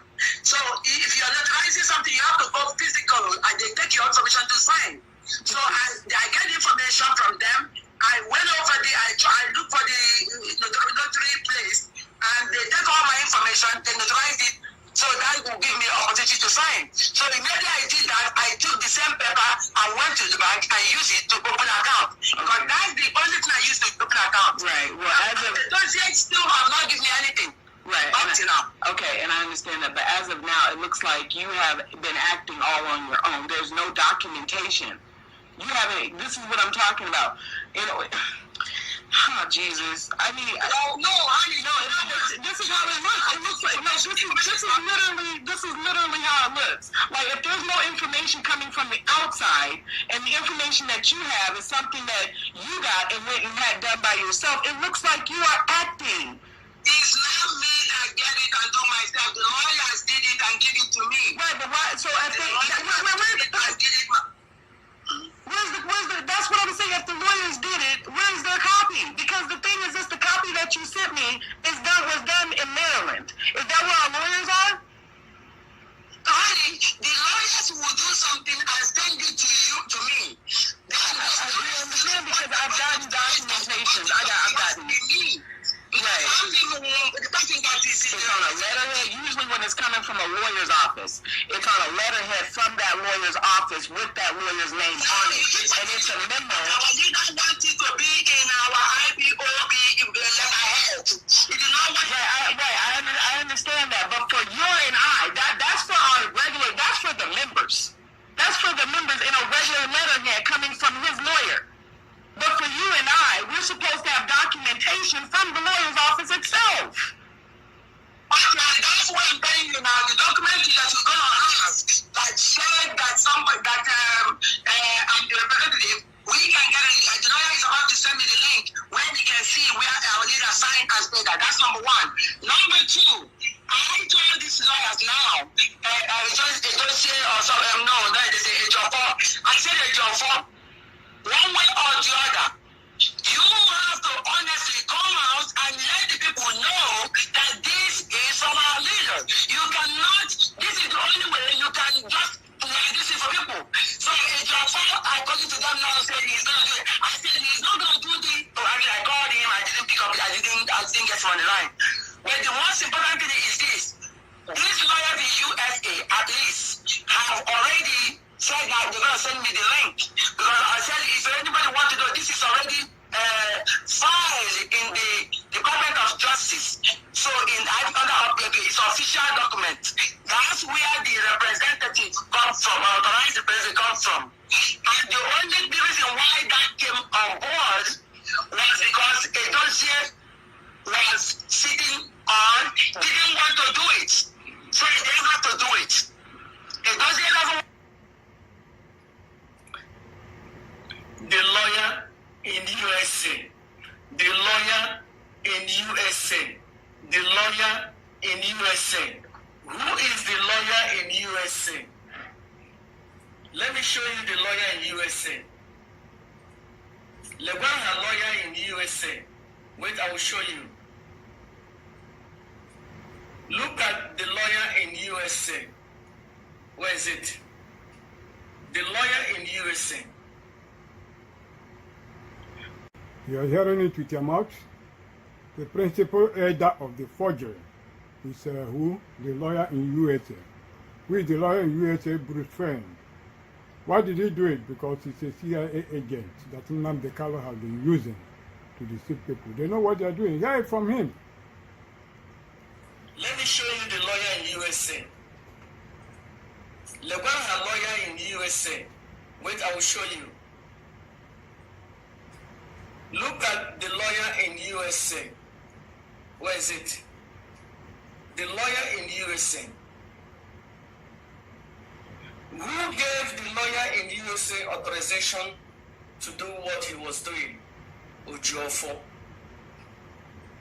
Ojuofo gave him the authorization. You see the collusion? Mazi Nnamdi with Kanu, Ojuofo? did Mazi Nnamdi Kanu sign this letter? Did Mazi Nnamdi Kanu approve this thing? I don't think so. Now, There are two documents HNA destroy Mazen Nandekano. Two documents. There are two documents HNA destroy Mazen Nandekano. Number one document from Bruce Fenn, and number two document from Omwani Highway. Those two documents, Yuijina sabotage Mazen Nandekano. Omwani Highway, I call them Autobahn flying saucers.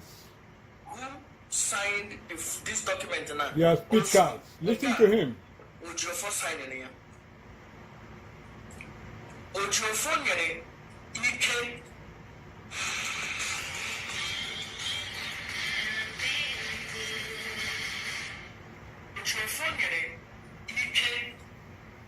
to lawyer Abateke in America. Ojofo nyere the authority. Omazin Nandekano nyere here. Omazin Nandekano see any authority. This kind of latitude. Now, upon the and court proceeding, ya put on Cambia. No matter the reason age at Boyabia. On your send the walking, Umwani Highway. Simon Eba. You know this idiot zone on IPOB. Impo has a mission. Epule. Simon Eba. Name of Fabu. Rita Eze. Uibo. Bridget. Hanine. Now got all together. And the lawyer. Never Habateke. Lawyer never Habateke. And the lawyer in Nigeria warning you had this ika every time. About the Manga day, last two court proceeding. I told you Obata. And we are working about the nation. They are protesting. The ladies know they are protesting because when we get in here, Simon Epa, Nelo Febu, One Highway Baraya. About the last court proceeding, Ejumako, lawyer winning a case na Alibo. Here, case you focus on here 2017, 18, 19, 20, 21 on here. Ejumako, Ejumako in 2 months. We need the court case. I told her God I was today Uzolation. Ojofu, Ochineke, protest, no protesting. But on no channel nation, go to the jail protest Makagene, on no channel, what they did. I won't go here. Document, Potara.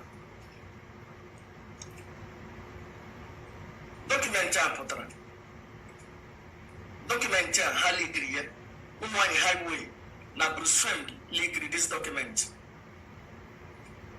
Before that time, I want to know in Bruce Friend.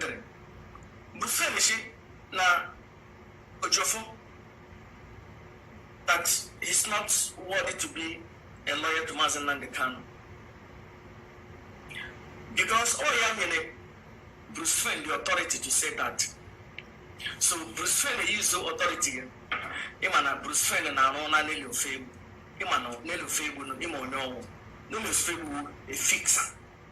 So Oji walking in Oji walking down with Juno Oji Hana. I'm so sorry. In July can Nelio Fabu before you need him. Okay. Before going to explain what transpired, let us hear more from this the cautious in-law of the criminal that called himself on master prophet, Yawin Young, a man who is ashamed to say his Igbo name, and he will come and claim his whatever he claims he is. Let's hear from him on the CIA agent referring activity in IPOP. Let's hear from him more before I tell you exactly what is happening in IPOP. This document. So now, listen very well to everything he's saying. Lawyer Mazen Nandekano, or Lawyer Highway. No Lawyer Highway. lawyer Mazen Nandekano. Because you have lawyer Mazen Nandekano, Ogare were this authority, Nyawanya, Mumazen Nandekano on the Ryuju, Mumazen Nandekano on a pen on 7th of July, 19th of July 2021. Mazen Nandekano on a pen. Autobahn flying saucer. Mazen Nandekano was read this letter. Mazen Nandekano, any authorization to one. Mazen Nandekano Nawani was legal representative. Nawani is in charge of ESN account. Nawani is going in a worldwide account here. Mazen Nandekano. Kanonda. No. Hello, told you, lawyer Mazen Nandekano. Those idiots. This is the very nothing. Akwa yini na wana now. Akwa kwa meno nante na rabate iti. Now, a document. Bruce fire. Ujofo. And you on somebody. How conspire fire. Stop having a Ujofo. Now, I got my the whole thing. Here, no out there. He has a more powerful direct. This is what a more powerful route. These are first-class evidence for International Criminal Court. Now, the first thing I say, I got my union, I say, dear Bruce Friend, Mr. Bruce Friend should recall that he wasn't in the first place appointed Mazen Nandekano international spokesperson. He wasn't in the first place appointed. He wasn't in the first place appointed. Are you hearing him? By Mazen Nandekano. So that means I'm a woman Mazen Nandekano may appoint. Or you may appoint Ujofu. So Ujofu may appoint Bruce Friend. Or woman Mazen Nandekano.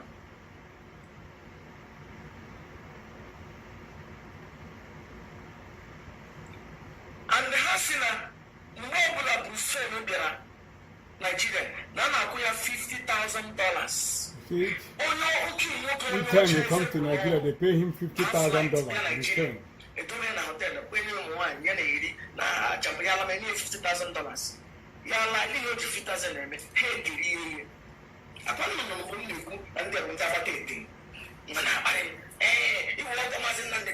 You're not supposed to say that. You're not supposed to say that. Meshologi. The more powerful the and you know more powerful or the Jofo, see a day. What you help the Jofo? I bet now $50,000 on one highway. Now we have $50,000. Now, can I tell you? Haitian has one boy you go. Now just about flying speed saucers are paying the same. In the same $50,000 for each visit to Nigeria.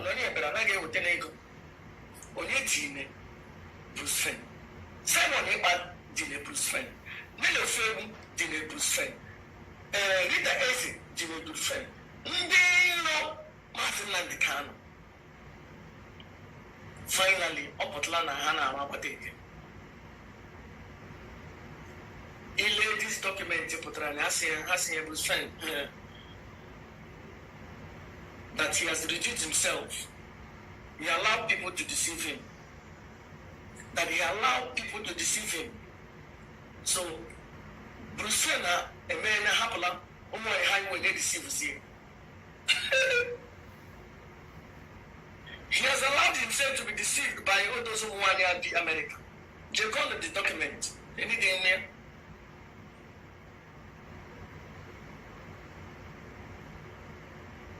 Hannah, we have $50,000. Now, you don't know about it. Haitian there, Haitians, Napata, IPO, Mazen Nandekano, $50,000. The first time original DSS ka home as in the Kano. News apota a block going. Oji Ocho Kamazin and Kano signing Apupo over $1 million. You see him? Yawu Oji. Okay, Amman, Mazin and the Kanaga signing. Echana Mazin and the Kano Liberibe. He came to Nigeria to make Nnamdi Kanu to sign a check of $1 million for him.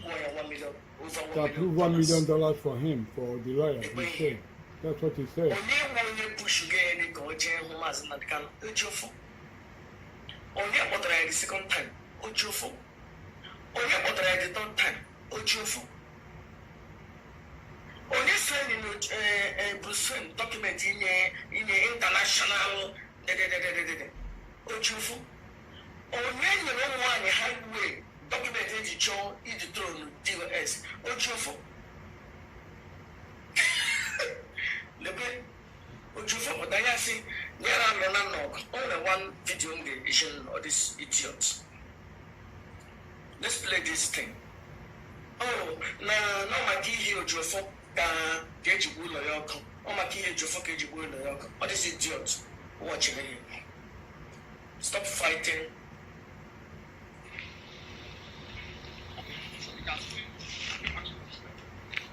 No, very important thing. I go back to explain. Before I explain exactly what happened, what he's saying, for emphasis. You saw him what he was saying about the letter that was written by Emma Powerful. For emphasis, let me read the letter that Emma Powerful wrote so that I can actually go back, to explain the whole thing that transpired in IPOB.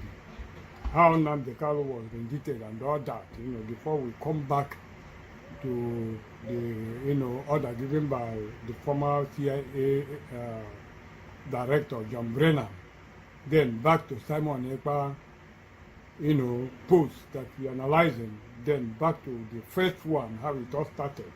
Now, let me read the Emma Powerful post, so that people can understand exactly what happened. Now, this is what Emma Powerful wrote for emphasis.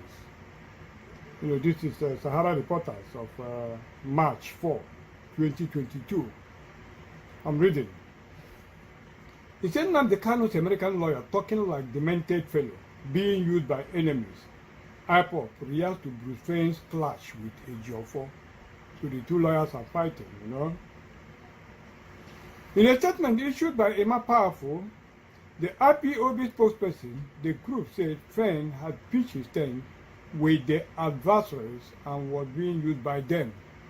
All these things you see them doing, there's no quarrel among all of them. They are covering themselves up. It's just like the incident of when I told you when the Chibok girls were kidnapped. That the Chibok girls were kidnapped by what? By the first original Boko Haram that was formed by Obasanjo and Bill Clinton and the guys of Operation Focus Relief. When they founded the first Boko Haram, that was in 1998 to the year 2000 when Obasanjo came to office. They were the people that founded the Boko Haram. So Yusuf, the later development of Yusuf Boko Haram was just a borrowed concept of what Obasanjo and the two sitting presidents of Obasanjo and Bill Clinton did in the formation of, the original Boko Haram. So when Yusuf own came 2 years later, some years later from what they did, what happened? When they kidnapped the Chibok girls, they used the strong elements of the first set of Boko Haram that was founded in Operation Focus Relief, merged with the strong element of Yusuf Boko Haram. They merged together, they have an Awiko. And they did what? They kidnapped the Chibok girls and all that. So in order to hide the secret of how the deal was done, after the kidnap and all that, they balkanized so that people will not discover exactly how it happened. One of the leaders that was used in that in Abanawi was captured in Lokoja. I'm still coming to that, so I'm not digressing. Let me just focus on this. So they divided, that was how we got the Chicago group and the other, that splinter group, in order to cover up their district. This is what exactly this man, IPOB lawyers and them fighting in IPOB that they are doing. All of them are the same thing, all of them from A to Z, they are the same thing, practically the same thing, covering their back.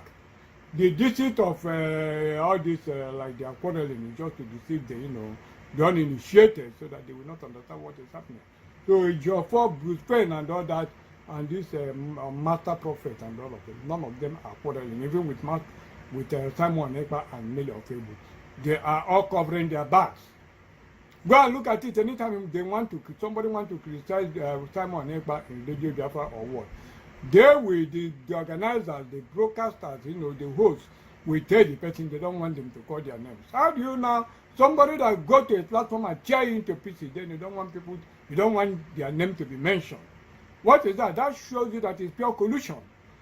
So leave them what they are saying, what they are doing. They know themselves, and they don't even understand the gravity of the offense that they are committing, because millions have died in their treachery.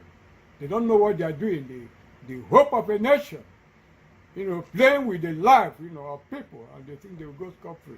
They don't know the gravity of the offense. They have committed the most atrocious offense on earth today. They don't know. So, but slowly, they will come to terms with what they are doing. So let me just read the letter for you. It says the leadership of the indigenous people of Biafra has taken a swipe at American lawyer Bruce Payne over the letter's comments on Ifeanyi Ejiofor, counsel to Nnamdi Kanu, leader of the group. In a statement issued by Emma Powerful, the airport spokesperson, the group said Payne had pitched his tent with the adversaries and was being used by them. I told you, Payne is a CIA agent. They know, they co-opted him into that. I will tell you exactly what is the end quarreling that they are having.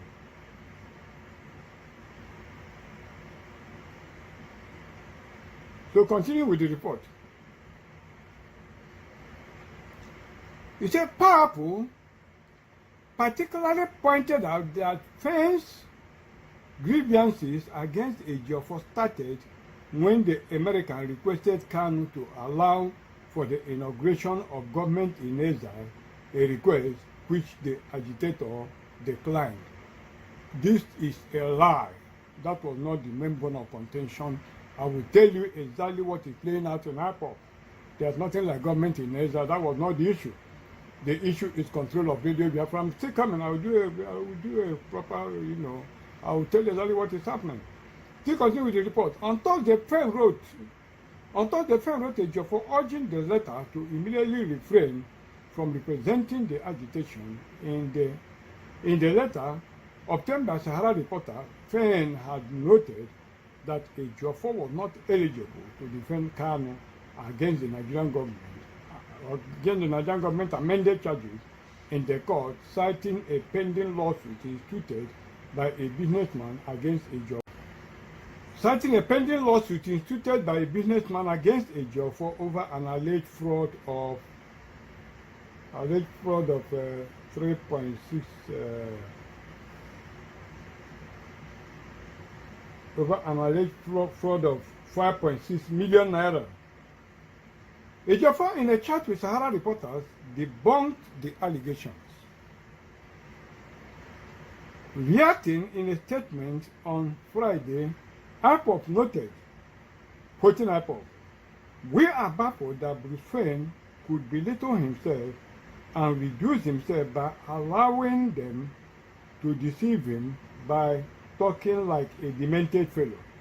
How could a well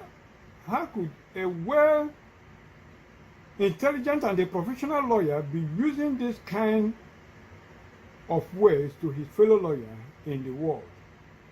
The women in America sent Bruce Payne to Abuja to persuade our leader Kanu to order him and women to inaugurate a government in exile, which, when this aberration failed to match their lives, as it is unconscionable to be contemplating forming a Biafran government in exile when our leader is in the hands of our enemies. After this unsuccessful move to set up a government in exile, the grudges against Ifeanyi Ejiofor began to take form. This was a lie. It was not what happened. It was not why Britain came and coming. Still continue. These traitors in America, look at traitors, calling themselves traitors. All about Nnamdi Kanu is wayo. These traitors in America and the infiltrators in Finland thought that our legal representatives were the ones who stopped their gimmicks and antics without knowing that IPOB has surpassed a government in exile. The powers conferred on Mr. Britain by our leader via the IPOB Lead Council is to be exclusively exercised in the United States of America and other foreign jurisdictions with the exclusion of Nigeria.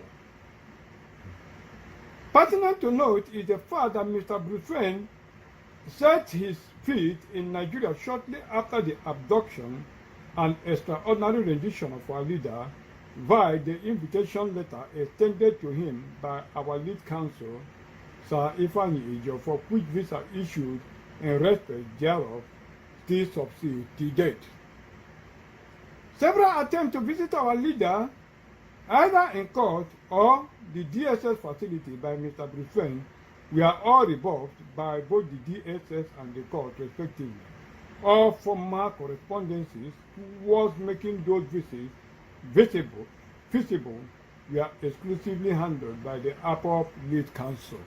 I will tell you why Nnamdi Kanu is in DSS custody instead of prison facility. Continue with the letter.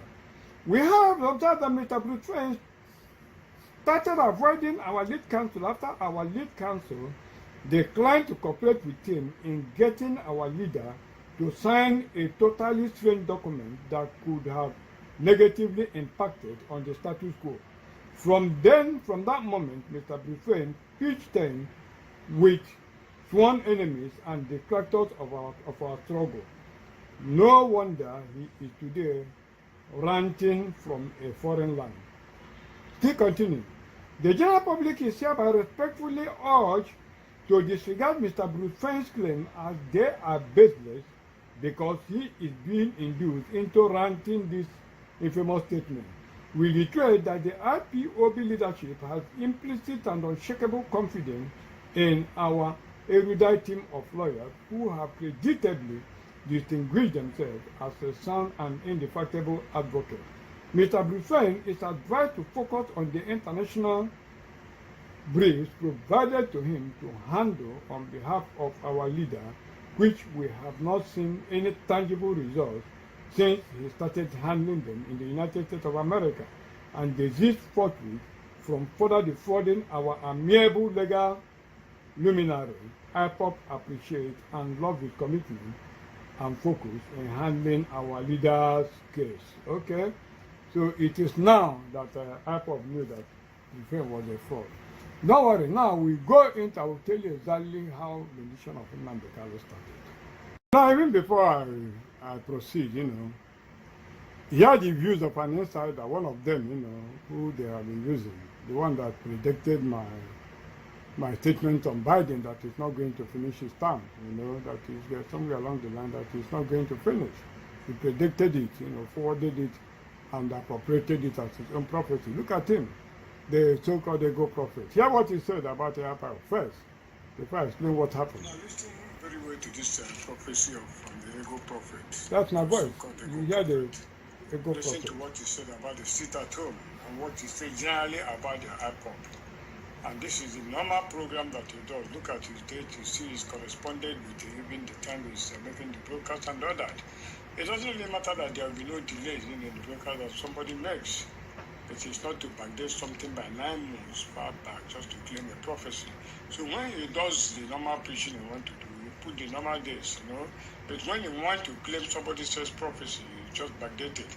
But the reason for this is what I want you to listen to what he said about the sit at home. And exactly what he said about IPOB presently. Nnamdi Kanu led IPOB because he is their prophet.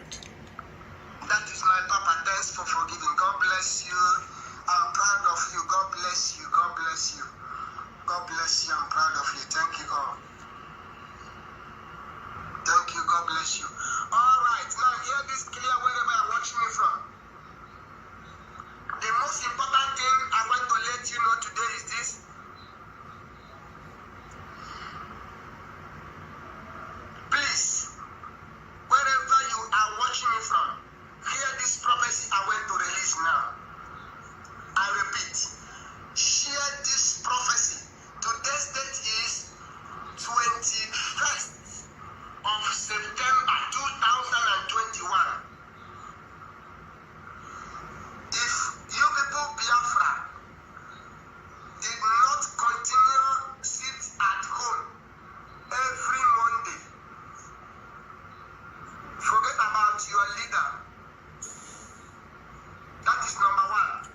what you said about Simon Number Winter 2 too. prophecy. The federal government of Nigeria did a sacrifice 2 days after the first sit at home. There was a sacrifice that took place in Imo State, Ebonyi, Abia, Anambra, Enugu State, for the 5 states. The sacrifice named this to make sure that they put misunderstanding in the midst of Biafran people. Number 3, the Lord said I should tell this to you people. If you stop the sit at home, now, as the saying stop sit at home, what are you going to do that will bring the leader of indigenous people of Biafra out? The only what you have to do is that sit at home is your power. That sit at home is your power. Wherever you are watching me from, God begin to speak to me, and God said to me, Eagle prophet, I answered. The Lord said I should tell you wherever you are watching me from. For what the people that said that they are the leader that is in charge now as whatever in Biafra, please, Biafra have no leader now. There is nobody, none of them is leader.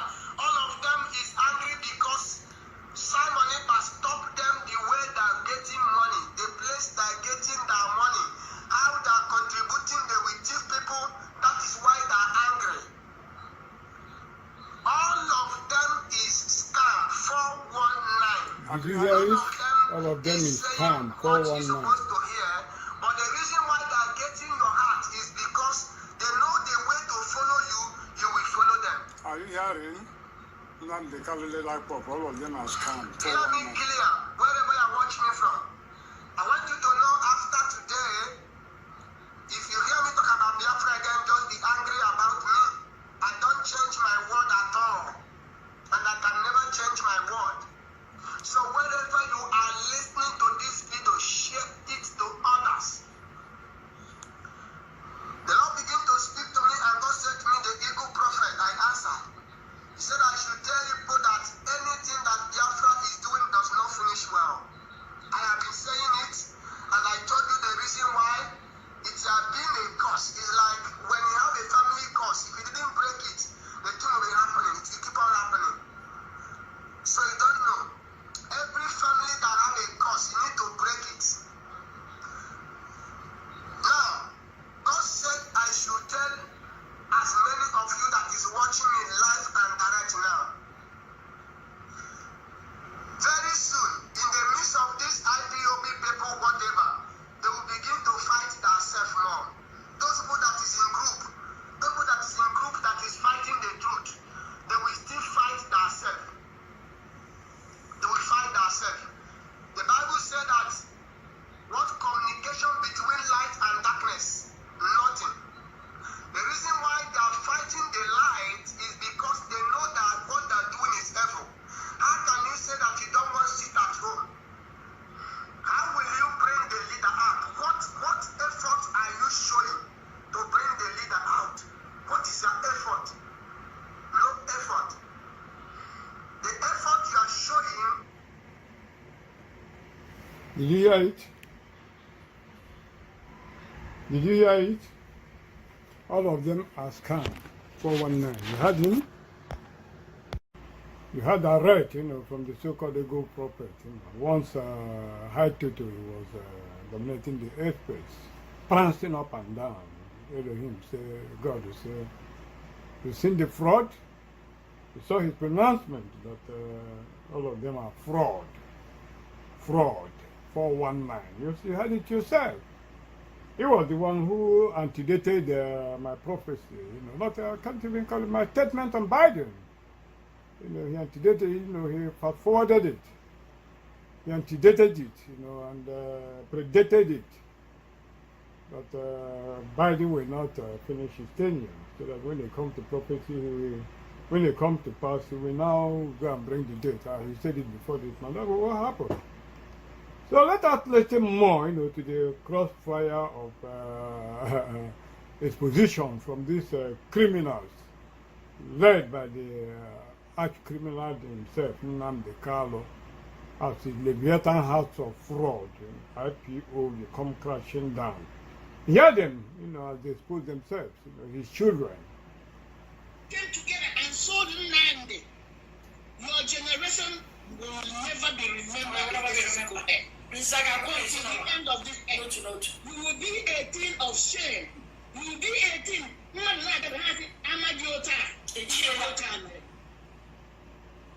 the only way they remember your names.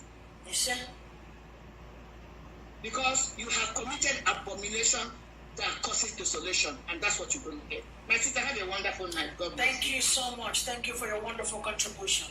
Thank you, Imena. Great Biafrans, you have had it all. All of you have committed great abomination. All of you under Nnamdi Kanu, not only me, the Please, I have another caller. I will take him. This is going to be my last call for the day. So, so, Amahagechi will not be remembered for the fact that they have risen. The worst thing that you can do in life is to fight an innocent person, to fight somebody who did not do nothing, to accuse someone and murder the person's name. It would have for nothing. Because of selfish interest, because of greed, because of hallucinations, because of delusionment, because of bipolar disease or whatever it is called. You will rise up. The only thing in your mind, fueled in your head, is when you go to bed, you don't sleep. It is how to destroy this person. What did the person you're trying to destroy do to you? What did my family do? What have we done? Am I the financial center of IPOB? No. Am I Madam Finance? No, I'm not. Is IPOB feeding me? The answer is no. Right from 2015, IPOB cannot say that they gave me 1 naira to look for my brother, or to look out for him, or to take care of him. We have never run to IPOB to ask or to beg for money before. But is the one that repays, that pays people. Because I have never seen someone who will plant cassava and harvest yam. I have never seen anyone who will plant yam and harvest plantain.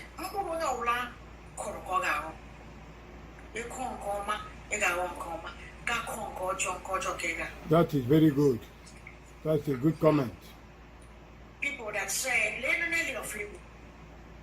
if you look at this woman, Gamara, this woman is not normal.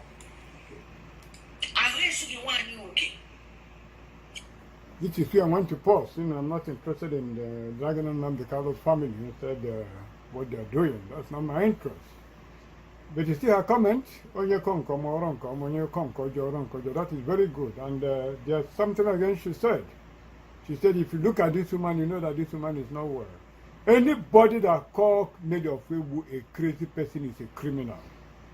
Anybody that tells you that Naira Account is schizophrenic or something like that is a criminal from the hell of fire.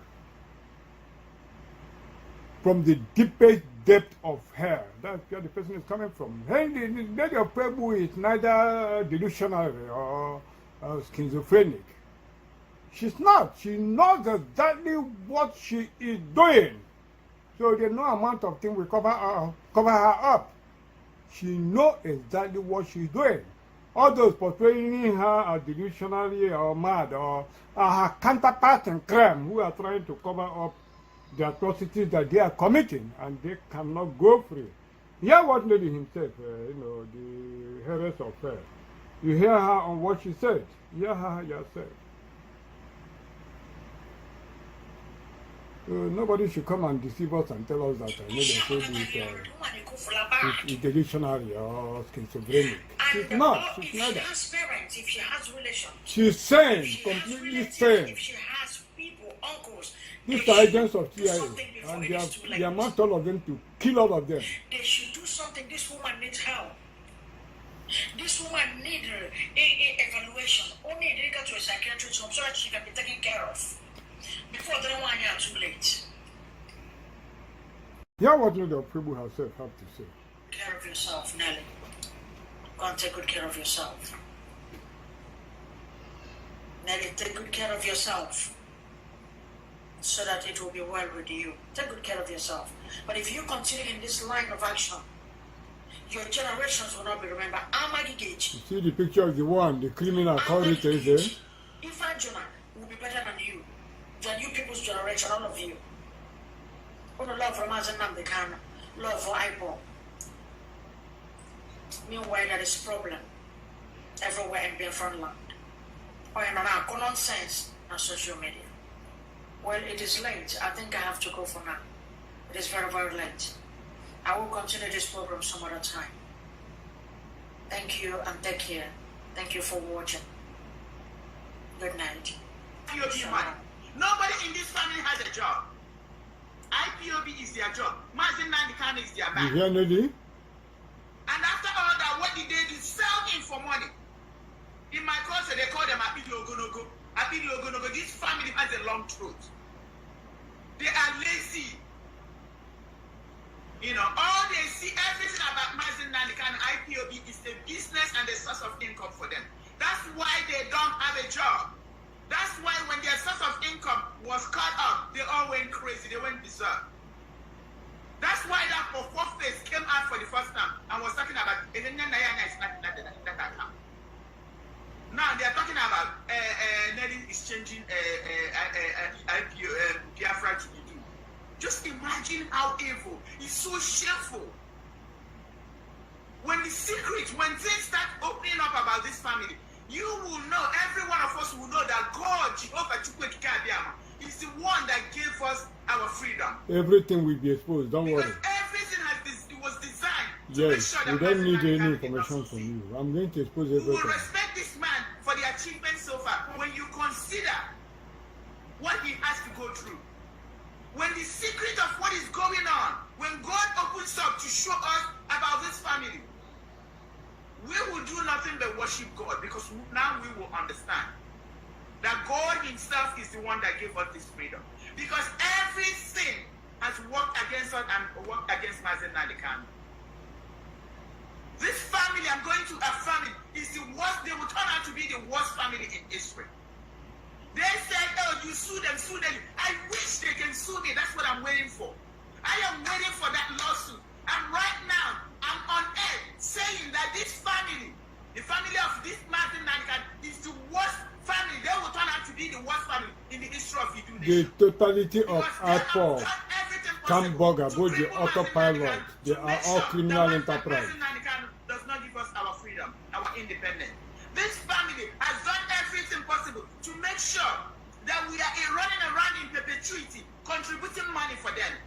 Because we have become a source of income. It doesn't matter how many of us that are getting killed. All they care is the money that is coming. I am emphatically and saying it, and I need them to sue me. I need them to take me to court right now. I live in California. Why have they not taken you to court? Because all of you are criminals. It's going to be a shame if they don't take me to court. Yes. This criminal family, I'm emphasizing it. They are criminals and they need to take me to court.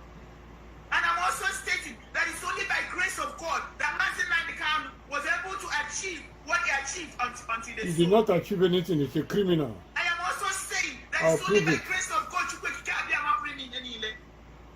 that we have reached the destination where we are right now. And I know why. Because God wants us to know that everything that could have possibly gone wrong went wrong. Yes. It's only Jesus that can give us freedom. That's all I want to hear. Now, before we can really understand exactly what I was trying to show, in the activities of Simon Ekpa, how he's channeling information to, to terrorists and agents of Nigeria and all that, we need to understand exactly why Nnamdi Kalu's rendition actually happened. How was he arrested? And what actually happened? Why did he go to Kenya and all that? let's answer those questions, to really understand what is happening in IPOB before we can now go back to show, understand the signal of John Brennan and Simon Ekpa and all that. Very, very important. So let me start with this news report. Nnamdi Kanu now in federal government's custody. This is Malami, the Attorney General of Nigeria.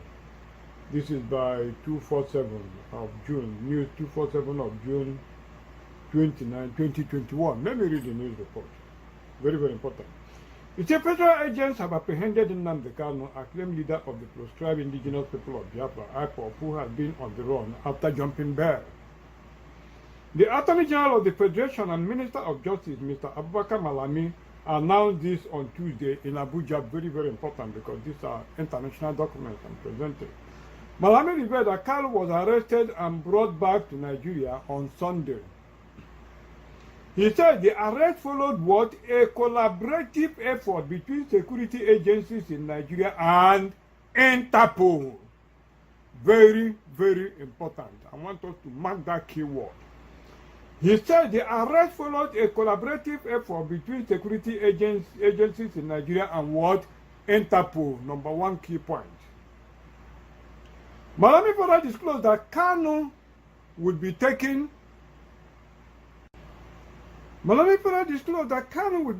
before the Federal High Court in Abuja for the continuation of his trial on charges bordering on terrorism, treasonable felony, unlawful possession of firearms, and management of an unlawful society.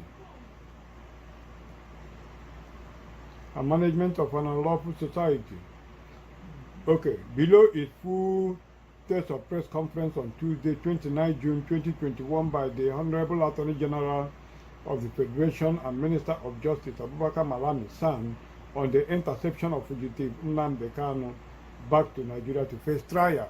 I'm reading his full speech. What did he say? He said, now this is what he said. He said, self-acclaimed leader of the proscribed secessionist independent. Now listen to what he said. Self-acclaimed leader of the proscribed secessionist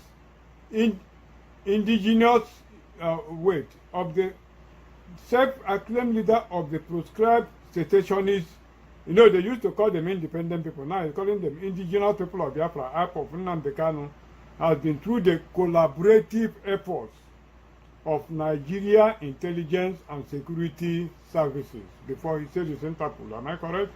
Okay. He has been brought back to Nigeria in order to continue facing trial after disappearing while on bail regarding 11 count charge against him. Remember what he said?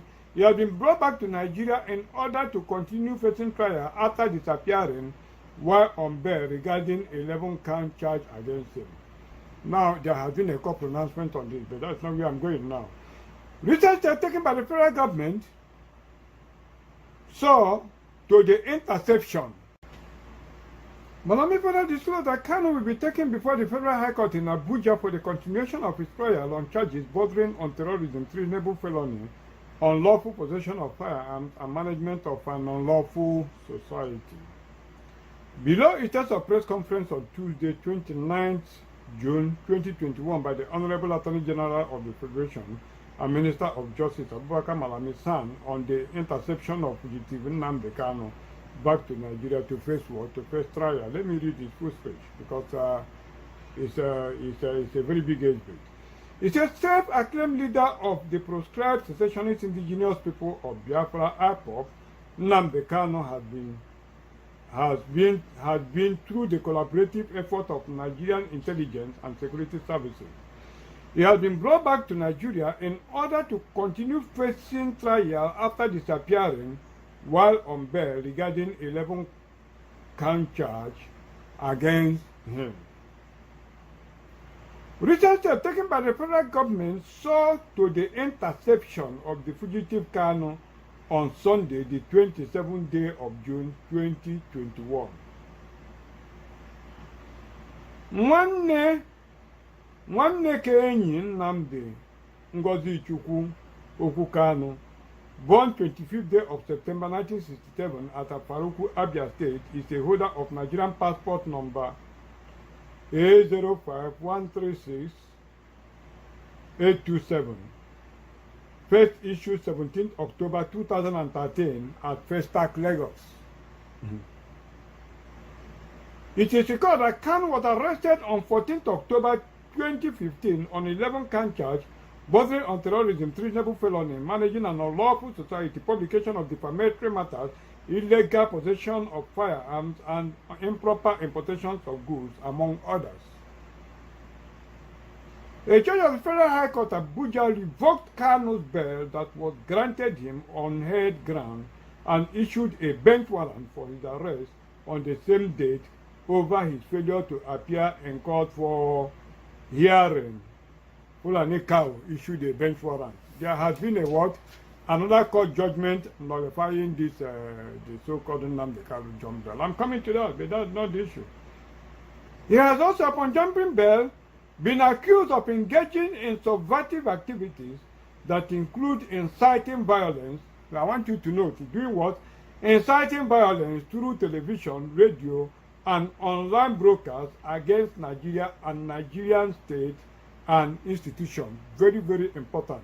Because who goes to equity must go with clean hand. I will come to this again. Let me read it again. He has, upon jumping bail, been accused of what? Engaging in subversive activities that include what? Inciting violence through television, radio, and online broadcasts against Nigeria and Nigerian state and institutions. We are going to compare this with the activities of Kawu Buhari that they said is president of Nigeria. I'm coming. Let me still finish the report. Kanu was also accused of instigating violence, especially in the southeastern Nigeria, that resulted in the loss of lives and property of civilians, military, paramilitary police forces, and destruction of civil institutions and symbols of authorities. That is the end of the report by what? Abubakar Malami's son, Attorney General of the Federation and Minister of Justice, 29 June 2021. Okay, let me read the last one again. Kanu was also accused of instigating violence, especially in the southern Nigeria, that resulted in the loss of what? Lives and property of civilian, military, paramilitary, police forces, and destructions of civil institutions and symbols of what? Symbols of authority. What is he calling Nnamdi Kanu? Leader of indigenous people of Biafra. Leader of indigenous people of Biafra. We are going to juxtapose this later on with the so-called change of name of IPOP registration and all that. They are interconnected, but that is not where I'm going. Have you seen what Balami said about Nnamdi Kanu's interception? This is official document from the Attorney General of the Federation of Nigeria. Now, what is the truth about it?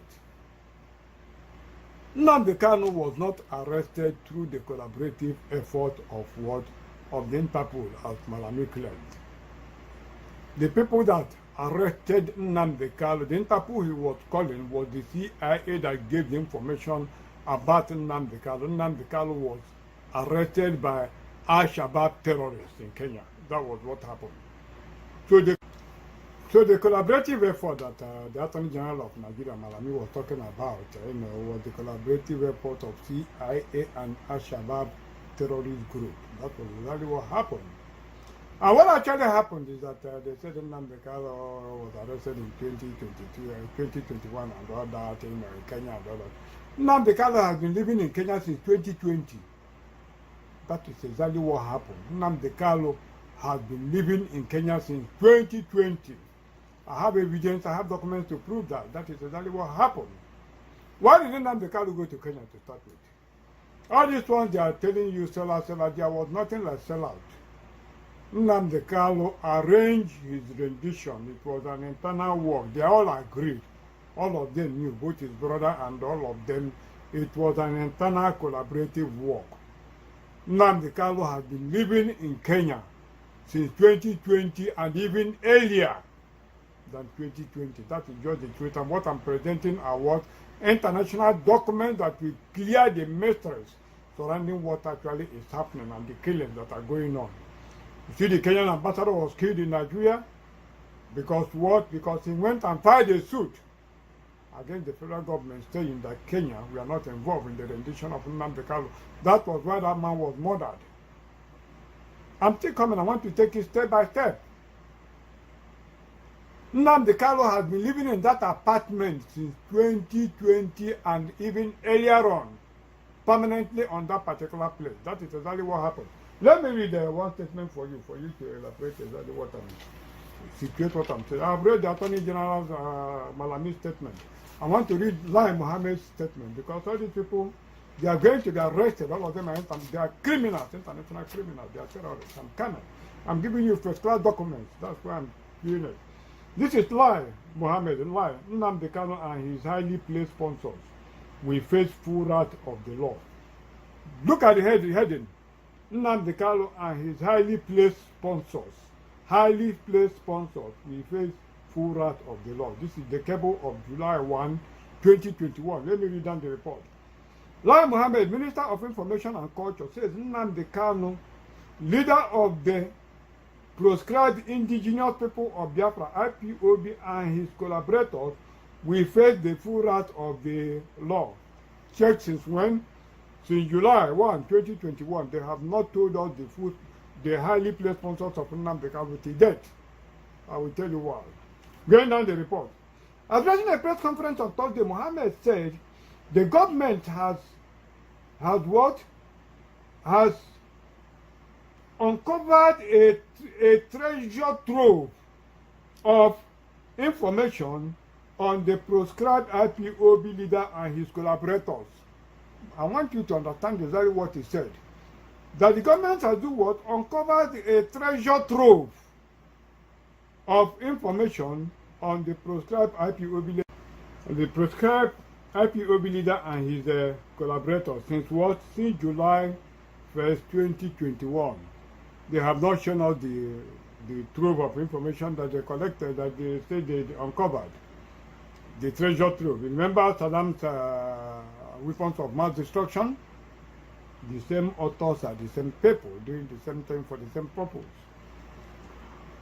On Tuesday, the report continues because these are international documents. On Tuesday, Abubakar Malami, Attorney General of the Federation, AGF, said Kanu was arrested through the collaborative efforts of Nigerian intelligence and security services. In 2017, the IPOB leader John Bell and fled after he was charged with treasonable felony. The cable learned that Kanu, who is based in the United Kingdom, was lured to an African country with a promise of cash donation before he was picked up. Very, very important. Now, before I continue with this report, before I go down with this report, let me do some explanation here so that people can understand. Those who say God called them should prove that God called them. That is where I go where the eagles dare. They said what?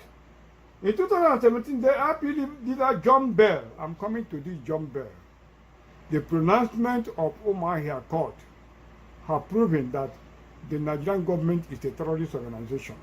That is number one key point. That judgment has not been vacated. I will still come to that judgment. The implication of that jumping bell is that Nigerian government is a terrorist government. It's a terrorist organization, high-class terrorist organization that will no longer be there a day longer. That they must be arrested as what? International criminals. And I'm going to prove it. I'm coming. It's in 2007, the IPOB leader John Bell and fled after he was charged with treasonable felony. The cable learned that Kanu, who is based in the United Kingdom, was lured to an African country with a promise of cash donation before he was picked up. That was a lie. I told you Nnamdi Kanu had been living in Kenya since 2020, even since early 2019, before even 2020. Do you know why?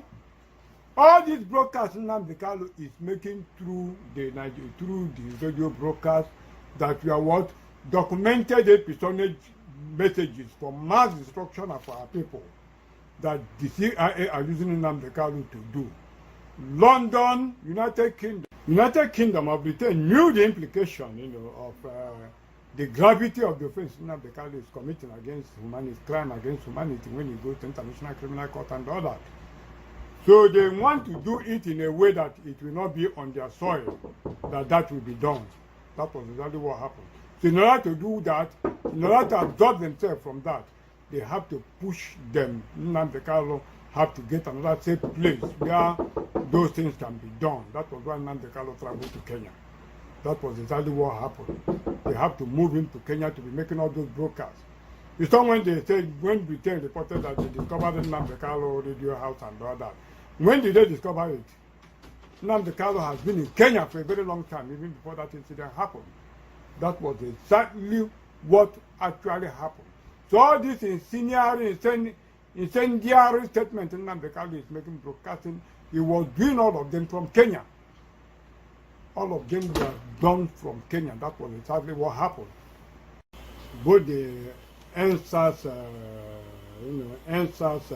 incendiary broadcasts of Nnamdi Kanu that instigated violence all over the country, that they are trying to pin on the indigenous people of Biafra, the innocent people of Biafra, that they want to do what they want to railroad through the International Criminal Court, that they are using to justify their Rwanda massacre, that they have already ignited against the people of especially against the people of the former Eastern region. They were all made from Kenya. All those incendiary pronouncements were made from Kenya. Continue with the report before I see do further question on why Nnamdi traveled to Kenya and all that. The minister said he finds it interesting that many people are calling for fair hearing for the IPOP leader, adding that Kanu had a payday before he jumped bail in 2017. I will still read the document of the court in 2017. And you will know that the fake hearing you are talking about, this is not a Nigerian case. It's very, very important. Still quoting him.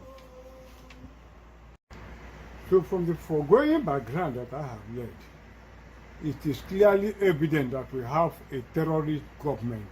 And even if the world keep quiet, we cannot keep quiet, and we must take it from there as a proof. You see that the Kenyan government said they were not involved, the British government seek explanation, and the Nigerian Attorney General told us that it was through the collaborative effort of the Interpol. And I am telling you that it was through the collaborative effort of what? CIA, American CIA, and what? Al-Shabaab terrorist group, a recognized terrorist organization founded by America. That is just the truth. Now let me go back. I will give you substantiation and facts, legal facts to back up my claim. Now let us see the press release of 30 January 2022 by Barrister Aloy Ejimako. This is what subject the Abia High Court judgment has paved way for Nnamdi Kanu's bail to be reinstated. We are not even talking about bail, but let me talk about the subject matter. This press release is necessitated by the flurry of public commentaries on the 19 January 2022 judgment of the High Court of Abia State in favor of Mazi Nnamdi Kanu. Most of the commentaries have bordered on examining the latent impact the judgment may have beyond the monetary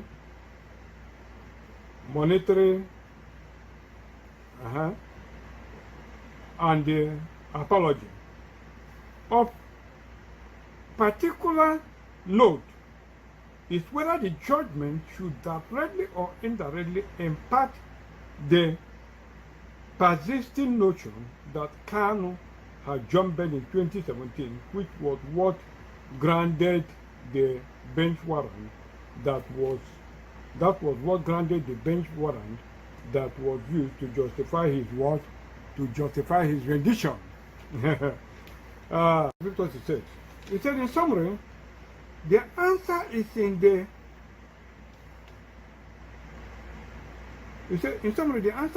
the what? Affirmative, that this landmark judgment has created new legal opportunities for Mazi Nnamdi Kanu, especially as regards impeaching the bench warrant that grandfathered his extraordinary rendition. You will recall that from late 2017, I had maintained a well-publicized stance that Nnamdi Kanu never jumped there and that he will, in due course of time, prove that it was the Nigerian government that compelled him to flee and seek refuge outside Nigeria. This was the material issue before the court and it prevailed. In particular, the court held that, very, very important, it is the view of this court that the army set out as pythons. I want you to hear the pronouncement of the cat. In particular, the court held that it is the view of this court that the army set out as pythons to terminate the life of Nnamdi Kanu. The military invasion of his home at Afaruku Ibeku is so notorious that the court cannot turn a blind eye to it. He deserves what? An apology and what? Compensation. Additionally, the court told that Kanu has by credible evidence proved to the Honorable Court that his fundamental right to dignity of human person and personal liberty were what? Were wantonly or brazenly violated, and his fundamental right to life threatened brazenly by Federal Republic of what? Nigeria. Very, very, very, very important. What does it signify? It signifies that Nigerian government is a bandit organization. That it is what? It is a terrorist organization, and we are going to view the activities of Nigerian government along the or against the background of this pronouncement against them. And this is what? Of very, very international consequences. This lawyer Marco, my brother, I very much appreciate what they are doing. You know, I very much appreciate what. Anytime I come to Nigeria, I must give you a medal of honor for what you did. People don't know it. You have fulfilled their own part in the Biafran restoration struggle by this landmark achievement that you have made. What I am going to tell you furthermore is do what? Resign from completely furthermore from anything pertaining to Nnamdi Kanu before you get messed up in the crises that are going to brew up in future. And from what Aloy Ejimako has done, this is a solution-based edition. All the whole practicing lawyers, you know, the whole lawyers that are of Biafran extraction, no matter anywhere you find yourself in this world, you will get yourself in community of lawyers and do what? Take one case, you must institute a case either against the Nigerian government or British government or the American government, as the case may be, or the army. Where our people should appreciate people, they don't even appreciate people. Our brothers in the entire society or something like that, you know, America and Oko, they were able to do what? To go to Obibu and find out exactly what happened to our people there. How those people were lifted and all that, subjected to all manner of treatments and all that. People should take it on their own to institute a case, not only against the River State government, but against the Nigerian army, against the federal government of Nigeria. Anywhere we are internationally, we are going to institute cases everywhere, up and down. Not what Jimako gained was not even in terms of financial, you know, was not even, to me, it's not even the finance that matters. It is the proof that Nigerian government is a terrorist organization, a world-class terrorist organization. That is what we see. We have a government that has supplanted the people's way, that Americans and all that groomed terrorists all over the world, vacated a genuine government and imposed criminals as the leaders of Nigeria, and are wiping out the indigenous populations of the country one by one with a covert intention to take over our nation and clear us out. And I am going to prove it by the what? By the behavior and character of the so-called man they call Buhari, starting with that Buhari is not alive in the first place. That is exactly what happened. So we are going to wage activity. Let me conclude the report of what Ejimako did. He said, in other words, the court impliedly held that Kanu never made a voluntary decision to flee Nigeria or to be absent from his trial. To this extent, this judgment has finally obliterated the vested and false notion that Kanu had jumped back in 2017. Accordingly, the bench warrant upon which his rendition from Kenya was granted has now become impeached. And repeating a little bit, accordingly, the bench warrant upon which his rendition from Kenya was granted has now become impeachable and liable to be vacated, thus paving the way for his previous bail to be reinstated. This is by what? Signed Aloy Ejimako, Esquire, Special Counsel to Nnamdi Kanu. What is the fact? The fact is that the Abia victory has completely obliterated the false narrative that Mazi Nnamdi Kanu had jumped there. That arrest warrant upon which his rendition was predicated is now liable to be vacated, thus paving the way for his previous bail to be reinstated. That is the same thing that that his attorney said. So very, very important, I'll show you one, there's one news item I want us to grant out. Let's look at this news report. Or even at that, let us look at the first article of the United Nations. It says what? All human beings are born free and equal in dignity and rights. They are endowed with reason and conscience and should act towards one another in a spirit of what? In a spirit of brotherhood. So let me just show you another report. Let's quickly glance at this report before I make my submission. It says, Obibo women forced to wear same underwear for 4 months in army detention. This is by what? Inter-Society. They channeled it through Sahara Reporters of February 23, 2021. The new report goes as follows. It says about 50 women allegedly arrested by the Nigerian army during the crisis in Obibo River State last October were forced to wear the same set of what? Underwear for 4 months in military detention, a civil rights group, the Inter-Society for Civil Liberties and Rule of Law, have said. The Inter-Society noted on Tuesday that there were fears that some of the ladies who were recently freed after a prolonged legal intervention could have infections such as sexually transmitted diseases, as some of them claim to have been what? Sexually raped. Sarah reporters had on February 16 reported that, going by the account of 2 of the girls, they were routinely raped by soldiers during the months they spent at the detention facility in Mogadishu barracks, Asokoro. The victims said they were arrested around a market in Obibo while on their way home from work between 7 p.m. and 7:30 p.m. in November 2020, and were initially taken to the Nigerian Army base in Obinze, Army Barrack, Owerri, Imo State, then to Abuja. The Inter-Society noted on Tuesday that it found in Revert that the abducted Obibo women were made to wear the same set of underwear for months, while the army also acted unconstitutionally, inhumanly, hatefully, and abnormally by holding the victims incommunicado and outside access to their families, physicians, and lawyers. Still going further. The Inter-Society release was signed by Emeka Ume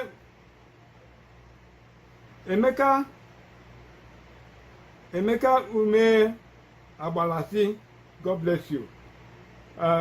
Chinwe Umeche, God bless you. Obianuju Igbechu, God bless you. And Chidimma Udebulam. The civil rights group said, going by our findings, including oral interviews from the 2 freed Obibo girls and inside sources at Army Barracks and DHS Department, a state service dungeon, the 60 abducted Obibo girls and young women were made to wear 1 set of underwear, pants, and brassiere from October and November 2020 to date. In other words, the victims had been made to wear the same set of pants and brassiere when they were abducted by soldiers of the Nigerian Army in October and November 2020 at various points in Obibo. This is more so when the Nigerian Army and the Department of State Service totally blocked the victims' access to their loved ones, including physicians, families, and friends, and and decline to make their abductions and captivity public knowledge. They will hide it. We also that if COVID-19 protocols were observed where they were held for 4 months. Continue with the report. Apart from serious suspicions of routine sexual harassment, the women are most likely to have been exposed to a litany of health dangers, including sexually transmitted diseases and menstrual discomfort.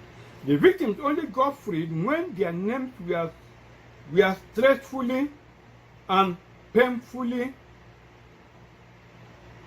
traced by activists and bail applications filed and successfully granted and served on the army authorities, after which the army authorities got them out from different secret locations where they were kept.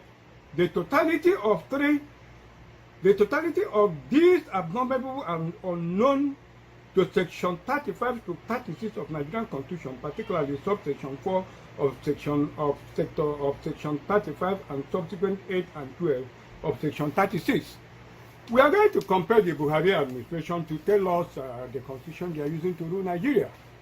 This is a very, very, very, very serious matter. We are going to juxtapose this with how they are treating what Boko Haram, suspects that with the so-called Boko Haram that are working for the Nigerian government. We are going to juxtapose it because we are going to end Nigeria.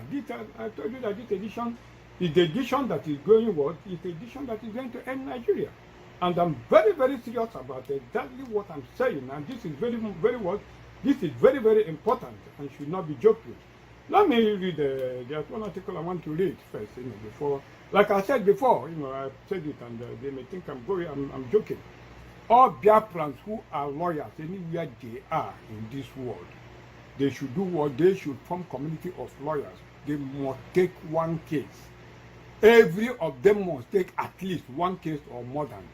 Nigerian government, army, River State government, even our own governors. Especially American government and British government and all other people that have done what? That have caused traumatic experiences for our people. Both those who are selling them weapons that are being used for what?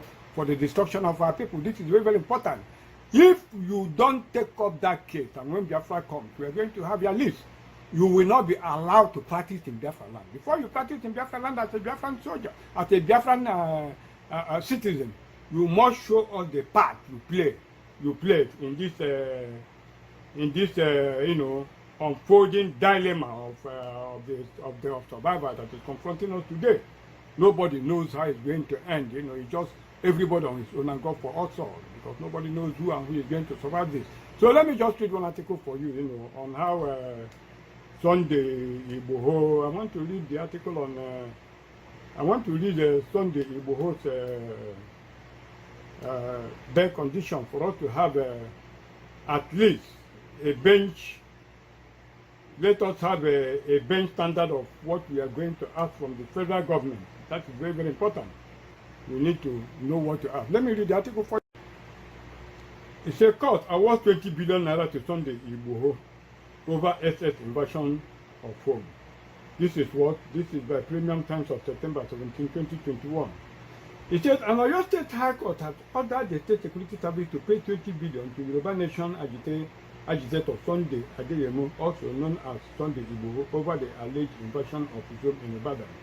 Justice Lazaran Akintola ruled that the money was awarded as exemplary and aggravated damage against the SSS in the suit filed by Mr. Igboho, in which he was seeking 500 billion damages for the invasion.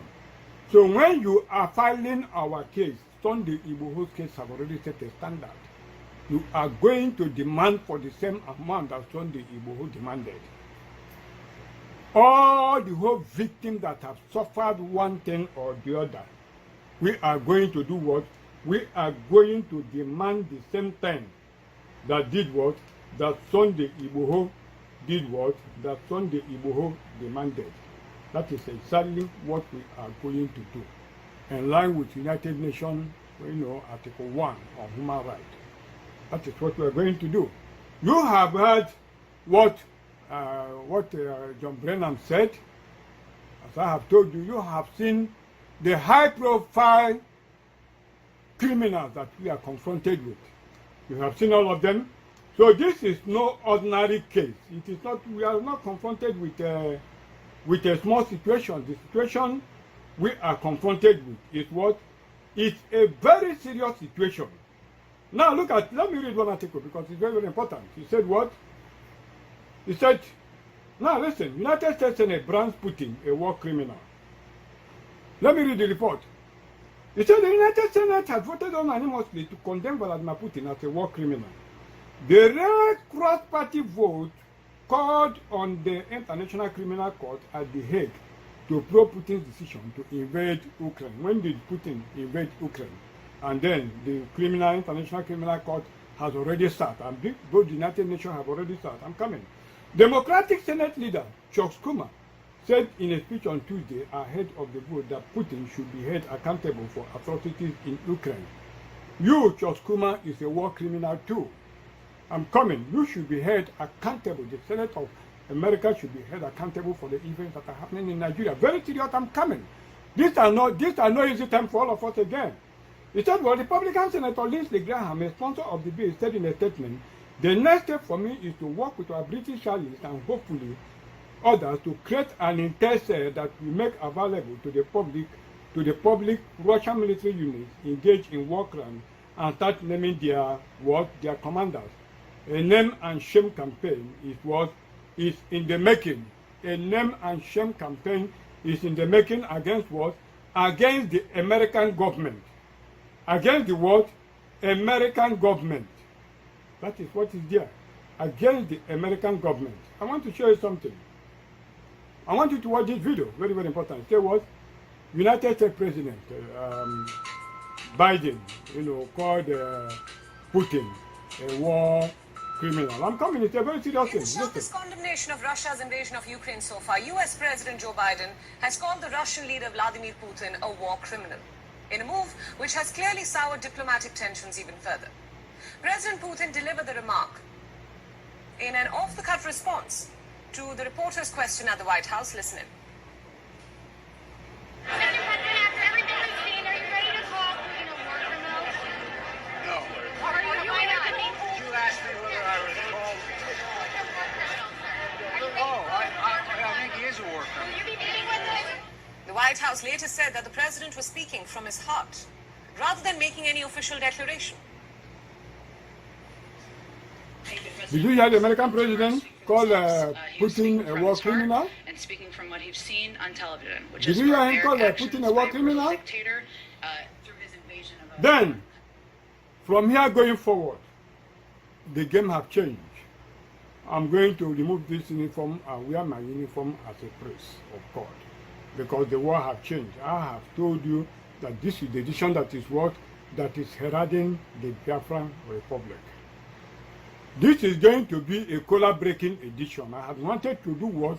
To break that collar in the spirit of our ancestors. But the time we are in now is not a usual time. It is a very what? It is a very calamitous time. So we are going to invoke the spirit of our ancestors, and we are going to know between Putin and Joe Biden, we want to know who is the war criminal. I want to invite the Israelites, so that we will do what? We will now reinvent the oath taken by our grandfathers to build what? A unity and build solidarity for what? For Putin, and tell you exactly what is going to happen.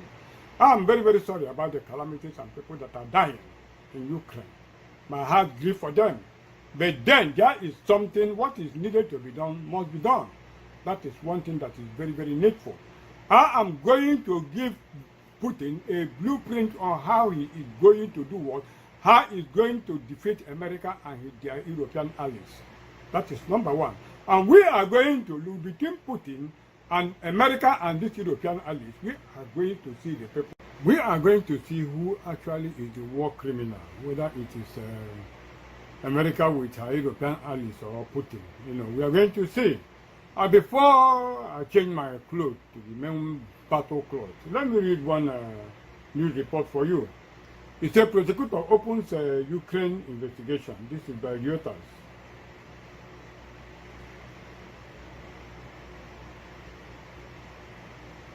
This is, let me just read the report. Amsterdam, March 2, Reuters. The International Criminal Court prosecutor on Wednesday said he would immediately open an investigation into possible war crimes committed in Ukraine, following requests to do so by an unprecedented number of the court's member states. How long have Russian-Ukraine war, how long have it started, compared with what has been happening to Biafrans in the whole world? I want you to look at a reprobate war that you are looking at, the degenerate spirits that we are dealing with, you know. Just watch out and see exactly what is happening. Continue. Russia's full-scale invasion of Ukraine on February 24 has yet to overthrow the government in Kyiv, but thousands of people are believed to have been killed or injured, according to officials in both countries and the United Nations. Active investigations formally commenced in Ukraine upon receipt of referrals by 39 state parties, Prosecutor Karim Khan tweeted. The referrals by member states fast-tracked an investigation as it allowed the prosecution to skip having to seek approval of the court in The Hague, shaving months of the process. The prosecutor had already said on Monday that he would seek court approval into allegations of war crimes in Ukraine. The prosecutor's office will start collecting evidence for any past and present allegations of war crimes, crimes against humanity, or genocide committed on any part of the territory of Ukraine by any person, Khan said in a statement. Following the Russian annexation of Crimea in March 2014 and the subsequent fighting in eastern Ukraine between pro-Russian separatists and Ukrainian government forces, Ukraine accepted ICC jurisdiction for crimes against humanity and war crimes committed on its territory since the end of 2013. In December 2020, the prosecutor's office announced it had reason to believe war crimes and other crimes were committed during the conflict in eastern Ukraine, but a request for a full-scale investigation was not failed. Russia is not a member of the ICC and rejects its jurisdiction. The court can investigate allegations of war crimes and crimes against humanity committed on Ukraine territory, regardless of the nationality of the suspected perpetrator. Reporting by Bart Major, Stephen Van Den Berg, and Toby Starling, edited by what? Grand Emuko. I want this message to get to Putin. No shaking, don't worry, we are going to defeat them, don't worry, both the United Nations and all of them. Have you seen the upside down system that we are operating in the world? I told you what, two nations are to the baker's belly. That is what is black and white. You see that we have been countering the four winds, you know, that they have been using to do what? To deceive us, especially in Biafra. You know, politically, you know, economy, military, and their religious wings and all that. You see the role the foundations, you know, and the partitions played against us Biafrans, you know, in the civil north in Nigeria with the Yoruba general overseers. Remember the word partitions are pastor politicians, you know, as I did what? As I coined in the last edition when I tell you that we are going to do with a lot of semantics, you know, and create new ways to lead us out of this crisis. And the foundations are what? They are Reverend Father politicians, you know, the GOs and that. All those four winds, we are going to do what? Countermine them. I've been countermining them with the attribute of God, attribute of mercy, attribute of truth, righteousness, and what? And peace. You understand me? As I noted in one of my editions in ID card, 2002, you know, this is my quote on truth. I wrote in that my article that truth has one unique advantage over falsehood. Anytime it steps out, it wears armor of majesty and magnificence.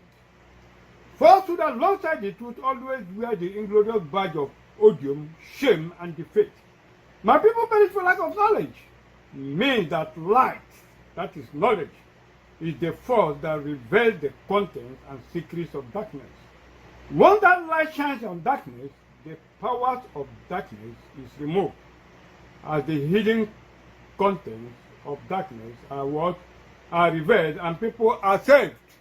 That is my mission. That is by Chinyere of the Week magazine of April 2003, the National ID Card Scheme, a game of death. That is what we are going to do. I told you that we are going to package a lot of measures. So we are going to come what we are coming against them with the God's attribute of mercy, truth, righteousness, and what? And peace. You understand me? Truth is, truth is straight. Only falsehood that is complicated. Truth is always simple, and we are going to see things with our naked eyes. Let us, let me read one. I want to show you one thing before I open up, before I remove this, my uniform, and wear my world again, because time has changed. Let me read it. It says what quantum physics responds to what came first, the egg or chicken.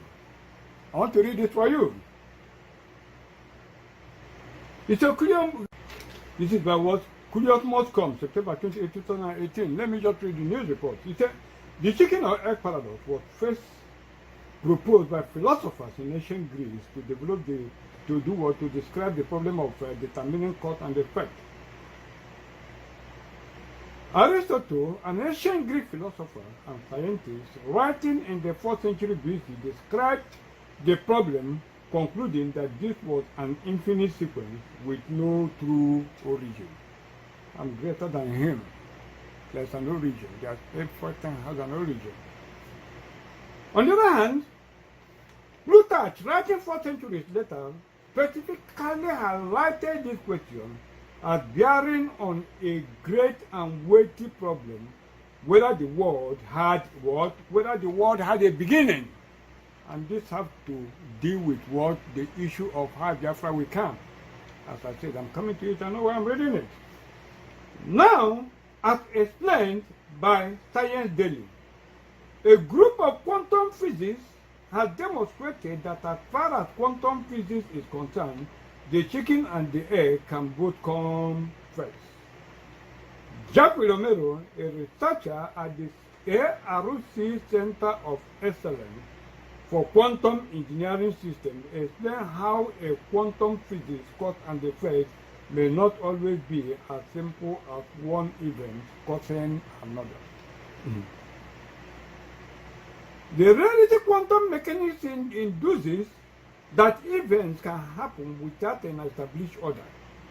The researcher explains, take the example of your daily commute, where you travel partly by bus and train. Normally, you would take the bus and the train, or the other way around. In our experiment, we saw that both events may occur first. Romero explained in a statement. This is called indefinite causal order, and it isn't something that we can observe in our everyday life. Continue with the report. To observe this effect from a scientific point of view in a laboratory, the researchers used a configuration called the photonic quantum switch. UK's Dr. Fabio Costa explained that with this device, the order of event transformation on the shape of light depends entirely on polarization. By measuring the polarization of the photons at the output of the quantum switch, we were able to show the order of transformation on the shape of light was not set. This is just a first proof of principle, but on a larger scale, indefinite causal order can have their practical application, like making computers more efficient or improving communication end of a product. You didn't answer the question, you didn't break the puzzle. You went back playing the puzzle back again to the beginning. We know either of them can come first, but the question is which one actually came first. And that is important, and that's why I told you that Biafran restoration will come with what decoding of many ancient mysteries. That's exactly what is happening. I told you that this is going to be a color-breaking edition. So before the color-breaking edition, I will have to restate this set in the spirit of our ancestors, which has started a long time ago, and I said this color should have been broken in that series that I will continue. But the color-breaking edition, I will do it in this series. So I have to, I have to remove what I'm wearing now and put on my fatigue for war and bring in to reset the state and do what? Bring in the unmoved mover, our Lord Jesus Christ, and do what? Create a splendid affinity between us and the Israelites, so that when I will continue with the spirit of the ancestors, I will show how Jesus became God and all that. So let me just, others will say they're going on a commercial. Let me just do what? Remove all what I'm wearing and do what? Change into my fatigue as a priest of God, because the main battle have come as we enter the dragon to slay the dragon.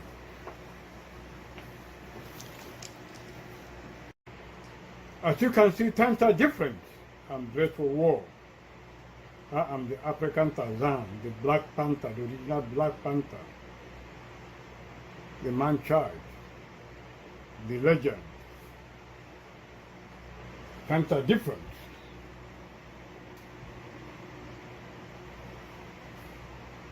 Exodus 4.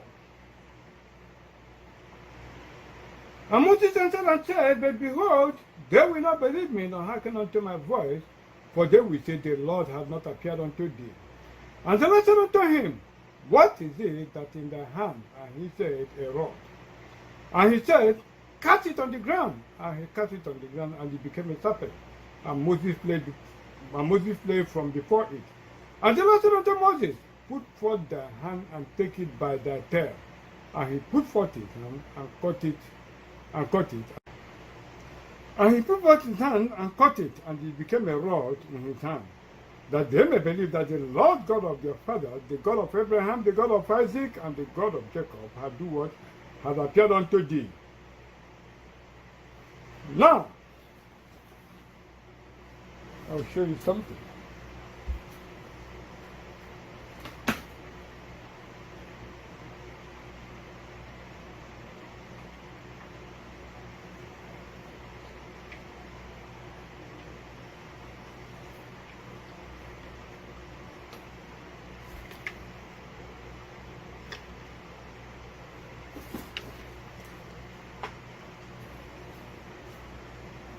This is my staff for war. I will not sell this for $1 million. When the war is over, with Nigerian victory is obtained, I will put this in what? In the Biafra War Museum. This is it.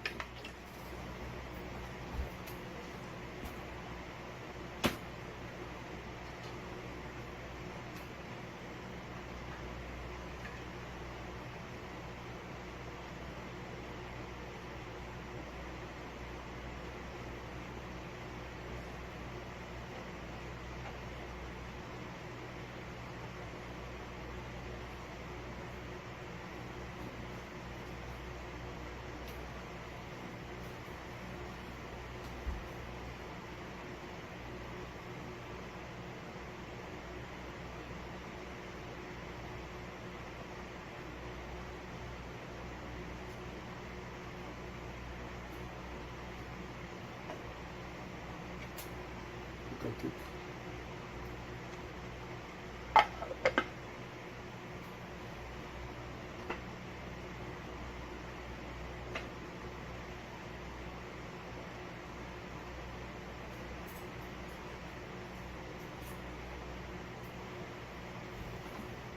That is what? The Ark of the Lost Battle. I have it. This is the cover.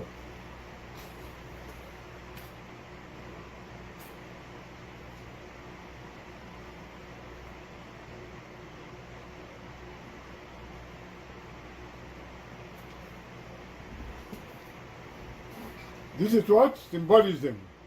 The birth of our Lord Jesus Christ, the Lion of the tribe of Judah. Biafra is here, is coming. Biafra is here. The new birth of Biafra is here. Jesus is Biafra.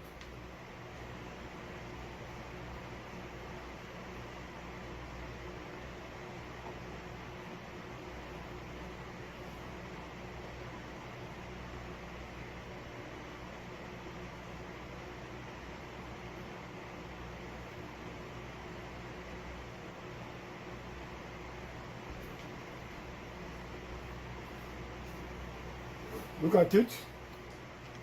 This is the scorpion. This is the scorpion candle. I'm going to light it to burn all enemies of Biafra going forward. Just 1 minute.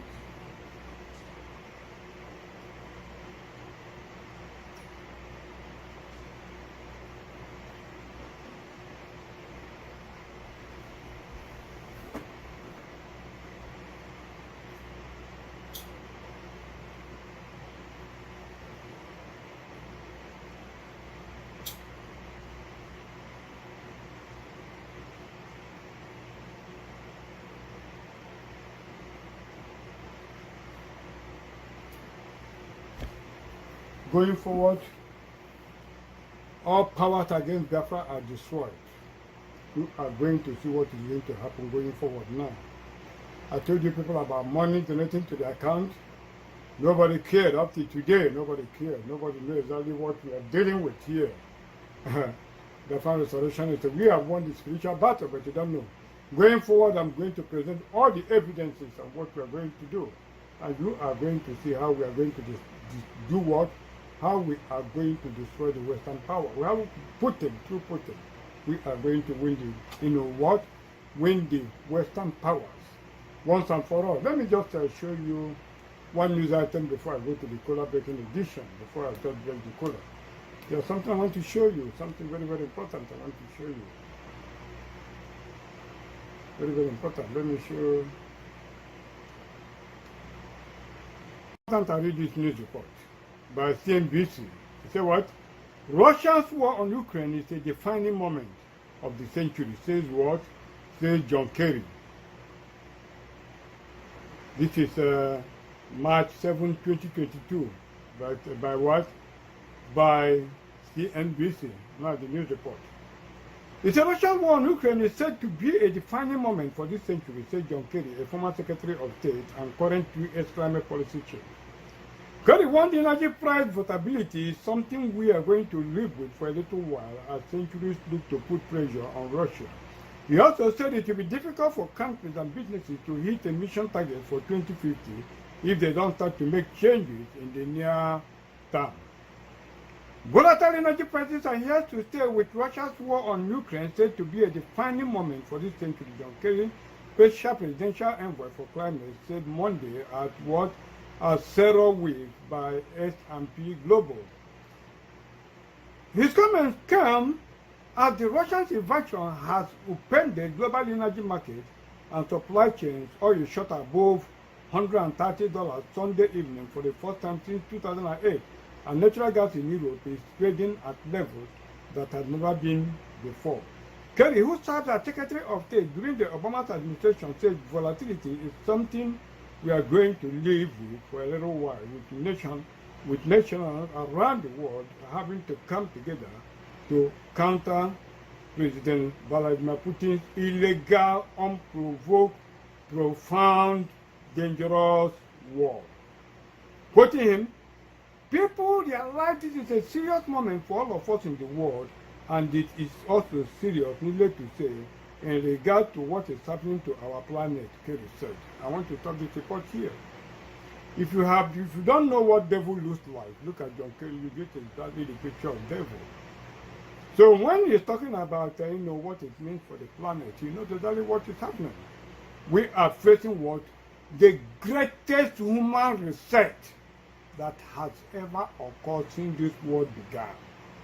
The greatest human reset that has ever occurred or will ever occur again since life came on earth. We are what? At the defining moment. At the what?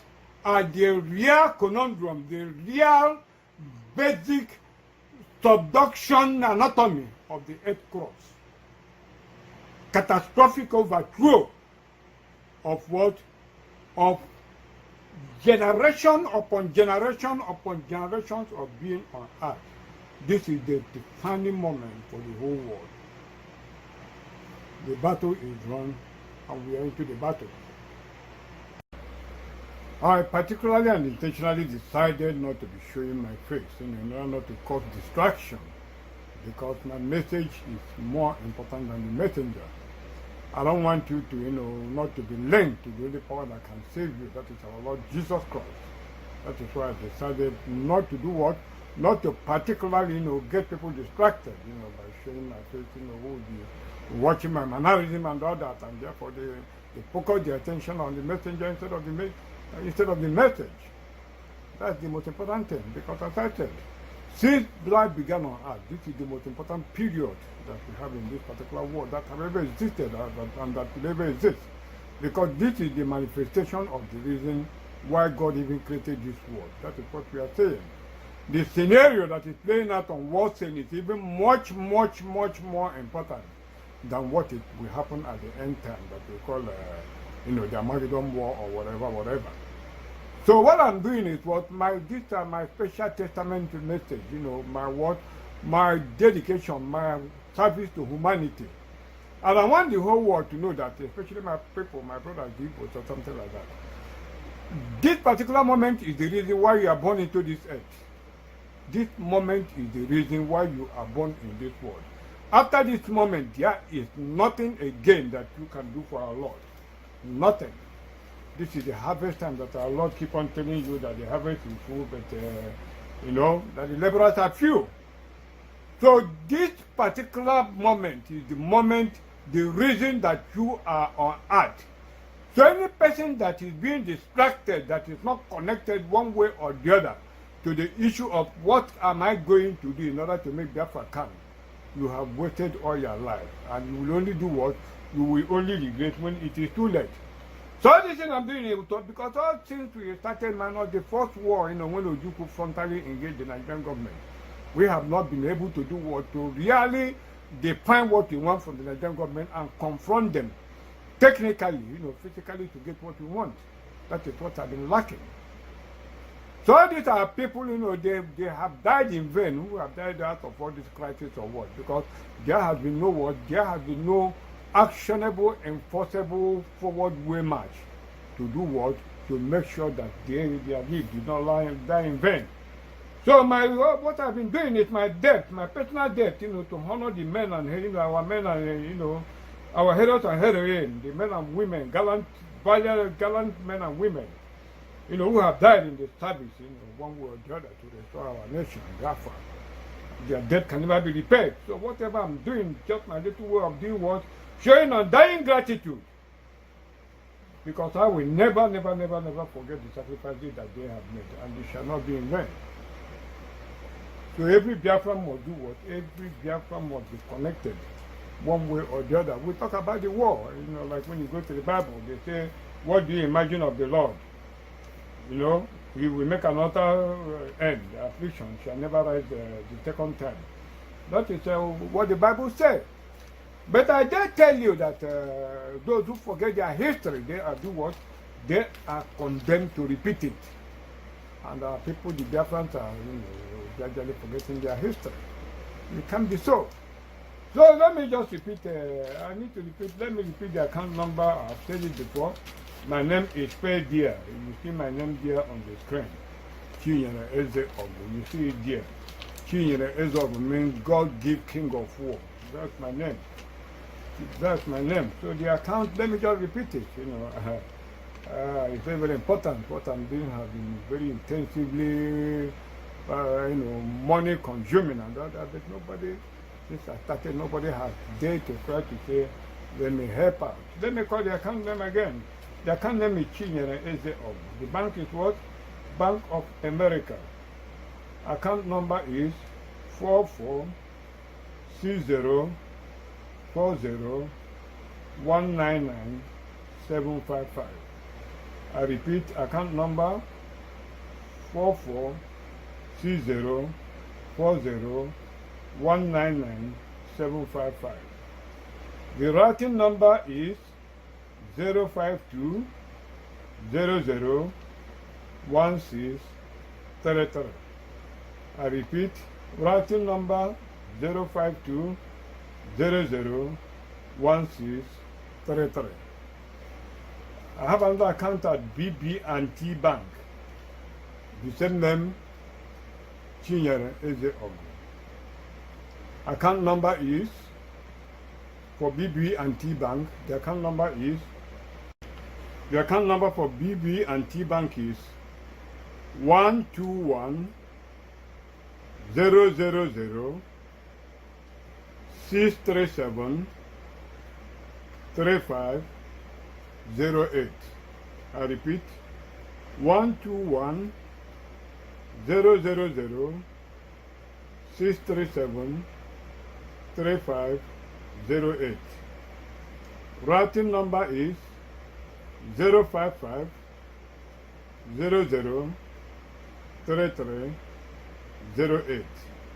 I repeat, 055 00 3308. That is the routing number. Let me read one news report. There's a very simple news report that happened last time. You see what? Lionel Messi leaving Barcelona was a shock. But PSG star adjusting well in Paris. This is by CNN Sports of October 9, 2021. He said this by Whatapp, they reported it. He said having to leave Barcelona came as a shock to Lionel Messi. But the Argentine forward said familiar faces have helped him to settle at Paris Saint-Germain.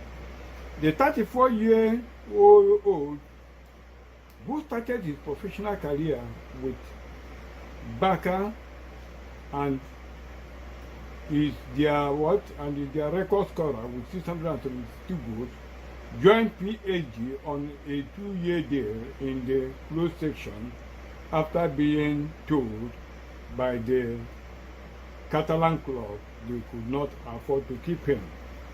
I came back to Barcelona from the Copa America in July to prepare for the season after taking advantage of the extra days of vacation that the coach Ronald Koeman has given me, do you know why I'm ready to report? Ordinarily, what he used to clean his tears alone, the cloth he used when he was living and he was weeping, the cloth he used to clean his tears was sold for millions of dollars. People bought it for millions of dollars. But what do we get? This ordinary clothes to clean his tears. People bought it for millions of dollars. But nobody is ready to do what? To sponsor real academic things that can help humanity. That is what happened. Now look at it. It's a UNESCO sponsored a conference. I'm telling you something that happened in May 2001. UNESCO sponsored a conference in New York in which they invited major scientists and theologians to sit down and talk about science and religion. According to one of the participants, Philip Emeagwali, the Biafran-born computer scientist from Anambra State, dubbed the father of the internet. I want to pause here. Please, henceforth, I think the G5 invention should be attributed to Philip Emeagwali. I'm going to recover every stolen attribute of our people. I'm going to restore their honor. All the G5 network he was the one who invented it. So that honor must be given to him.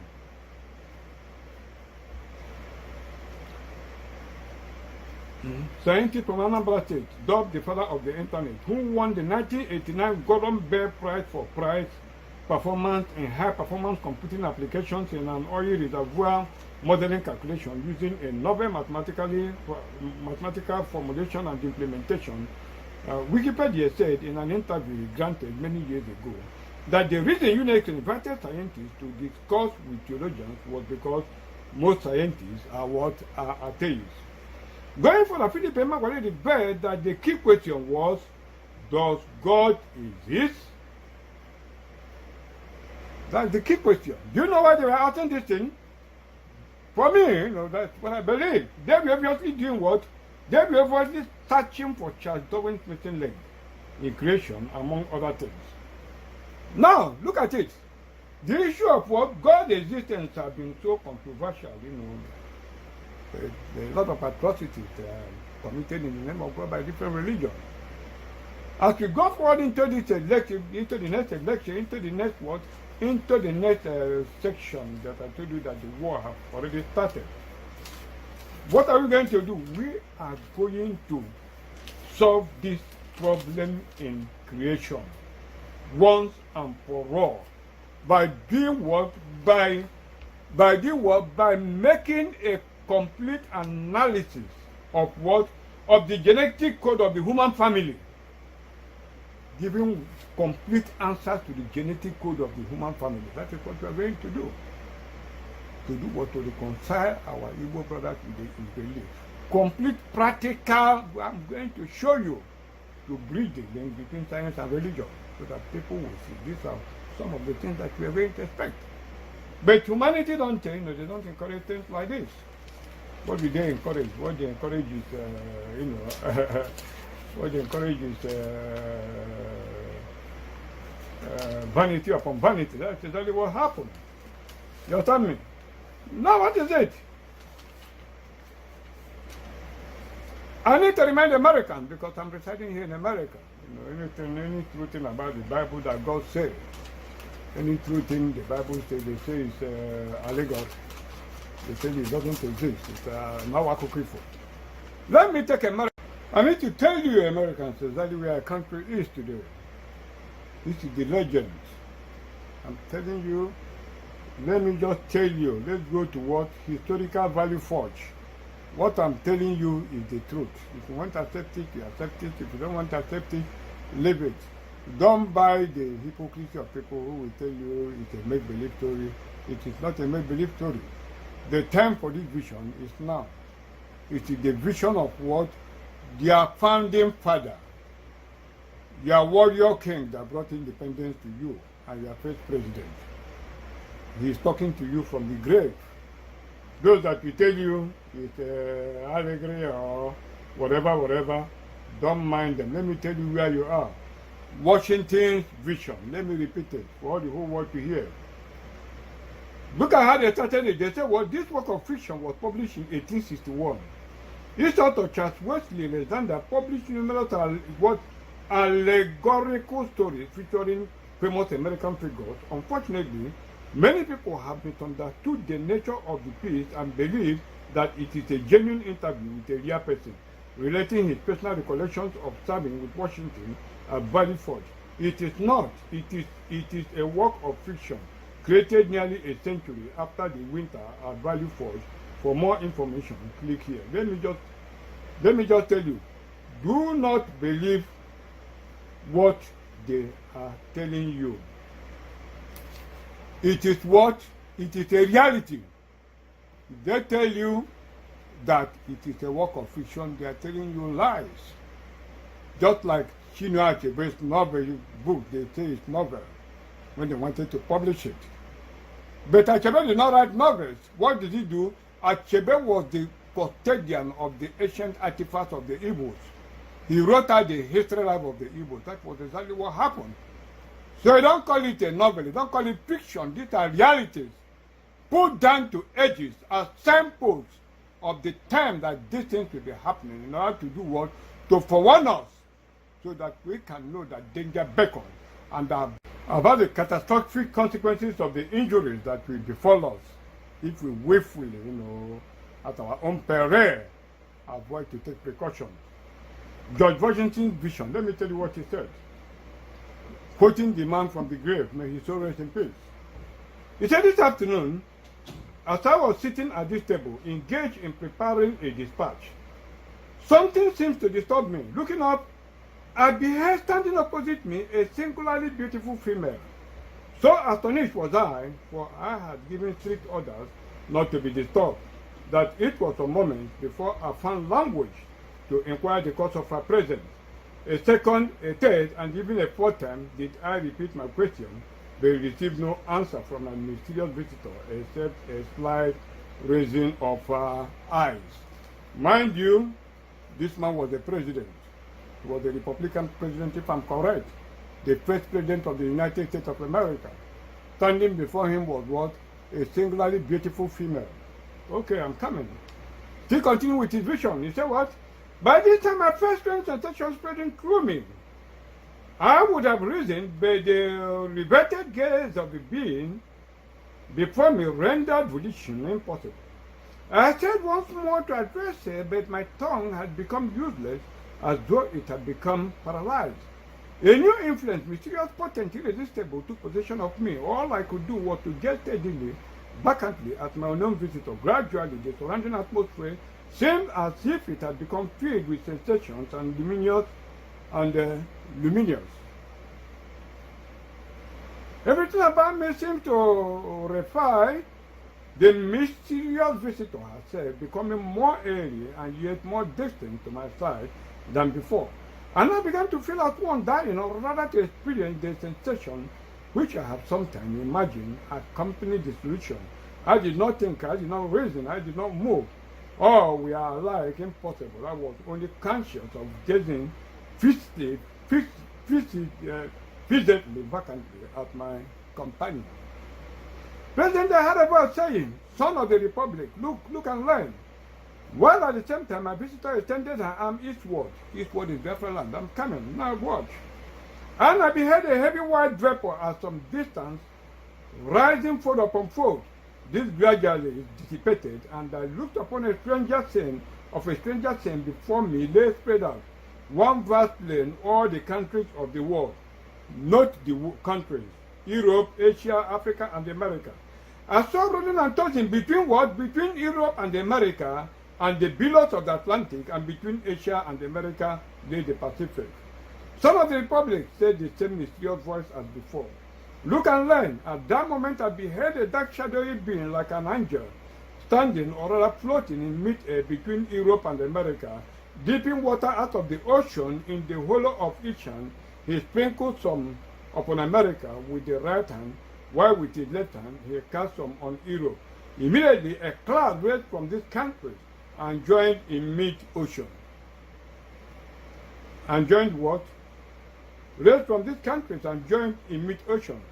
For a while it remained stationary and then moved slowly westward until it enveloped America in its smoky fold. Sharp flashes of lightning gleamed through it at intervals, and I heard the muttered groans and cries of what? Of the American people. The time is now, it's approaching. What? Sharp flashes of lightning gleamed through it at intervals, and I heard the muttered groans and cries of the American people. A second time the angel dipped water from the ocean and sprinkled it out as before. The dark cloud was then drawn back to the ocean, in whose heaving billows sank from view. A third time I heard the mysterious voice saying, "Son of the Republic, look and learn." I cast my eyes upon America, and beheld villages and towns and cities springing up one after another, until the whole land from the Atlantic to the Pacific was dotted with them. Again I heard the mysterious voice say, "Son of the Republic, the end of the century cometh. Look and learn." At this, the dark shadowy angel turned his face southward, and from Africa I saw an ill-omened spectre approach our land. It flitted slowly over every town and city of the latter. The inhabitants presently set themselves in battle array against each other. As I continued looking, I saw a bright angel on whose brow rested a crown of light, on which was traced the word Union bearing the American flag, which he placed between the divided nations, and said, "Remember ye and brethren." Instantly the inhabitants, casting from them their weapons, became friends once more and united around the national standard. And again I heard a mysterious voice saying, "Son of the Republic, look and learn." At this, the dark shadowy angel placed a trumpet on his mouth and blew 3 distinct blasts, and taking water from the ocean, he sprinkled it upon Europe, Asia, and Africa. Then my eyes beheld a fearful scene. From each of these countries arose thick black clouds that were soon joined into one. Throughout this mass there gleamed a dark red light, by which I saw hordes of armed men who, moving with the clouds, marched by land and sailed by sea to America. Our country was enveloped in this volume of cloud, and I saw this vast army devastate the whole country and burn the villages, towns, and cities that I beheld springing up. As my ears listened to the thundering of the cannon, clashing of swords, and the shouts and cries of millions in mortal combat, I heard again the mysterious voice saying, "Son of the Republic, look and learn." When the voice had ceased, the dark shadowy angel placed his trumpet once more to his mouth and blew a long and fearful blast. Instantly a light out of 1,000 suns shone down from the above me from above me and pierced and broke into fragments the dark cloud which enveloped America. At the same moment, the angel upon whose hair is still shone the world union, and who bore our national flag in one hand and the sword in the other, descended from the heavens, attended by legions of white spirits. This immediately joined the inhabitants of America, who are perceived we are still nigh overcome, but who immediately, taking courage again, closed up their broken ranks and renewed the battle. Again, amid the fearful noise of the conflict, I heard a mysterious voice saying, Son of the Republic, look and learn. At the voice, the shadowy angel for the last time deep water from the ocean and sprinkled it upon America. Instantly, the dark cloud rolled back, together with the armies it had brought, leaving the inhabitants of the land victorious. Then once more I beheld the villages, towns, and cities springing up, where I had seen them before, while the bright angel, planting the azure standard he had brought in the midst of them, cried with a loud voice, while the stars remain and the heavens send down dew upon the earth, so long shall the union last. And taking from his brow the crown on which blazoned the word union, he placed it upon the standard, while the people kneeling down said, Amen. The sun instantly began to fade and dissolve, and at last I saw nothing but the rising cloudy vapor I at first beheld. This also disappeared. I found myself once more gazing upon the mysterious visitor, who in the same voice I had heard before said, Son of the Republic, what you have seen is not interpreted. 3 great perils will come upon the Republic. The most fearful is the third. But in this greatest conflict, the whole world united shall not prevail against her. Let every child of the Republic learn to live for his God, his land, and the Union. With these words, the vision vanished. And I did what? I started from my seat and prayed that I had seen a vision wherein had been shown to me. With these words, the vision vanished, and I started from my seat and I prayed that I had seen a vision wherein had been shown to me the about progress and destiny of the United States. That is exactly what happened. And they told you that the third peril is going to be the wars or something like that. The time for this vision is now. That is what confronts America as of today. That third peril is what confronts you. The woman she saw is no other person. She saw a woman president of America in his state. That is the vision. And that is what Kamala Harris. That is exactly what happened. That this thing will take place at the time America will get the first female president. The first female elected president, either by acting capacity or whatever. And it's in history today that Kamala Harris was the first acting president female that America had ever had. So the vision is for the time dispensation. And you know, the country that was prominently mentioned in that vision is Africa. The rolling thunders all across Europe. That is the confrontation that they are having with Russia today. That is going to turn this world upside down, and nothing in this world will be the same again after this. I told you America is going to divide. The only respite America can have is if they can get a same person like the former Vice President Mike Pence to take the steering wheel of the American presidency. Biden, in alliance with China, is going to destroy America. China have already betrayed Russia. They told you that the Antichrist, the first major Antichrist, will do what? We gain the world estate by trickery, and that is exactly what happened. And mind you, the Democratic Party of America have the same intention with China. Their purpose is to do what? To sell Americans into slavery permanently and destroy America and destroy the human race. They are now discussing, but Biden have never asked Xi Jinping about the Wuhan lab and how the coronavirus came up. He never. He vacated the mask mandate. He never told people how he came to the mask mandate in the first place and what led to his stop. If Americans don't hearken and tell these blood-sucking demons that are ruling America today to do what? To vacate from Biafra land and refuse to carry out the onslaught of what they are planning to do, America will be destroyed. You are going to see how they are using Simon Ekpa and Nnamdi Kanu to pass the information to the London jihadists. Simon Ekpa, it doesn't matter whether people look at him or not. They're only interested in using the medium of Simon Ekpa to pass information to the London jihadists. Same thing they were doing with Nnamdi Kanu. So this one is telling you 1 million viewers, this. They are all what? Pantami, you know, the profile of the Igbos he obtained from Futo, where they made him a lecturer, a professor or something like that. They are using it to send messages as if it is Igbos. So it doesn't matter, Simon Ekpa is indispensable for them because they are using him to pass information to their London jihadists in Biafra land. And they have already ordered them to do what? To start the Rwanda scale massacre in Biafra land. So if Americans don't hold Biden and tell them to call off that immediate jihad, which is almost impossible for them to reverse, America is going to suffer untold hardship. To be forewarned is to be forearmed. It is very, very important to me that Vladimir Putin wins this war and win it very fastly against the combined power of Europe and America. And I am going to keep putting a very strategic formula he will use to defeat the combined forces of both America, Britain, and their allies.